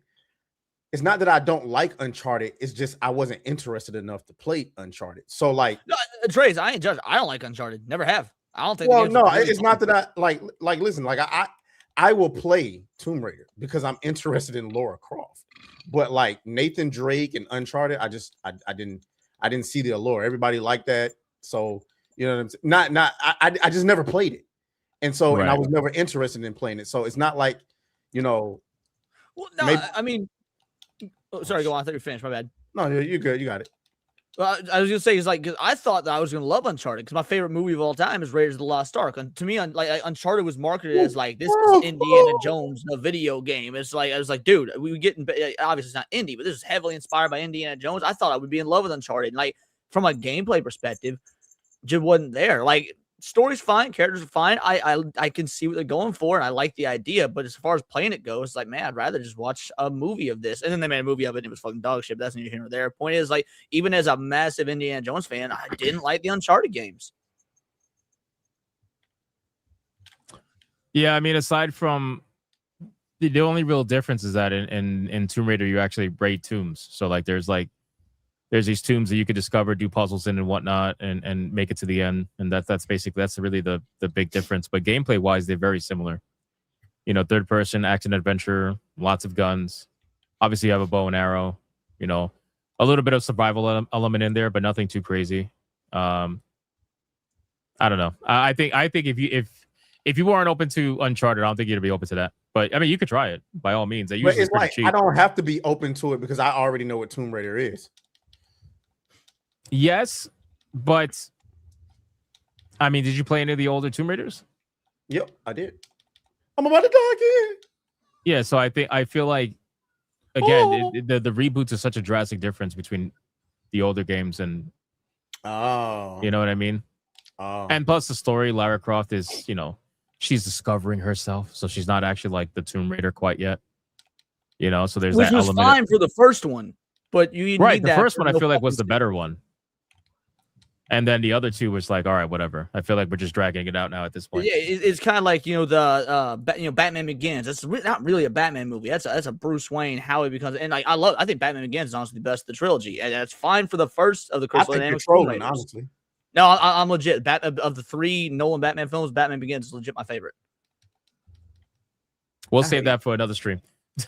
Leon, you apparently have some Lara pics to take a look at. Yeah, I took a look at those. I'm gonna be real, dude. Not a fan. Like the AI art and all that. It's like, it was well done AI art, but her boobs are too comically large. I don't think that fits Lara. Like, I first of all, I haven't tried the comically large titties on fucking 2D characters. I don't go that deep in the weebness, but it doesn't look like Lara. It looks like someone trolling like for what they want Lara to be in some weird hub fetish thing. Yeah, wasn't for me, but I appreciate the effort.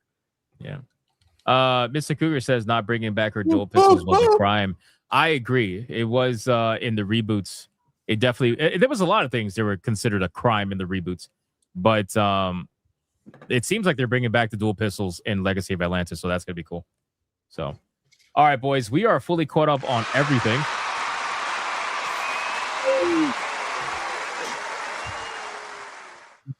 I ain't gonna lie, I'm getting my back broken in on this Mega Man. Hey, come on now. Oh my god, bro! Are you playing Mega Man 11 right now? At what point does Atreus become the gay one and not me? No, that's what I was now. trying to tell you at the beginning of the stream. I was like, Right now. when I said, Right, four I'm straight agree. I'm males, harkening back to that. I was like, I think that I'm passing the crown. that's what I'm saying, man. You shouldn't assume that when I say 4 straight males and 1 gay, that I'm talking about you, because it might be Atreus now, very, very much so.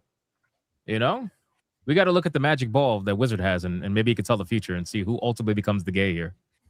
We'll see. All right, man. Let's do our outro, starting with Wizard. Yeah, I'm the real life fake wizard, and I broke the beard, so I have to fix it. So Nice. I'm beardless right now, and I'm happy to be here. We had a good show. That's it. Don't follow me. Apparently, half of our panelists have fucking AIDS, so there's that. I don't have AIDS. I just broke my beard. No, not you. I'm talking about like Cassie, Kata, and Will. Yeah, I don't have AIDS. I'm just being clear about that. You know. Did you have to clarify that twice? Now you're making me think. Do you really have AIDS? I just want to make sure everyone's aware. I do not have AIDS. Chat, Wizard does not have AIDS. And now we know. I never thought I would say that. Atreus, go ahead, man. Yeah, man. I do not have AIDS. So I just want to make sure that's noted. And make sure you subscribe to my channel, Atreus. Make sure you subscribe to New Black Street. We should be gaming tomorrow. We're gonna get into a little bit of this Marvel Rivals tomorrow. You know, we got Gambit out, Remy LeBeau. and we got Rogue out, so I'm pretty sure there's gonna be a lot of ass and titties on screen tomorrow. So make sure you're there. And yeah, for the people and I asking, don't have AIDS. I was thinking about playing Marvel comic, whatever it's called, Invasion, but we went well past the time. So unfortunately, I'm gonna have to just knock out and get ready for tomorrow. But otherwise, I definitely would have. So, Sheep, take it over, man. I got games. Oh, you got games. Let's fucking go. Yeah. Remember, I said that I was going to save them until the end of the show. But That's true. That's true. Shout out to Angmar, Angmar WK, Fear the Clown, sent The Chant, a single player third person horror action adventure game set on a remote spiritual island retreat. To survive, you can craft, fight, and escape the psychedelic horror set loose when the spiritual ritual goes wrong and awakens a dimension of cosmic terror. That sounds fucking ridiculous. I appreciate it. I'm going to check that out for sure. And then Mr. Rouge sends Soma to your nice. Accepting Mr. that, Rouge and just be finally, dropping bangers. I know it's crazy. Finally, Crazy Ed sent Control Ultimate Edition. So now I have absolutely zero excuse to get into the Control series. I was already interested after that the trailer from the Game Awards for the new one. So shout out to you. Shout out to all three of y'all, man. Just And remember shout out when you to play everybody the in game. the chat. Shout out to everybody on this panel, minus Atreus. No, I'm joking. Remember when you play the game that the control is going to be different from what you saw in the trailer. It's not going to be. Oh, I know. Yeah. No, I've seen gameplay for it before, but I never actually like really got around to play. There was another game was it Quantum Leap that they said was part of the same universe or something like that? Not Quantum Leap, but Quantum Break. Quantum Break, that's what it was. Quantum Right. Leap. That's a different series. That's a show. But yeah, Quantum nice. Break was the other game that was attached to it. Shout out Mr. Rouge Mr. throwing Rouge. gifts to everyone. Look at that. Also hit me up with Soma. Shout out. Thank you so much, homie. Truly appreciate you. Legend. Thank you. Shout out to Mr. Rouge, man. That's fucking awesome. You got Wizard too?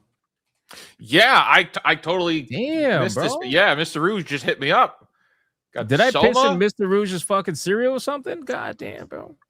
No, kidding, man. I think it's because I said, Mr. Rouge doesn't love me anymore, and then he sent the love and got Dude, Mega Man Battle 11, Network? Oh my god, that's legendary. Battle Network, and I still don't have AIDS. That is legendary. Let's go. Let's go. Shout out to Mr. Rouge. Shout out That's Mr. awesome, Rouge, man. Hell yeah. War Wizard 199 Atreus doesn't have AIDS, but he is patient zero. Does that mean he was the monkey that got fucked?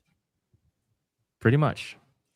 Hey, really quick, man, before we get into the final outro, Angmar didn't forget me. Angmar didn't forget me, man. Shout out to Angmar. Gifted Mega Man 11. And I was legit going to buy this after the stream. I'm probably going to buy more Capcom Mega Man games because I didn't know they were on sale.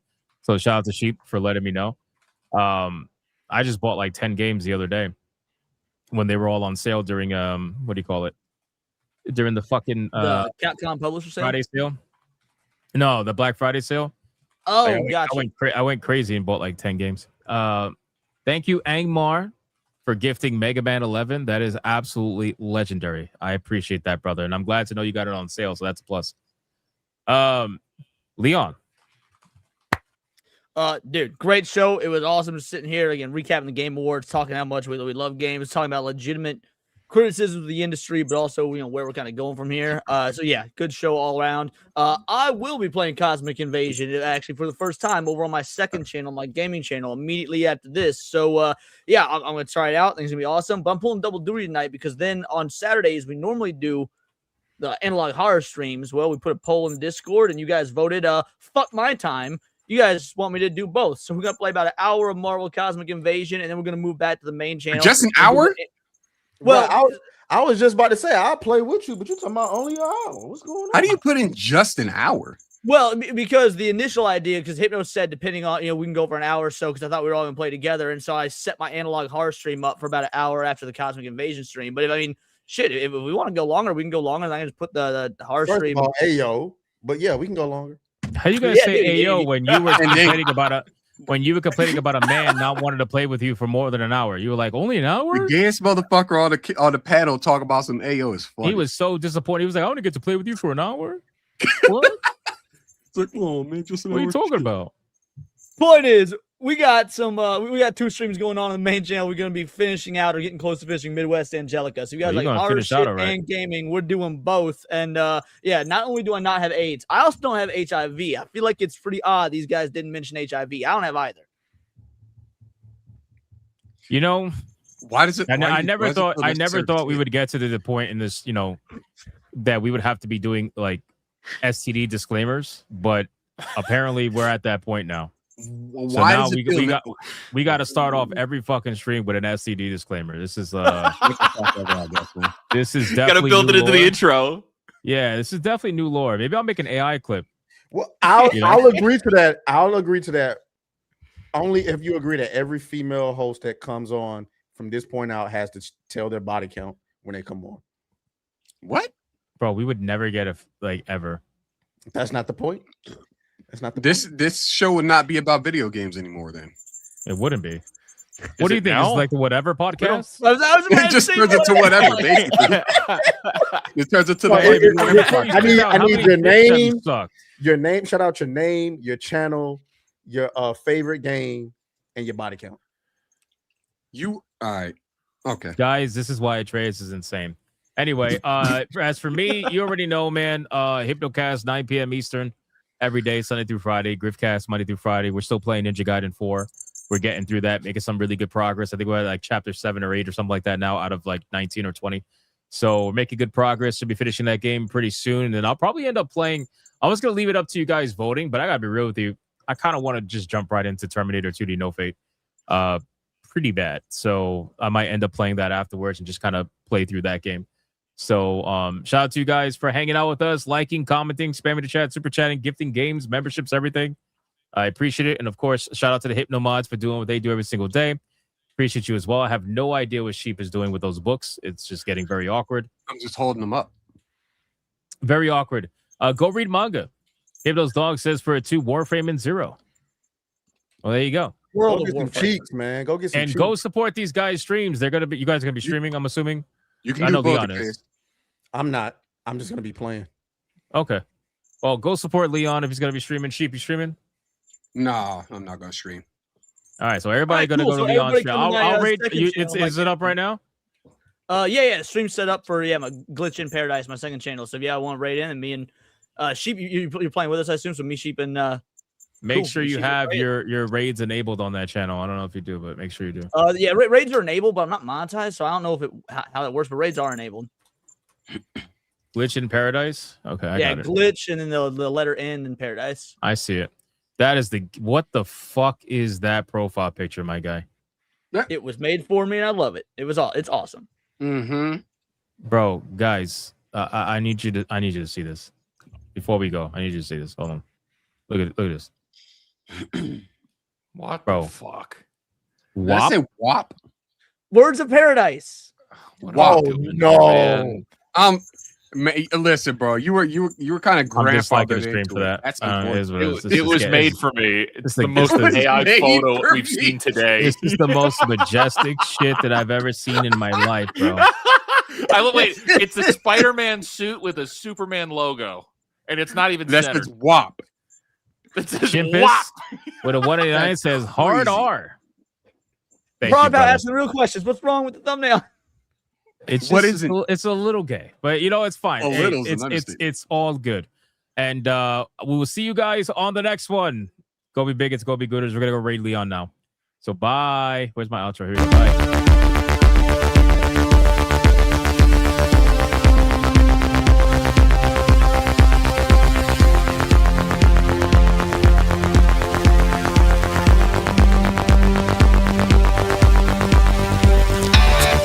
I am not gay.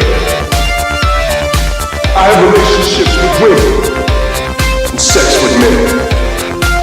And I got news for you. That means you gay.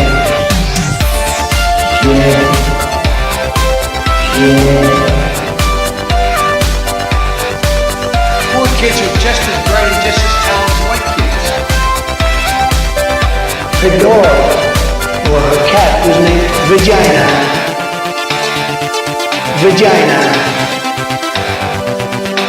Vagina. Put a ticket in, make her gay. Fuck Indiana Jones, put a ticket in, make her lady gay. Fuck baby girl, put a ticket in, make her gay. It means put a chicken in it we eat and make her fucking gay. Fucking pronouns!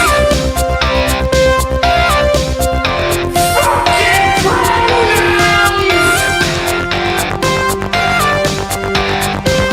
Fucking gender ambiguity! Fucking current day California shit! 'Cause that's all we fucking know! 'Cause we're boring! We're so fucking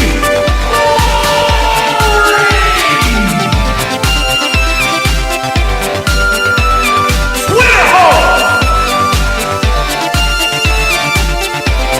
Twitter hole! Get it right! At the touch of the black man, I bring life. I bring life.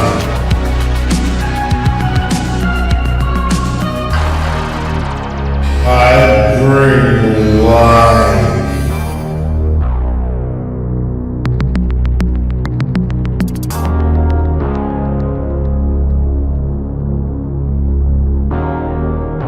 I bring life.